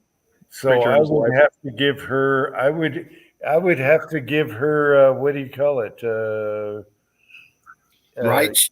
Yeah, I would have to give her. What's the word for it. I went brain dead. Copyright. Copyright laws. Oh, Yeah. I would have to give her compensation for the Royalties. royalties. There you go. Thank you. I would have to give Preacher's Wife royalties. That is my favorite, one of my favorite things ever. She painted that rock and they brought it here. And I was, you met both of them, right? Yeah, they're great people. They are awesome. Me and Jamie had barbecue with them. If Yeah. y'all watch my videos, y'all have seen it. Yep. I know. And I was hoping that Tin Man did a barbecue with Preacher, but he had to go quick. So didn't happen. He was here for 5 hours. That's all I had him for. And we were down here for like 2.5 of those hours. Yeah. He was too busy walking around the restaurant looking at ingredient lists on the backs of hot sauces and barbecue sauces, seeing if maybe he wasn't hitting it. Yeah. So the Preacher's Wife rock that she painted it is so personal and it is so precious to me. That's why we got the logo and it's always in the videos. It's precious. And that's what America's all about.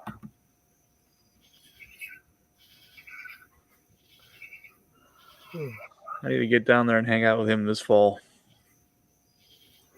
When it's not so hot. Arkansas is hot during the summer. You guys got to do a barbecue video together. I want to blow up a toilet. Okay, do that too. Do that and a barbecue. But if you do start selling the UJ rocks, you got to put a children's disclaimer. This is not a cookie. Only if you bite really, really hard. This thing's hard as a rock, Mom.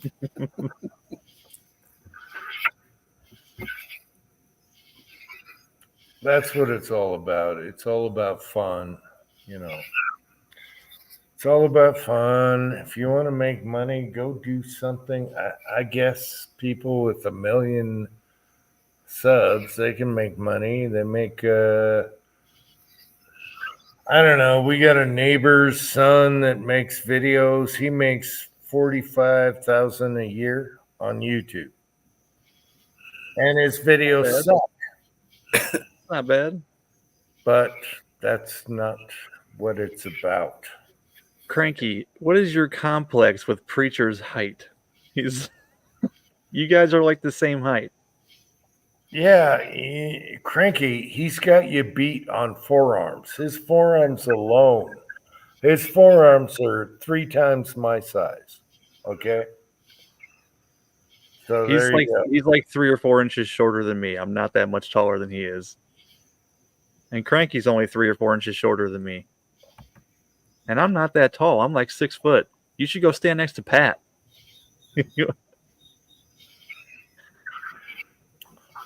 I don't know. I think Tin Man's a little taller, but the forearms, he's got a beat. Oh yeah, absolutely. I'm taller than Preacher, like I said, about 3-4 inches. But yeah, he's not a small dude. He could beat my ass. If he played football, they'd call him Refrigerator Preacher. Yeah. Yeah, I was like, my God, I'm not showing my forearms next to you. Preacher's awesome. He's so much fun. All you guys that came over were fun. I would have loved to have brought him over to the shooting range and messed around for a while. That'd have been fun. It would have been fun if Preacher showed up when everyone showed up here. That would have been awesome. Yeah. He could have cooked. Him and Pat could have cooked. Oh, Marvin. Marvin's a hell of a cook too. Yeah, Marvin is, oh my gosh, he's a chef. Yeah. And Pat brought all the meat from Nevada, from Vegas. I couldn't believe the prices on that meat, and it was so good. You're muted. Still are. Mrs. Tin Man says plan Pat. another Utah trip. I don't know if I have another trip in me. Pat, you're muted, buddy. Yeah. Sorry, Mrs. I was, Tin Man. cut the dog off. Okay, go, Pat. Oh no, Miss Tin Man is up. I'm not getting in the way of that. Find another Utah trip. No, I we don't can have know a if I have Vegas trip. another- You know, in another couple of months, it's going to be cool enough. And you guys still get discount airfares. I heard airfares suck right now. I have no. I haven't checked. I don't know. I know what it was 4 years ago. I don't know if I could do that again. I'm just too Well, nervous. you got new tires. Can you drive down to Vegas? yeah. Well, I got a nail in my truck tire right now. Yeah, quick plug, no big deal. Tell you what, them tire shop guys are pretty good. They'll pop that tire off, they'll put a patch on, and you'll never know it was there. It'll cost you $20. Well, me and the son are going to do a plug test. Okay, we're going to Yeah. plug. What's the air pressure on your truck tires?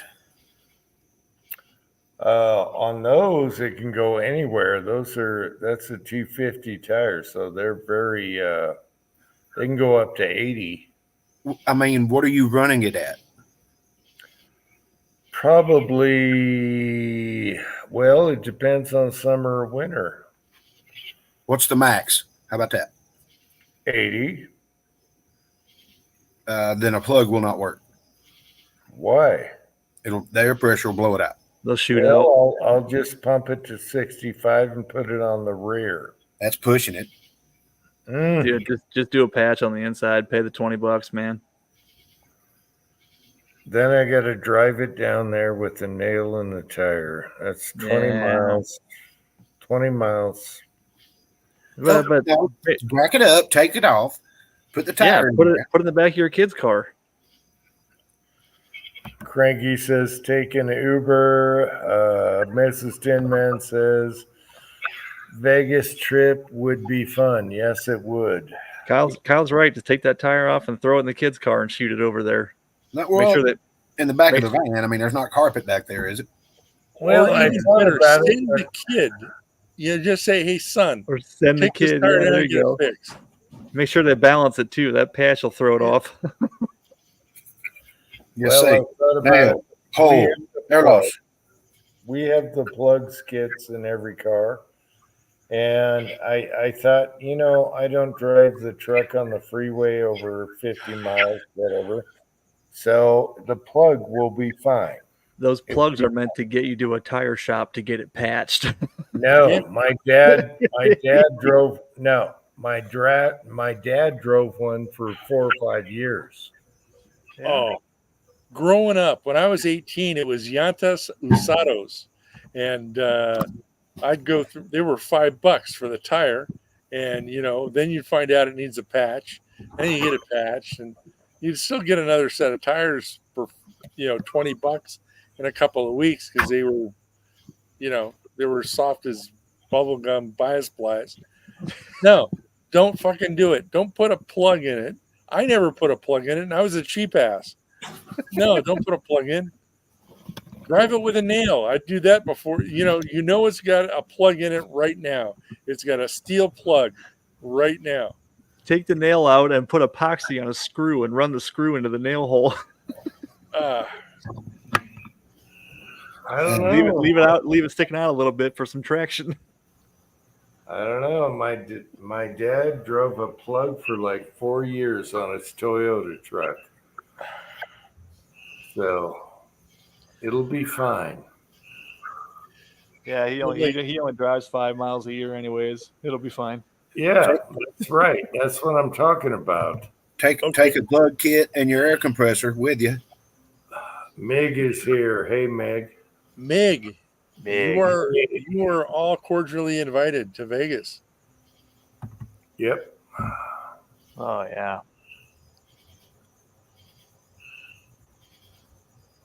I was talking to Preacher about Vegas. He said they keep it pretty clean out there. They don't even allow you to sit down on the sidewalk. You can't sit on the strip because you'll get yelled at. Okay. So yeah, down at the strip where the touristy, it's a fucking police cash cow. They'll write you up for anything. They'll write you up for no blinker. They'll just all day long. They're just raking it in. Preacher said he sat on a ledge by a store for maybe 3 minutes, and a cop on a bike rolled up and said, "Hey, can't sit there. They just radioed me. They caught you on camera sitting down and told me to come tell you to move." That's crazy. Jesus. Yep. I don't know why there's so much hate for the plugs. They work. Let me find it. Okay, look. After you shoot 4 inside the tire and finally get the 5th one to stick and not go in the tire. No, I'm not talking. No, I'm talking about the one, the repair kit. The first problem is you don't have a full-size spare, do you? Mm-mm. Yep. No. Nope, You that's should. a problem. And the nail wouldn't be a problem if you had a spare. No, I have a spare from 1990. It's full size, but it's not going to hold air. Yeah, they should have a full-size spare on that truck. I have a full-size. You crank it up underneath the bed.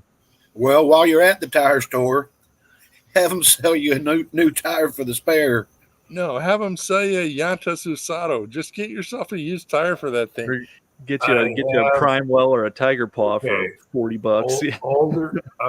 Older trucks had full-size spares.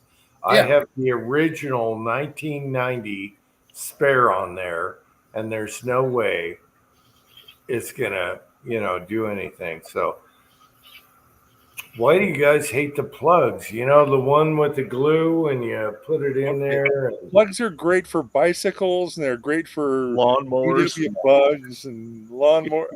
Yeah, it's great for a rear tire. I'll just rotate it to the back. But no, that's a 460 2.5 ton or 1 ton. It's a big boy. It's a big boy.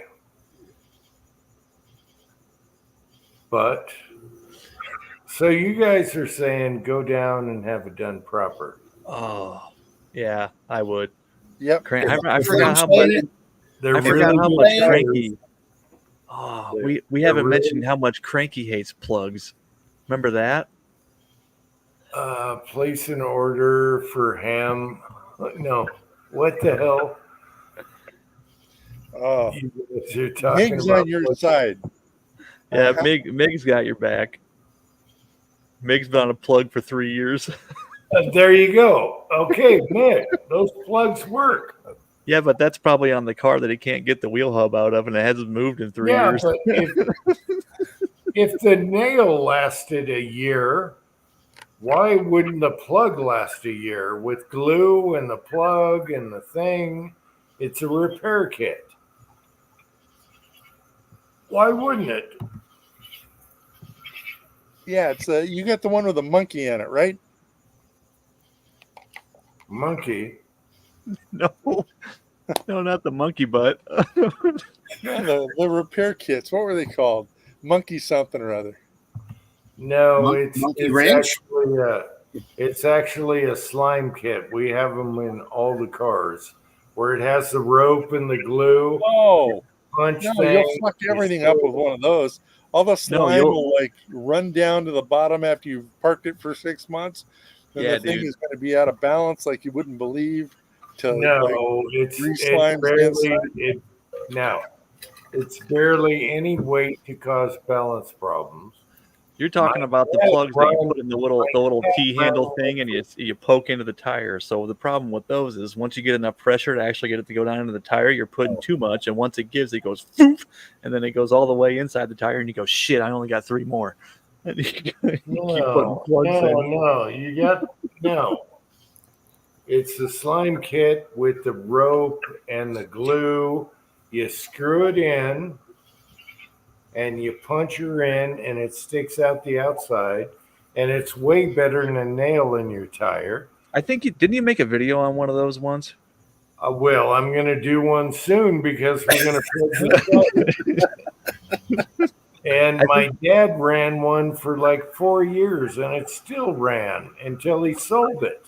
I swear I remember you making a video about one of those once, but yeah, anyways.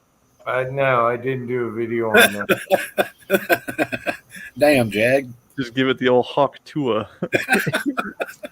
Yeah, but you guys know what I'm talking about. It has the, pull the nail, screw the thing in, and then put the rope with the glue in, and it's fine. And then just run the rope until it matches the tire. And I could always have it fixed later. They just cut the back and then, glue the inside with a patch. I got good tires on that truck. So Right out of high school, I worked for Firestone. And so you have steel-belted tires, and they're going to rust. And then the belt's going to separate, and you're going to get a friggin' flat. No, my tires aren't going to rust. They're very good, awesome tires. Yeah, they're real good until you run a probe into that steel belt and it sucks a little water. Yep. No, I'm just going through the hole that the nail made. No, it's gonna work. Oh yeah. I'm gonna do a video, and then I'll keep doing videos for 5 years. And then put 80 psi in it and shoot that plug so it puts a hole in your gas tank. No, everyone should have a repair kit in their. We have them in all our cars, and it's a repair kit for emergencies. Mm-hmm. However, they last forever. Yep. They last forever. The glue seals to the rubber. It eats into it. It seals, and you're good. No, Auto Club card and a spare tire. That's what you need. So you can whoop out the lawn chair, wait for the truck to come, and change the tire for you. We're gonna die on this hill. Okay. For Mrs. Tin Man, if she's still out there, I'll put the videotape or the cassette tape in there from France, and we'll run that while we're trying to flatten my tire. She knows what I'm talking about. He's going to want to comment on this video too. Yep. I'll comment the shit out of that video. Oh yeah. Don't worry, Jim. All right. So YouTube will kick us off as bots. So for Mrs. Tin Man, I'll plug the tire and I'll put in that cassette tape and listen to old stuff when we were young. Possible squibs. There you go, Cranky.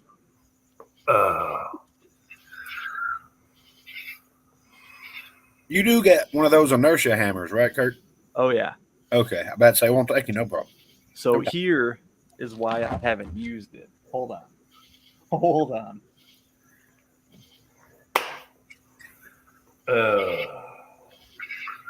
I'm not going to sit here and do this whole damn bucket with that inertia hammer.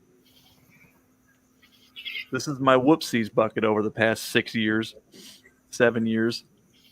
And instead of pulling them, I just throw them in the bucket. Yeah.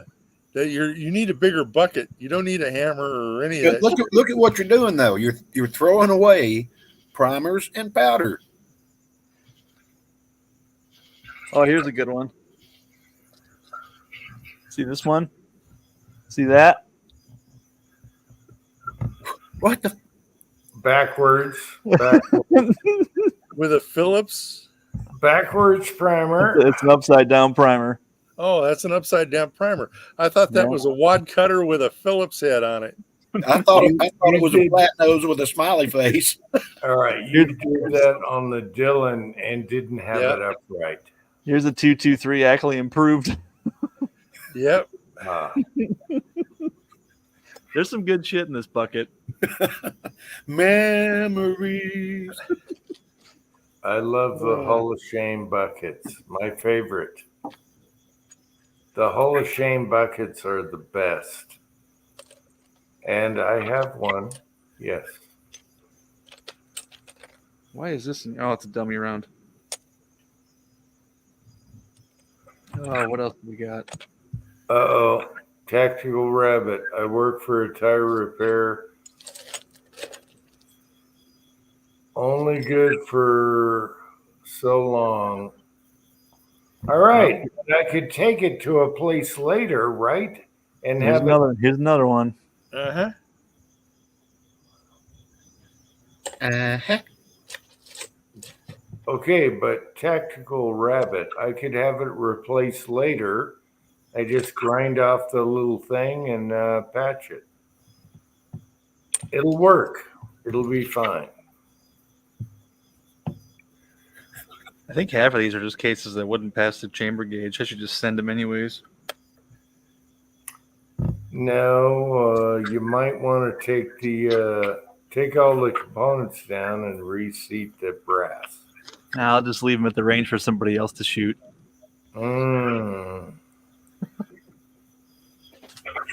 Like when my load development gets too spicy and I start punching holes in primers and I still have higher powder charges, yeah, I'll leave them on the bench. Here, those are for the next guy. Yeah. Okay, Meg had good luck with the plug. And so there you go, people. That's all I'm talking about. I'll rotate it to the rear. Right now it's on the right front or the right left.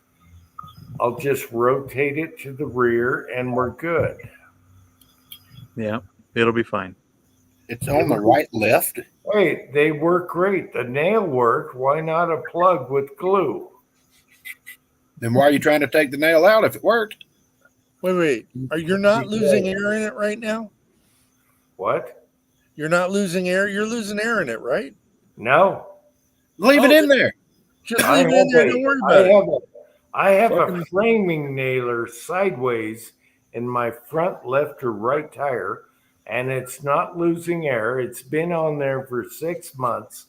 Why not put a plug in it and call it a day? And If it ain't broke, don't fix it. If it ain't leaking, then I could put it let her on eat. the rear.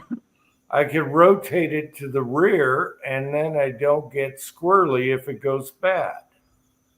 I mean, that's all well and good, but I wouldn't take the nail out just to put something. You got to ream that hole out to put it in. Oh, that's got to be music to your ears going down a concrete highway. I would. I would because I don't like the clacking noise of the nail. It's a sound thing. Have y'all ever seen the Mythbusters show where they're on their regular runway and a Ford F-150 with square tires on it? Have y'all seen that? I saw that one. It was hysterical. But they did figure out, at first I thought the truck was going to fall in half. But they figured out the faster you go, the smoother it is. It's 60 miles an hour. Adam goes, it's like riding on tires. And Jamie says, just don't slow down. I don't know if my back can handle it. I It was hysterical. That was when TV. That was when TV was good. You will be laughing.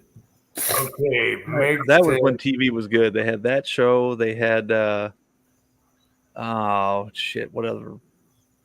I was just talking about this with a guy at work, like BattleBots and stuff like that, and then Power Block on that with all the car fixing shows. Oh yeah, Top Gear, the British one. Oh yeah. Oh man.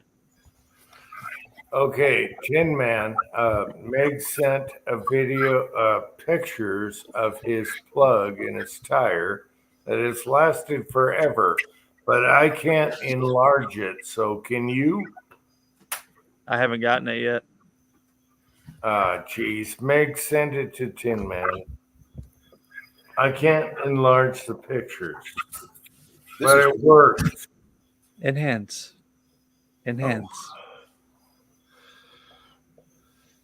No, I can't. The way he formatted it, I can't enlarge on my phone. On my phone. But it worked. I'm just giving you shit, man. We're just trolling you. I think a plug with glue is better than a tire. And all the guys at the tire shop, all they do is put a glue ring around, a rubber ring around the back so it can't blow out. But if it works, why not switch it to the rear and drive dirty? It's your truck, dude. That's my theory. Nobody's telling you can't. Tee it high and let it fly. We're just gonna bust your balls about it for a while. Yeah, I'm gonna drop ship you a spare tire. I don't want it. You can't match my tires. There's all-terrain tires. You can't match it. Okay, It don't matter. It's a spare. You don't understand what a spare tire is for. No, that only puts weight in the back. They're garbage. Spare tires are garbage. My dad says spare tires are for pussies. Okay, Jim, it's already got a. You said it's already got a full size spare. Take that one down, put the new one up with the new tire on it. God almighty damn! I argued with my ex-wife. It's a 1990. Wait, it's a 1990, and I've never taken the tire out of the rear under the box. So it's garbage. Soak the whole mechanism down with PB Blaster for about a week every day. I'm glad Pat got that one. Fall out on its own. I'm sorry. I'm going to plug the tire and do a video on it and drive it forever. Then plug that motherfucker. I'm going to plug it. It's better than a nail. No, it's not. Yeah, you have a steel plug in it right now. Just go get it fixed. Jesus. That costs money. No, we have repair kits for emergencies. We're going to use it. Those plugs work. They work. Yeah, but this isn't an emergency.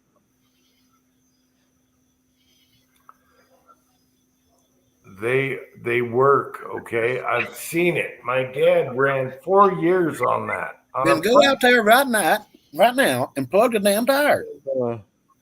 I just listened to that song today, Pat. Goddamn.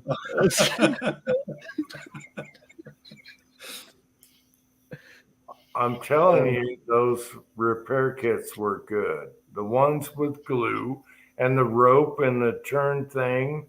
And you gotta open up the hole and screw it in and punch it through. Those things work. All right. Tread is here. Plugs work just fine. If anybody knows, it's him. He knows what he's talking about. There you go. They work great. They're fine. And so what if you have a rubber a quarter size plug glued to the inside of your tire? It doesn't matter. They're both the same thing. They're sealing air.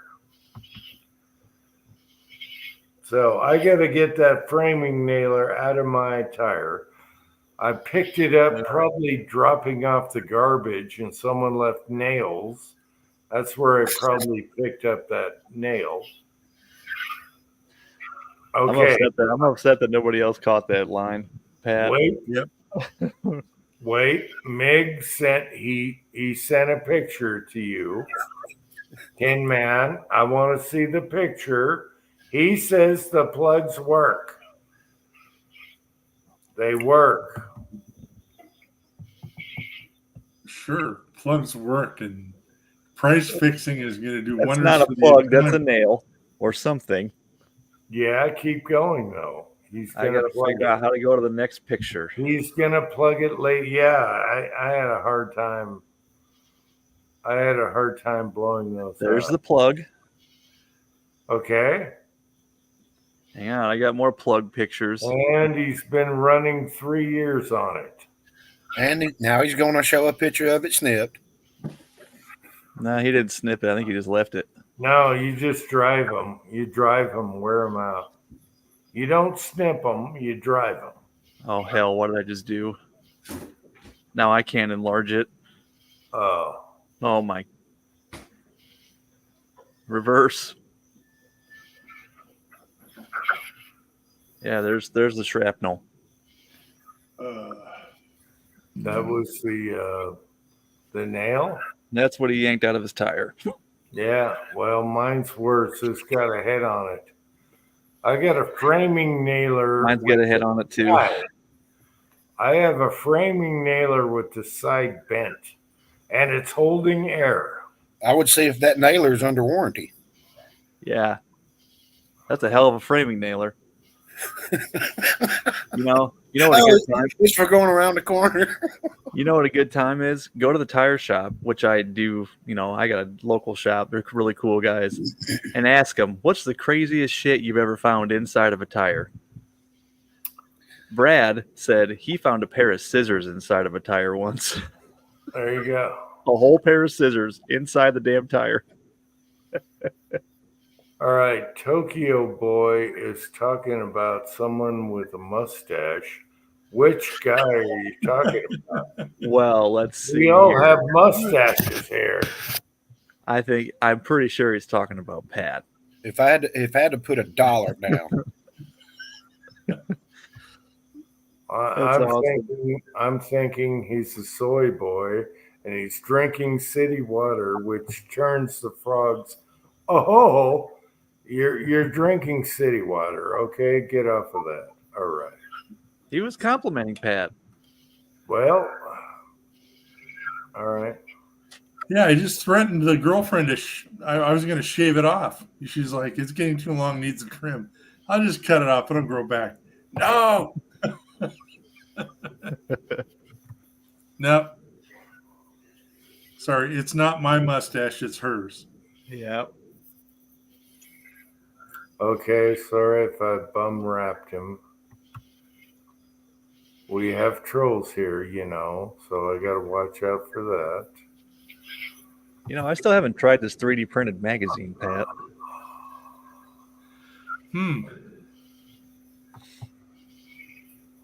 Preacher was pretty fond of the 3D printed 17. He really was into that. Oh, yeah. He picked it up and he goes, "Wow." Yeah, I'm not sure on 3D printed magazines. They don't last that long. Yeah, long enough to have some fun. Yeah, long enough that it's the feedless. The feedless. What could be more fun than picking up 14 rounds of 9mm up out of the dirt? Yeah, I'm not sold on 3D printed magazines yet. The lips wear out. Yeah, I'll give it a try. This thing's been sitting with a spring in it for at least a year, and it still feels pretty good. And I think it clicks in. Oh, yeah. Drops free. We're good to go. Yeah, but for $10 you can buy a good mag. Oh, I know. Yeah. $10. Yep. But there is good purposes for 3D printing. I'll tell you that. We're doing I did some Dylan upgrades with 3D printing. One was the primer where you don't have a 550. I do. I have, the 750 uses the same priming system. Okay, Kyle, you know how you use blue tape around the rim of the primer bucket? Ish. The primer, I can go show you. The primer trap. You can 3D. There's a couple neat things. I could go in the loading room and show you. There's a couple neat things about 3D printing here. What the hell? You did the whole thing? That's not a 550. No, this is a 750 primer catch tray. Okay, a 550 usually will put blue tape around it so no expended primers fall out when you're doing your thing. Oh, around the teeth on the bottom? Around the top edge. Okay. My son just 3D printed one. It puts a lip on it, and it's Okay. awesome. It doesn't. Yeah. Now I understand what you're talking about. Yeah. Usually, old school, you put tape around the top of the primer tray on the 550. Right. To give it more Mine has a metal shroud that goes over the top. Yeah, well, the 550, now and then a primer would fall on the floor. It's, a dead primer when you're decapping. So he printed one, I picked it out, and it's awesome. So I don't need to use the old blue tape anymore. And then the other neat thing is the the primer filler tubes. Rack for that. Oh, cool. Yeah, Dylan never had a rack for that. It's super easy. That was the very first thing I ever 3D printed was one of those hangers that hangs on my case feeder that I hang all my tubes on. They're a little flimsy though on the backing. And mine's beefy. What?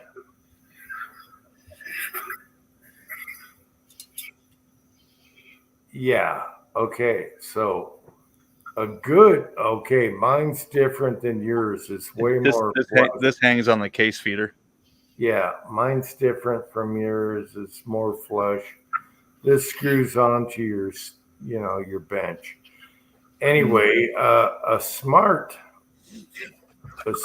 designer would have made it a little thicker and less tension, but now I can get all my tubes on the side.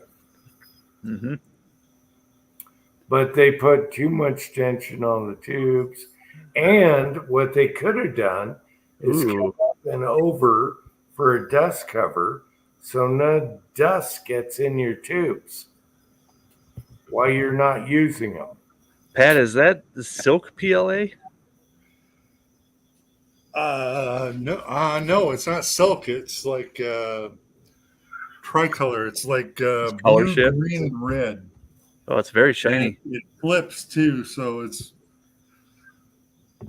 just PLA plus. It's not silk. Wow, that's very shiny. Very nice. Yeah, we'll see how it works out in the Glock. Yeah. Well, it's gonna be bitching. I want pictures. What is it? I missed it. He just showed what spool of filament was on his printer. It was really cool looking. Oh yeah, I made a little Lazy Susan for Tread for his all of his conversion kit and stuff for his 750. I forgot about that. Yeah, he puts all of his parts in it and holds all of his stuff, and he can just spin it to whatever he needs and then pull it off. Yeah. Did I mention Tread was here? I don't know. Hey, Tread, how you doing, boy? Tread. Bud, boy, man, whatever.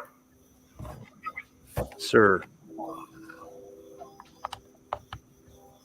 3D printers are very useful, I'll tell you that. I haven't used mine for quite a while. I'm not going to lie. Yeah, well, I needed one thing, and then I told my son I need 4 things, and he, boom, bam. Yeah. Say, hey, while you're at it. Yeah. Sensuous. Yeah, I just kept sending him files, and he got it all straightened out, so we're all good here. Except for, like, braces. That would be nice. Yeah. If they were legal. That might not be too comfortable on the shoulder. What? A brace, a printed brace. No, but he's got it's a 380. I mean. Oh, one of those. Gotcha. Yeah. Gotcha. Well, I understand. It depends on what's legal. Some pistol braces are just the back end, okay? So you can do anything you want from there to there. However, we haven't found something perfect for that. All right. I thought you meant like an SBA 5 or something. I was like, eh. That's where they're deficient. Yep, I still have Zoe's baby shoes for the buffer tube. Baby Crocs. Okay, Tread is like Gunswatter. Tread is like Gunswatter and Jag, always on my ass. Tread is saying Uncle Jim sounds like he's back on the sauce. All right.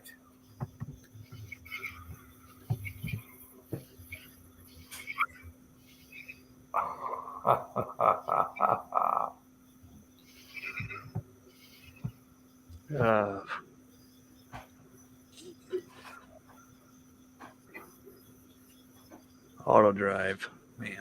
I'm thinking about selling my 750. I never use it. I don't shoot that much.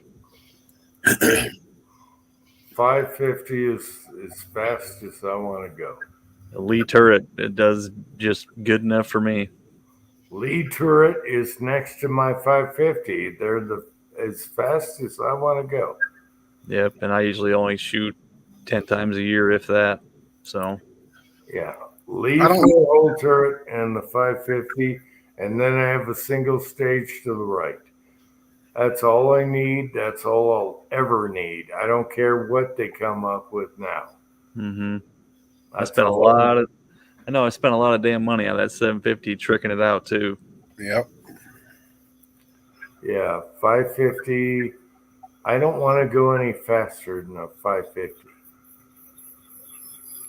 It's pretty nice though being able to bang out 100 rounds in 10 minutes though, and not have to see any bullets and do. Oh, it's awesome.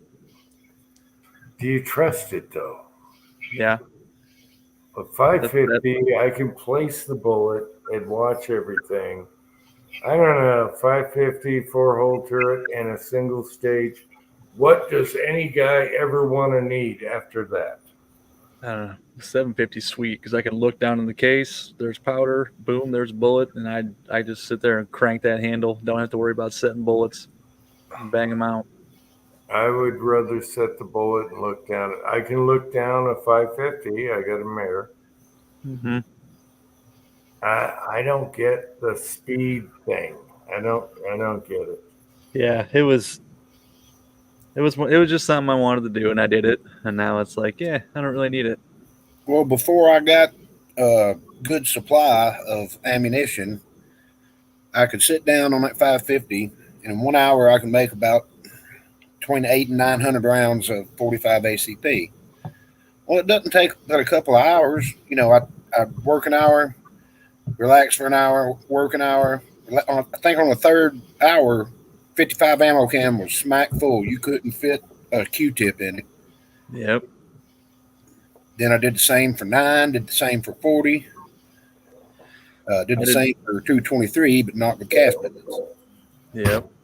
I did that too before Dead Zero. I loaded up 250 cal cans, one at 45 and one at 9, and then Dead Zero got canceled, and it took me 4 years to shoot that ammo. Right.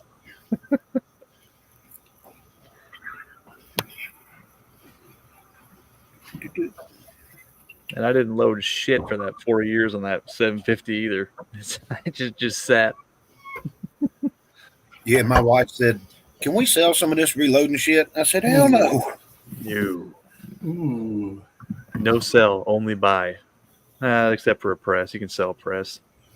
Well, what I got to do is clean up my reloading bench and get it back down to bare metal and a press. And I got a set of shelving from work. It's nothing huge. It's like 2 feet by 2 feet. I think 5 shelves high. Let's see. Got another set of shelving units that is full of shit. I got to organize the little one from the big one, and then organize the reloading bench to the big one. You know, I don't know.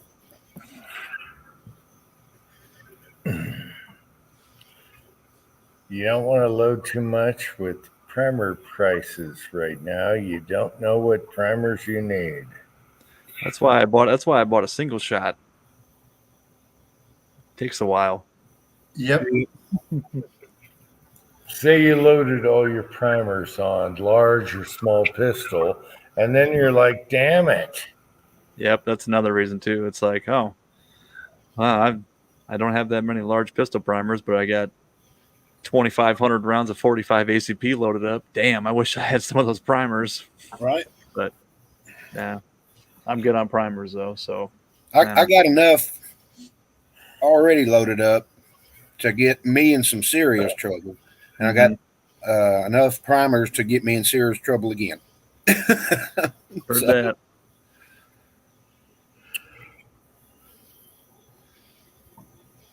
The Pro 1000 was a headache. Is that the Auto Breech Lock Pro, or is that the 3-station one guns? The Pro 1000. The Pro 4000 was the four-station one. I had one of those too. Then I bought a Lee Loadmaster and had it set up for, because 40 and 9mm use the same shell plate. All I had to do was change out turret heads, and I put a brass feeding system in it. I think it comes with that. And all you had to do was just turn. I don't use, the point was this. I don't use the auto spinning rod, the shaft. I don't use that. I just reach up there and grab the dies and just turn them. Yeah, I don't know. Dylan 550, 4-hole classic cast. A cast single stage Lee, the classic cast. That's all I need. That's all I'll never, ever need in my lifetime. I don't care what they come up with now. That's about what I got too, besides the 750. And I don't really use a 750. I probably wouldn't even use a 550, to be honest. I'd rather just sell it for cash. Nope. No, 550s are good. You control everything while you're doing it. Everything works. It's easy. I just don't shoot that much. So even a 550 would probably be too much for me. My 550 is older than dirt, and it still works. So it doesn't even have the grease bushings, none of that crap. 550, 4-hole turret press, and a single stage classic cast. Bam, done. Patriot Paul says five rounds at a time. I'll never change. I'll never change after that.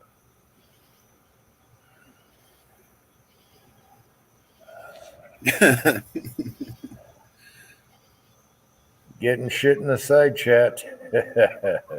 That's about where I'm at too, Paul. 750 is overkill for how much I shoot. Yeah, I'm telling you, people, 550, 4-hole turret, classic cast, single stage, boom, you're done. You can run over the single stage, fix stuff that you screwed up or whatever, bullet set too far or whatever, bam, done. Yeah. You remember the old, what was the name of that powder company? Maybe it was Winchester 350. It said ball powder. There was a comment under there that says, "Do not ever use. My balls have never been so irritated." Yep. Okay, Jag said, what about the APP? Okay. I forgot about that one. That one's an awesome. Yeah, okay. Sizing bullets and fast brass prep. There you go. I got one of those too. Guilty as charged. Even if you're just for decap and brass, that press is worth it. It's worth it, but just for sizing bullets, it's worth it. Yeah. All right, guilty as charged. That's one more. I'm sorry, I forgot about that. Swaging 223 on it works pretty well too. Fully automated. Yeah. You could do all kinds of shit on that thing. So yeah, I like it. Yeah. You can fling a piece of 9mm brass about 35 feet with one of those. Yep. Once you get a little hang up, and then it finally works through that spot in the feeding process, yeah, you're gonna lose that piece of 9mm brass. Oh, I'm getting shit for 5 rounds at a time. No, I load boxes, people. But I don't waste my primers on everything. Did you shoot those cranky bullets out of that Strybog yet? No, I got them curing right now. I just cast.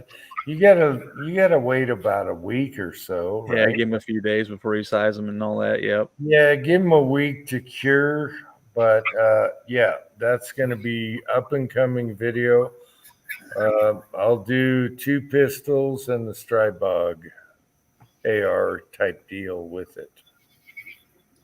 It's a nice looking mold, though. It's a great. It was so easy. Yeah. Yep. The molds are expensive, but they're expensive for a reason. They're damn nice. That mold was awesome. Yeah. Mm-hmm. And if you people out there want hollow point molds, I would go MP. 100%. MP 100%. Their design drops hollow points way easier than the others. I was trying to see if mine was out here on the porch. I guess it's inside. Guns of Water says a Lee hand press. Yeah, the Thigh Master. Don't forget about that thing. Yeah, no, not going there. Yeah. That is just how do you control that stuff? No. You put it between your legs. No, you use your thighs, man. Build up them quads. Okay, let me do a rant here. It's just like the press there, the Thigh Master.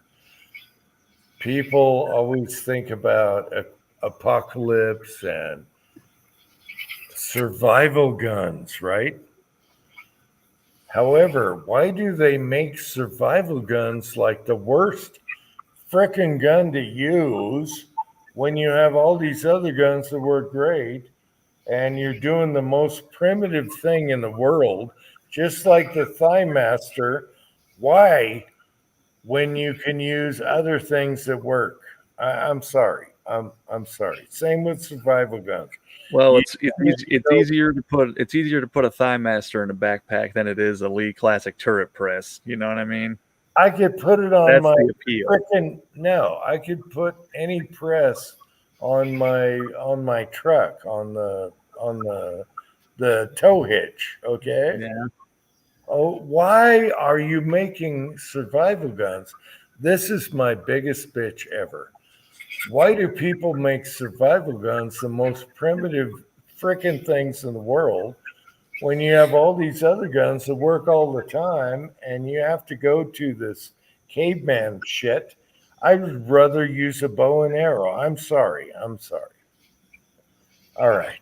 I don't think a Henry AR-7 that all folds up into the stock and I can pack into any backpack. Doesn't have to be a big one. And throw a box of 22 ammo in there, and it's a Henry. It's accurate as hell. It's a Henry Jam-O-Matic. I learned how to shoot on the same gun, the original Armalite. That's what I learned to shoot on when I was a little kid. Why do you need a shitty short magazine when you can have like a 22 pistol, like a Ruger 1022? What do they call the pistols? Whatever. Anyway, with a folding stock, instead of putting everything together, oh wait, I got to shoot something. I got to put it all together. No, but Jim, it's only for emergencies, like a spare tire. I don't get it. I don't get the survival gun.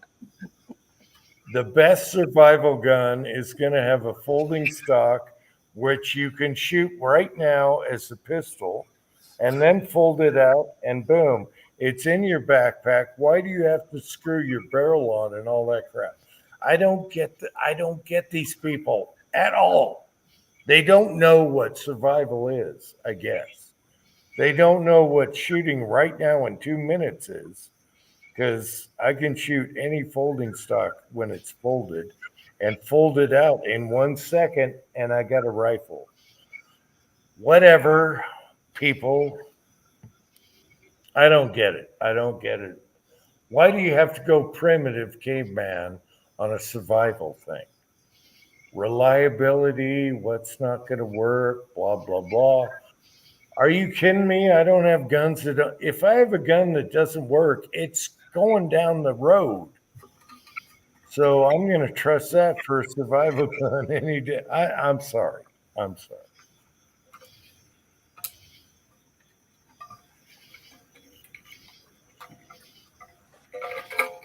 So, any good apple pie recipes? Any what now? Any good apple pie recipes? No, but I'm doing a chili verde right now that really needs to get stirred.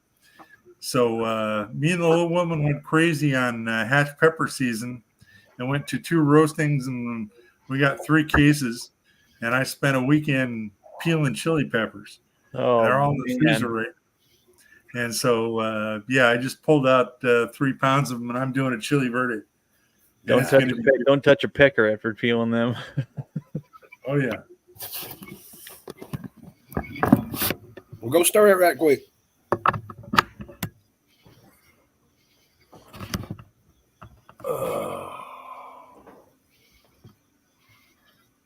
What's the weather supposed to be tomorrow? I might go shooting.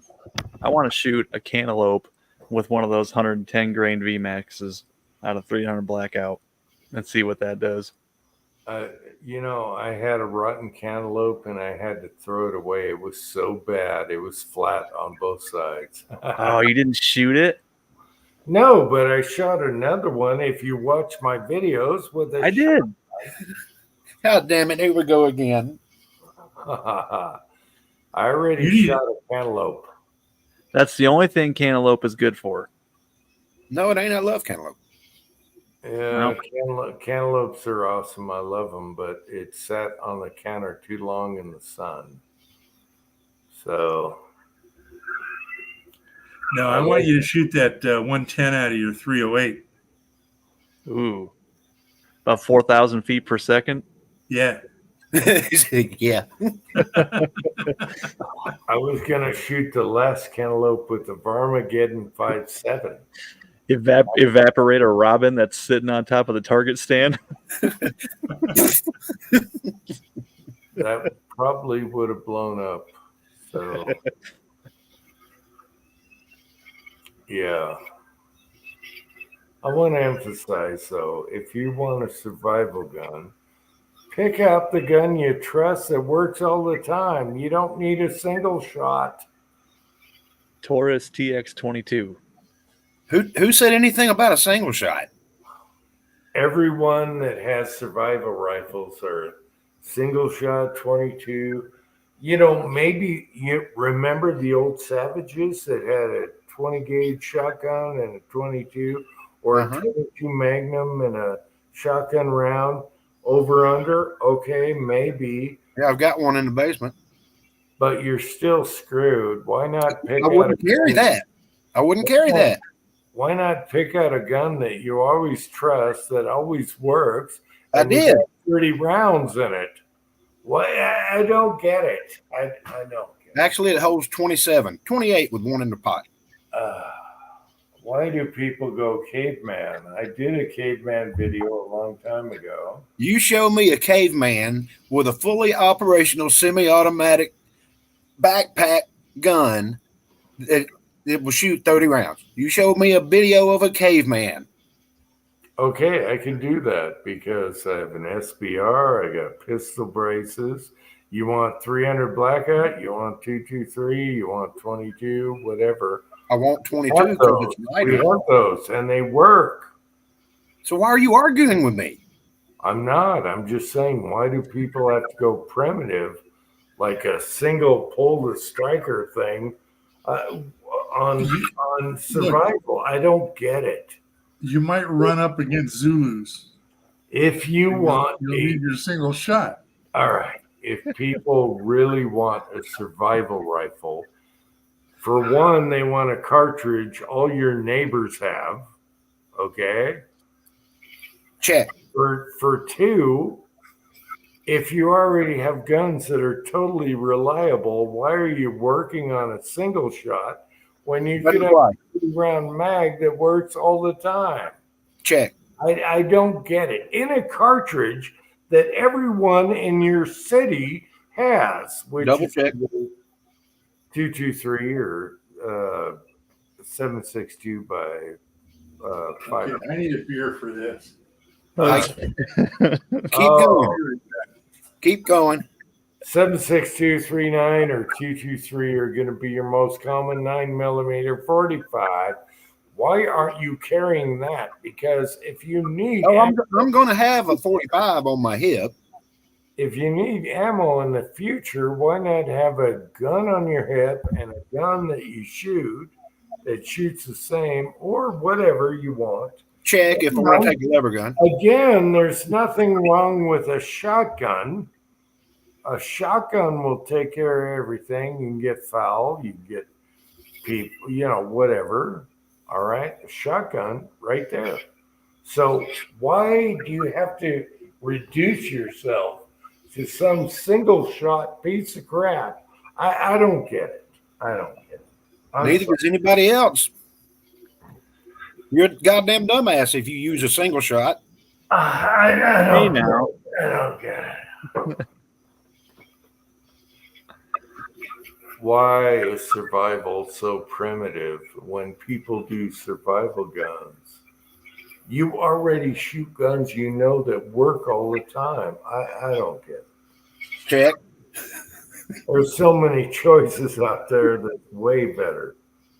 Take anything. So why not have a 44 lever action? Take care of it. 270 millimeter. You carry the ammo. Even a 357 lever action. Why not do that? There's so many. So now we have to take 4 guns. Why do you have to make yourself a caveman on a survival gun? It doesn't make sense whatsoever. I can't wait for him to rewatch this. I don't rewatch live chats. You need to. I know. Oh, Jag is up in my ass again. The rant chat. Hey, I'm right. If you have guns that you trust and are reliable for over all the years, why aren't you using that as your survival gun? Check. I just don't get it. Why do you have to reduce yourself? No check.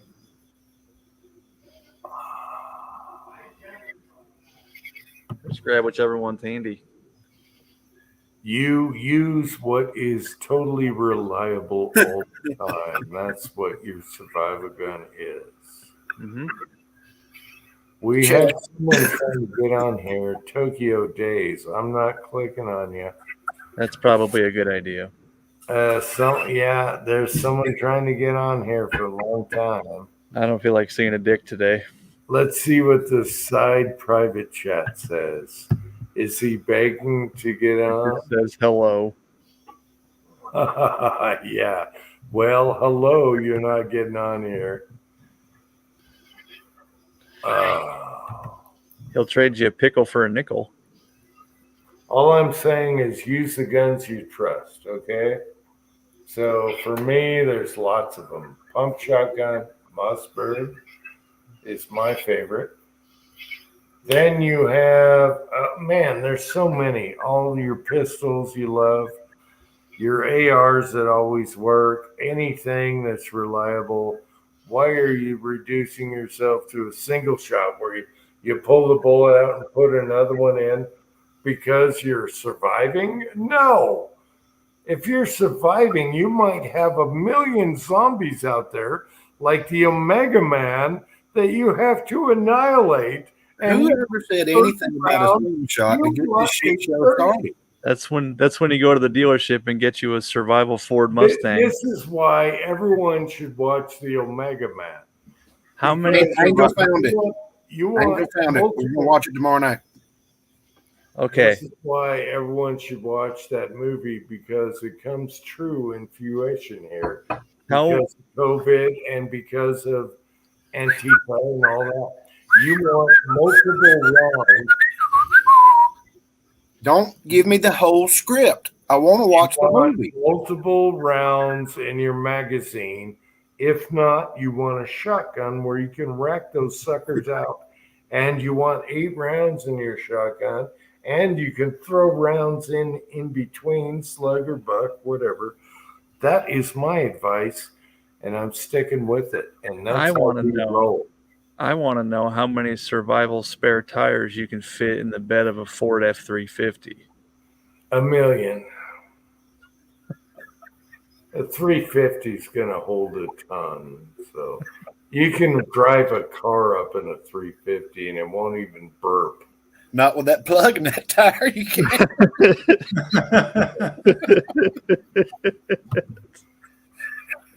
Anyway, maybe I got too serious, but hey, survival is about what you trust, and the most rounds, the better. Shotgun, rifle, whatever, go with that. All right, that's my advice. Sticking to it. I really wish I was drinking on this jet. Yeah. I just have water. Actually, I'm out of water. That's what I got right here. I used this vessel because I knew I wouldn't run out of water. Yeah, hydrate. I wish mine was that big. I just got this little guy. But speaking of survival, well, bam! That is cool. Oh, I've got something similar. Oh my gosh, you have a survival cup. No, that's for walking through the house at night when I gotta take a piss. You hold the cup and shoot with the Why would anyone degrade themselves to a lit candle? Yeah, man. It's a fully insulated tumbler. That's a weapon in itself. Beat the shit out of somebody with a Yeti. Yeah, but they don't stand up good to F-150 tires. We were camping, and I had my Yeti cup on the back bumper, and she wanted to be a little closer to the river. So I went back and down, bump. What the hell was that? Back on up where we're going to set our tent up and everything, and because we had the dogs with us. And what is that? It is a smashed Yeti cup where my truck ran over when it fell off the bumper. Whoops.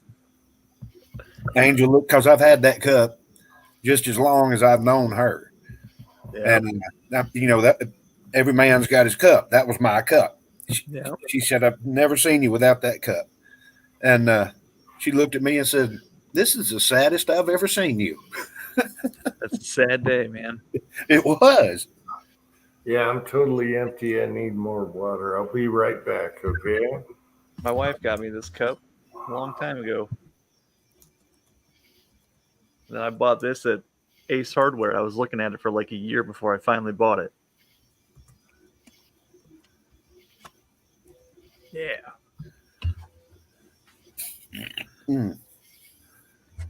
It's not rechargeable, though. You got to replace the batteries, or takes 3 AA's. Okay. You don't have any rechargeable AA's? I've got the whole setup to do it and all that shit, but I just forget about it. I've got some that it looks like a AA battery, but you pull the top off, and it's a USB thing. You can stick it in the side of your laptop and charge it. Wow. They're neat. My son got them for me for Christmas one year. Damn. And then he stole 2 of them for his PlayStation controller. But my other son got them back. Self-contained, rechargeable. Yep. You can plug them into a power pack. Mm-hmm. Well, I think it's safe. It's late enough. I know we're not on private, but yeah, I just had to get some rechargeable coin cells for Sylvia, and they make those rechargeable. They make those rechargeable. Wow. So she had one of her devices remote controls went out, and I got to fix it, and that's what was wrong with it. Wouldn't take a charge. So yeah, coin cells now. They got lithium ion coin cells that are rechargeable. Coin cells must be a 3D printer thing. No, that's a button cell battery, like a 2320. Oh, cool. Is that what you're talking about? Yep. So the 1, 2, 3. What the hell? No, what the hell is the one you put in your key fob? Damn it! Why can't I think of that? 2032. That's the one you put in your key fobs for your GM vehicles. Yep. Like those. Like those. Nice. Yeah. So because of shipping, I had to get 10 of them.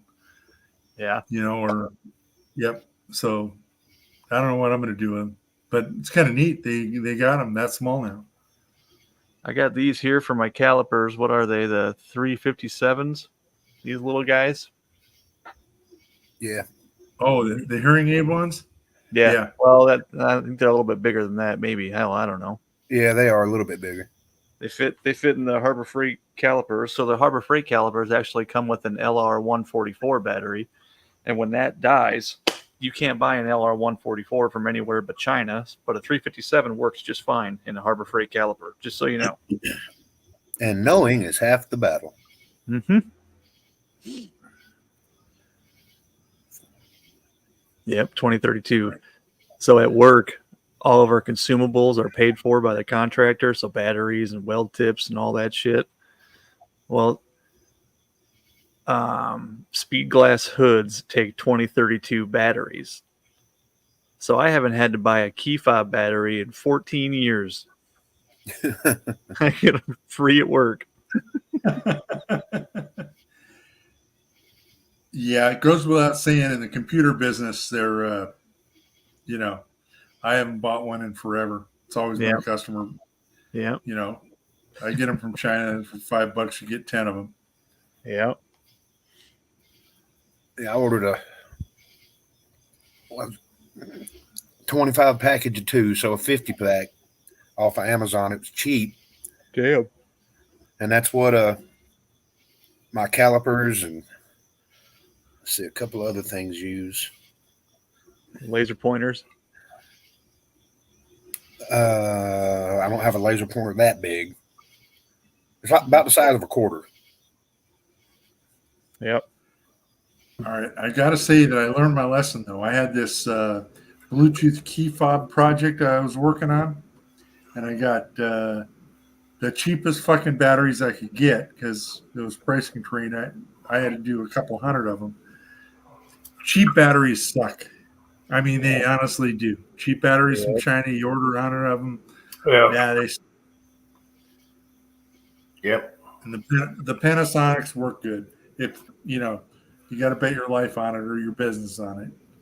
For everything else, it don't matter. Well, for what? What are you guys talking about? I just came back. Batteries. Talk about how I haven't paid for a 2032 battery for my key fob in my car for 14 years because my contractor provides them for weld hoods. And that's what you're talking about at 2032? Well, any button cell, really. Okay. Yeah, my batteries died in my Harbor Freight calipers, and I said, where the hell am I supposed to find this stupid LR44 proprietary bullshit? And then I stumbled upon, hey, that's the same as a 357 battery. I'm like, cool. So I bought a pack. 357, I get the Energizers by the 10-pack. Mm-hmm. But you don't know that if you crack open your digital calipers, and the button cell battery that comes in the Harbor Freight calipers literally says LR144. You're like, what the hell is that? Oh, I don't have Harbor Freight, but I use the 357s.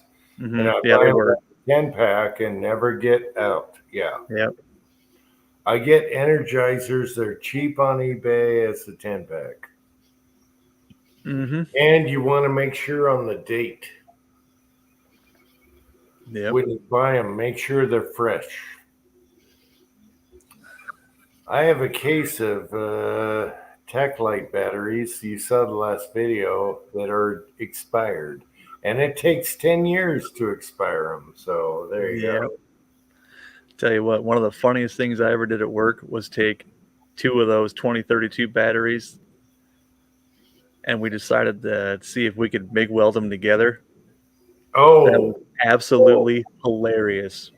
Holy crap. I'm surprised you got a face. Oh, it popped. And then it bounced off of the hood, of the exhaust hood, and just went ba-ding. It went flying across the shop. The flame that comes off of those is pink. It's really cool. Yeah, that's kind of hillbilly, what happens next type deal. You shouldn't have done that. I've had some fun. I've had some fun at work. That's a hold my beer moment right there. Yeah, that's. We only did it once. We just wanted to see, and it was awesome, and we were satisfied. Pat, you ever weld batteries together? It's no bad, no. No, but I've dropped an 18650 that was fully charged, and they were shitty Chinese ones with just the little shrink wrap plastic insulator on it. Ew. Once you short one of those, it's Fire City for a while. Yeah. They burn good. Oof. We used to take old coil capacitors for like older trucks, that kind of stuff, old stuff. And we'd dig them out of the box at work, go charge them up, place them on the counter with pliers, and just sit back and watch the fun. Somebody will walk up and go, "What the hell is pow? Shit." I mean, we're talking hours later. Eventually, somebody's going to walk over that thing and go, "Get this shit." Forget about it. Yeah. Or, oh, yeah. Here you go, Tim. If somebody's asleep and you have an old antifreeze jug laying around, okay? Mm-hmm. Y'all got compressed air there, I'm assuming? Yeah. Take you a pocket knife or something and drill a small hole. Yep, I know where this is going. Yep. Force your thing into I can't read that, Jim. What did it say? Well, it says alpha mustache. I have someone trying to come on the chat. What do you guys think? No, that was that dude before who had homosexual feelings about my mustache.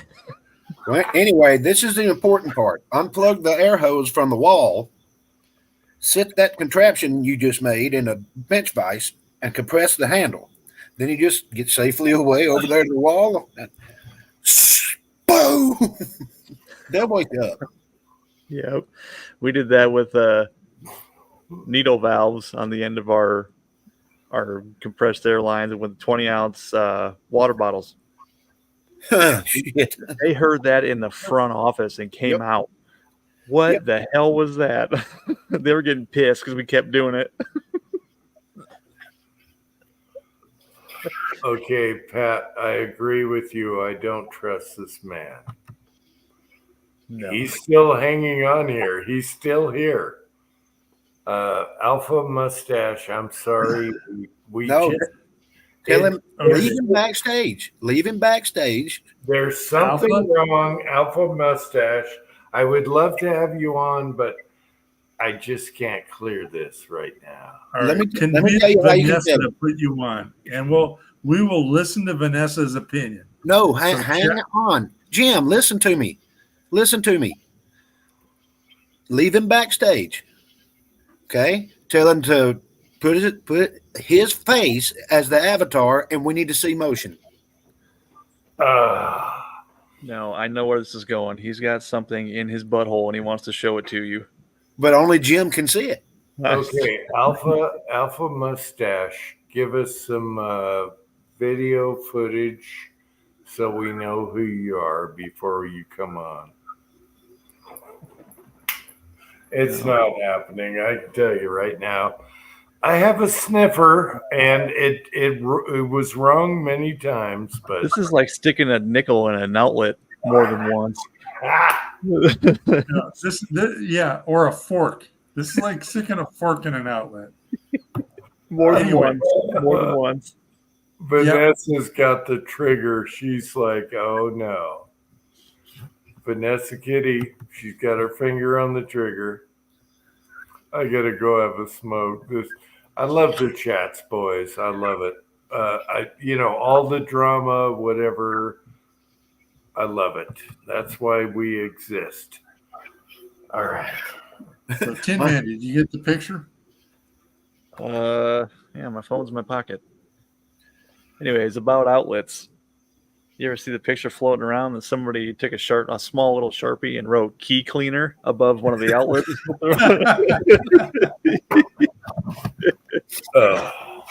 And the outlet was charred with black shit on it. So somebody tried it.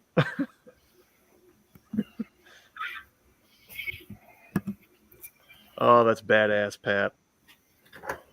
That's going to look good. You gotta love that. All right, Tin Man, did you see the video where the greatest car stealer ever that I gave you?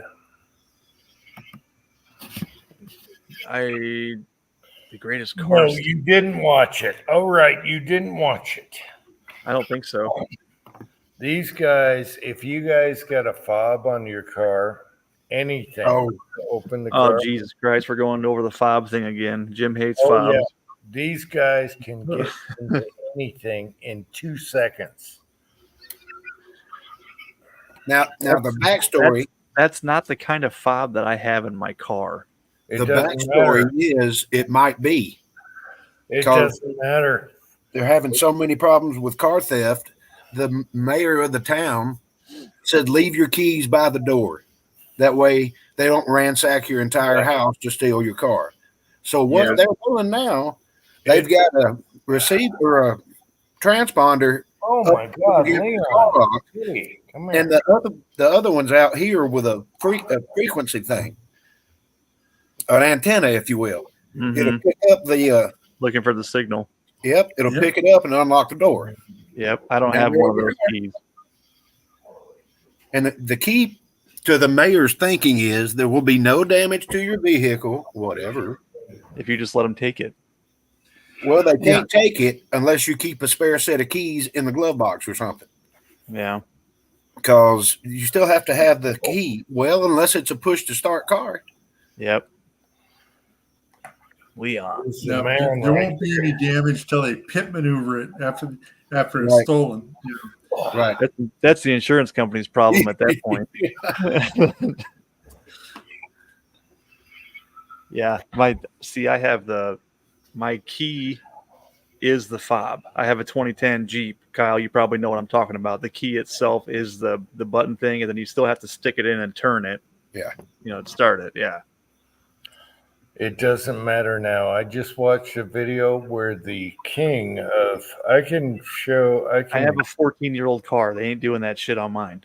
Well, they're not going to care about that. No, they're not going to care about that. They go to car lots.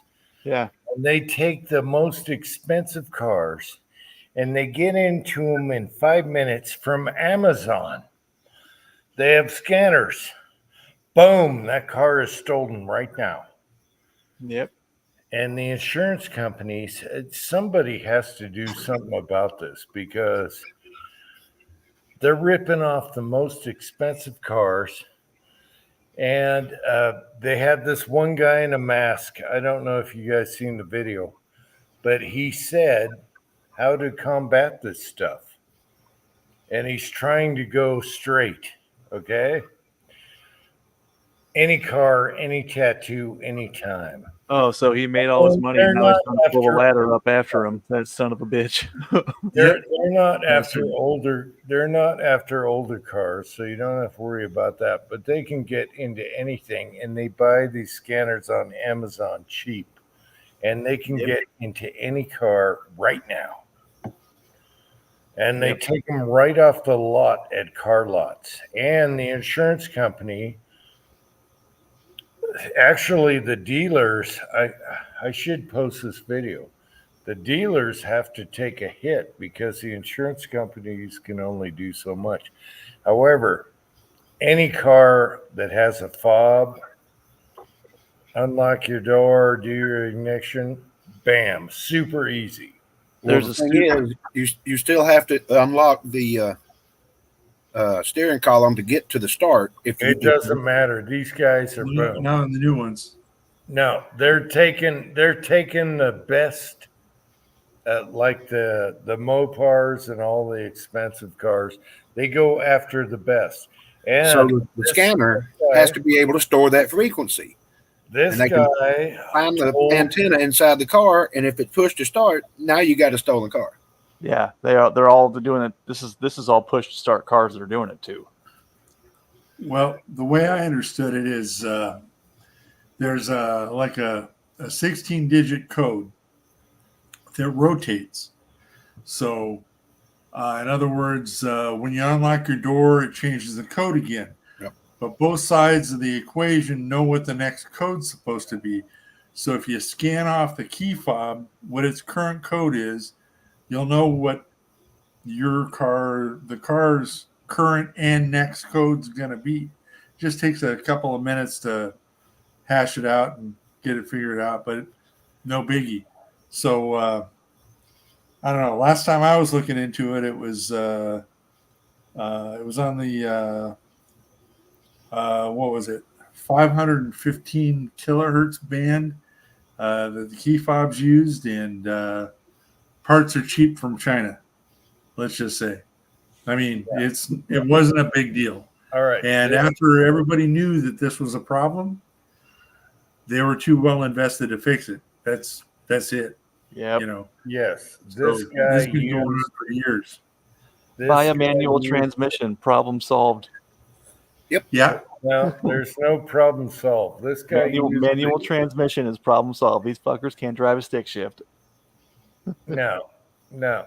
This guy used the cheapest Chinese off of Amazon scanner to get into the car, and the most expensive, and he's trying to go clean, and he told all these car dealers, and it's in Wisconsin where Mig lives, where they just ripped off a ton of cars, and he talks about where they're parked in the parking lot, all that stuff, where the best cars are. I mean, the best cars.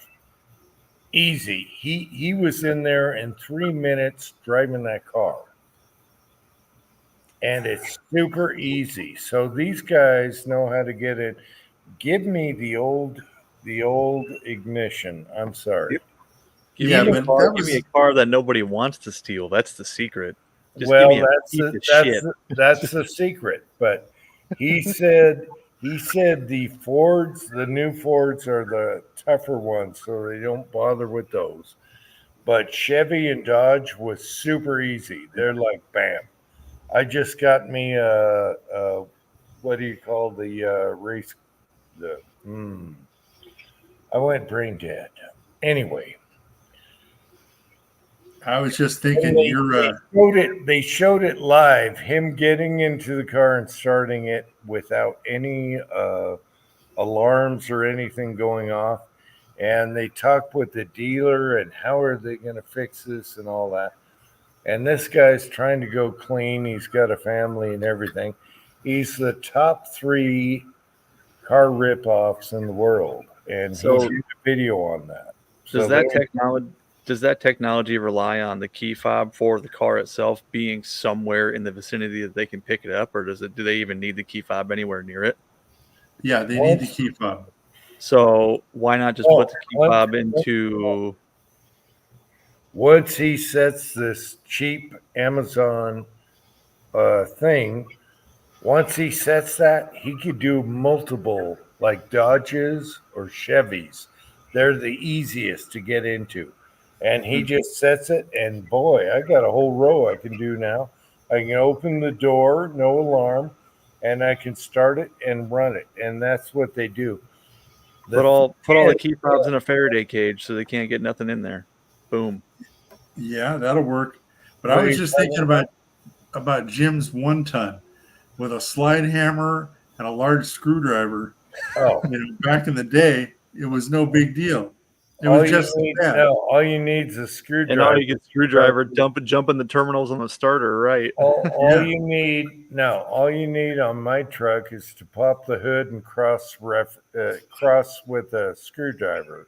Right. Yeah, You- that'll you get have it started, but won't keep it running. But you have to get the hood open. These guys can open the door, start the car. I'm not talking about a cheap vehicle like mine. I'm talking about $80,000 car, and they're in and they're gone. I should post a link to this video. It is super easy. Anything that takes a fob is stupid easy to get into.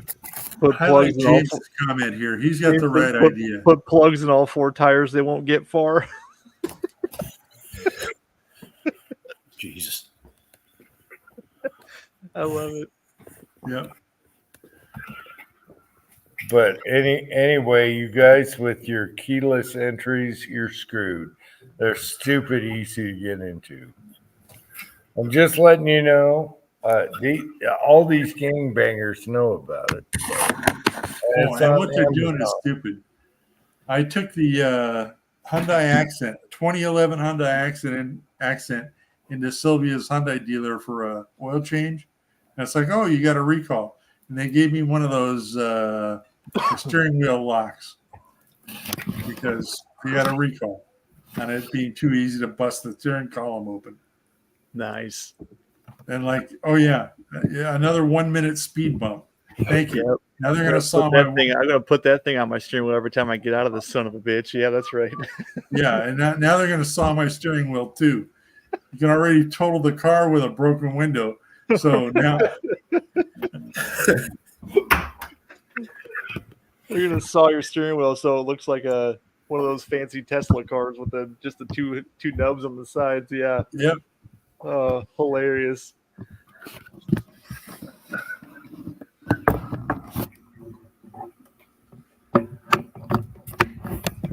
I got a buddy that has a 16-year-old. He might be 17 by now, but he keeps taking their cars without their permission. And he's throwing his hands up. I don't know what to do. We hide the keys. He finds them. He went to his girlfriend's work. My buddy's girlfriend, his mom. He went to her work while she was working and took her car and left her stranded there. He goes, I don't know what to do. It's like, dude, just get one of those things you strap onto the steering wheel so you can't turn it. He goes, shit, man, I didn't think about that. It's like, how do you not think about that? That's like the first thing I would have done. The club. Yeah. Yeah. So, or if you got an old Ford, just pull the plug off of that starter relay underneath the hood, and you ain't going nowhere.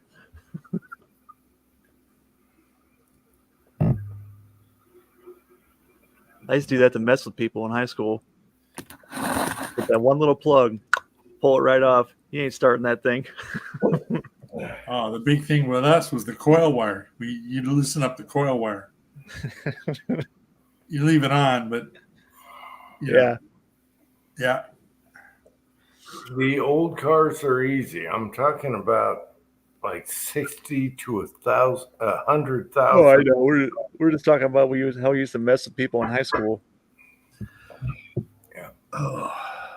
Shoving the whistle in the tailpipe too. That was a good one. Or the harmonica on the air dam. Yep. Or the zip tie on the drive shaft. Female fox urine in heat fed on rancid meat down the grill vent. Or down, the cow vent. Yeah. Oh, Jesus. For your fresh air intake for the cab. Yep. Oh, man. What did you have in the trunk of your car? Like cactus juice or some shit? Oh, that was the worst. Yeah, it was almost as bad as the ballastol that I leaked a quart into the trunk. Ballastol spilled in the trunk and it smelled like ass sex. and then I went to the store for Sylvia and I got a gallon of fish palm fertilizer. So it was like shit. And That fucker popped in Vegas. Oh man. A friend of mine, right before I moved, put a whistler in my tailpipe. And I thought, and it was in the van, and I thought it was a fan belt. Okay, it was squeaking.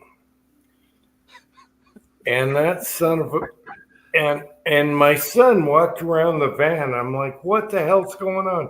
And my son said, someone put a whistler in your tailpipe. And my son figured it out while I'm running the car. And so, right before I left Washington, You poured sugar in his gas tank. right before I left Washington, I put a whistler in his Chevy 250 and straps around his Drive shaft. So I got him double and I left, and I never heard from him again. So he had twist ties on the shaft, and he had the whistler that he gave me. I stuffed it in his, and we said goodbye. Hey, take it easy. And next time he started that up, he was screwed. So, yeah, we got him back. Yeah. I just wish I would have had video. Yeah. We got him double. Cranky is still up. Oh, the old banana in the tailpipe. Yeah. Pouring baby powder in the vents and then turning the fan speed setting to high so that when they turn the key, they get blasted with baby powder. That's pretty funny too. Yeah, we couldn't get inside, but we got his shaft and we got the tailpipe. There's one kid that had his car up on Riverfront. Actually, it was a Chevy S10. It was a manual, and they left their windows down, and they went somewhere, and we were all just sitting there bullshitting. It's like, hey, their windows are down. So we just popped it into neutral. We pushed that thing like a mile up Riverfront. Just left it and went back to the benches. When they came back, they thought their car was stolen. They called the cops and everything, and it was a mile up the road. Oh. Yeah, good times. Yeah, good times. All right, you guys. I have got to go do my pork. Yeah, we should. Yeah. Whoa, easy, Pat. What? I said easy, Pat. We're still live. Yeah, crock pot pulled pork. I gotta get it off the heat now. So I don't want to kill the chat, but I'm gonna hit the road. I was gonna head upstairs anyways. It's 12:30. Yeah, we're killing. It's 1:30.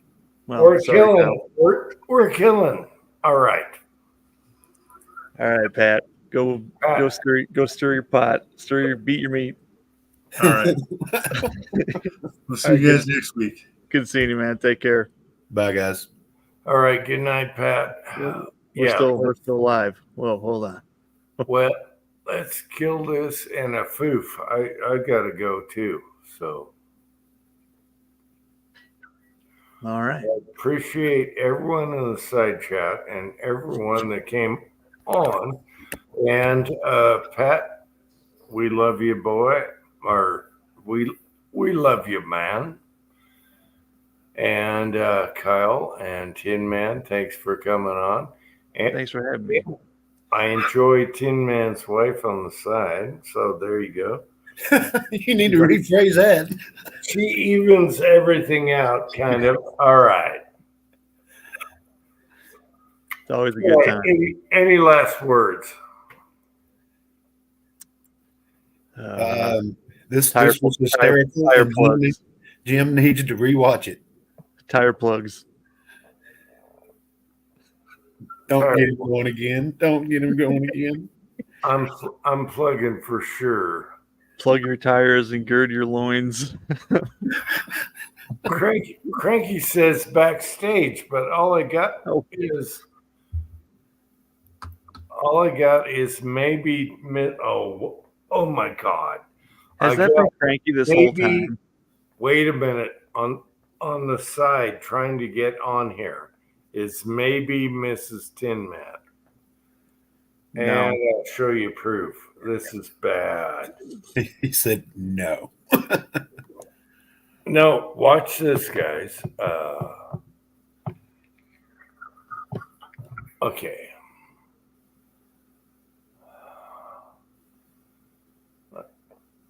Let me post a picture here. What the hell? I got someone that says maybe Mrs. Tin Man. I can't see what their avatar looks like. It's weird. It's a skull. No, I don't buy it. I'm not buying it either. So, Cranky's just trying to mess with you. and anyway, I love how your wife has diversity. You know, I love that. Anyway, great chat tonight. I love you guys in the live chat, and we'll see you next week. I got hiccups. I know. I got to eat dinner.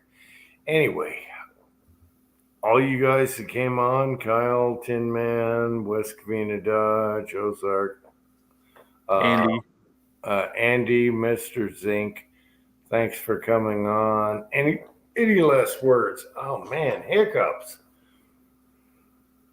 Gifty plug that tire. All right, let's all do a foof in a minute, okay? So until next time, love you guys. And you guys ready for the foof? Wait. A foof!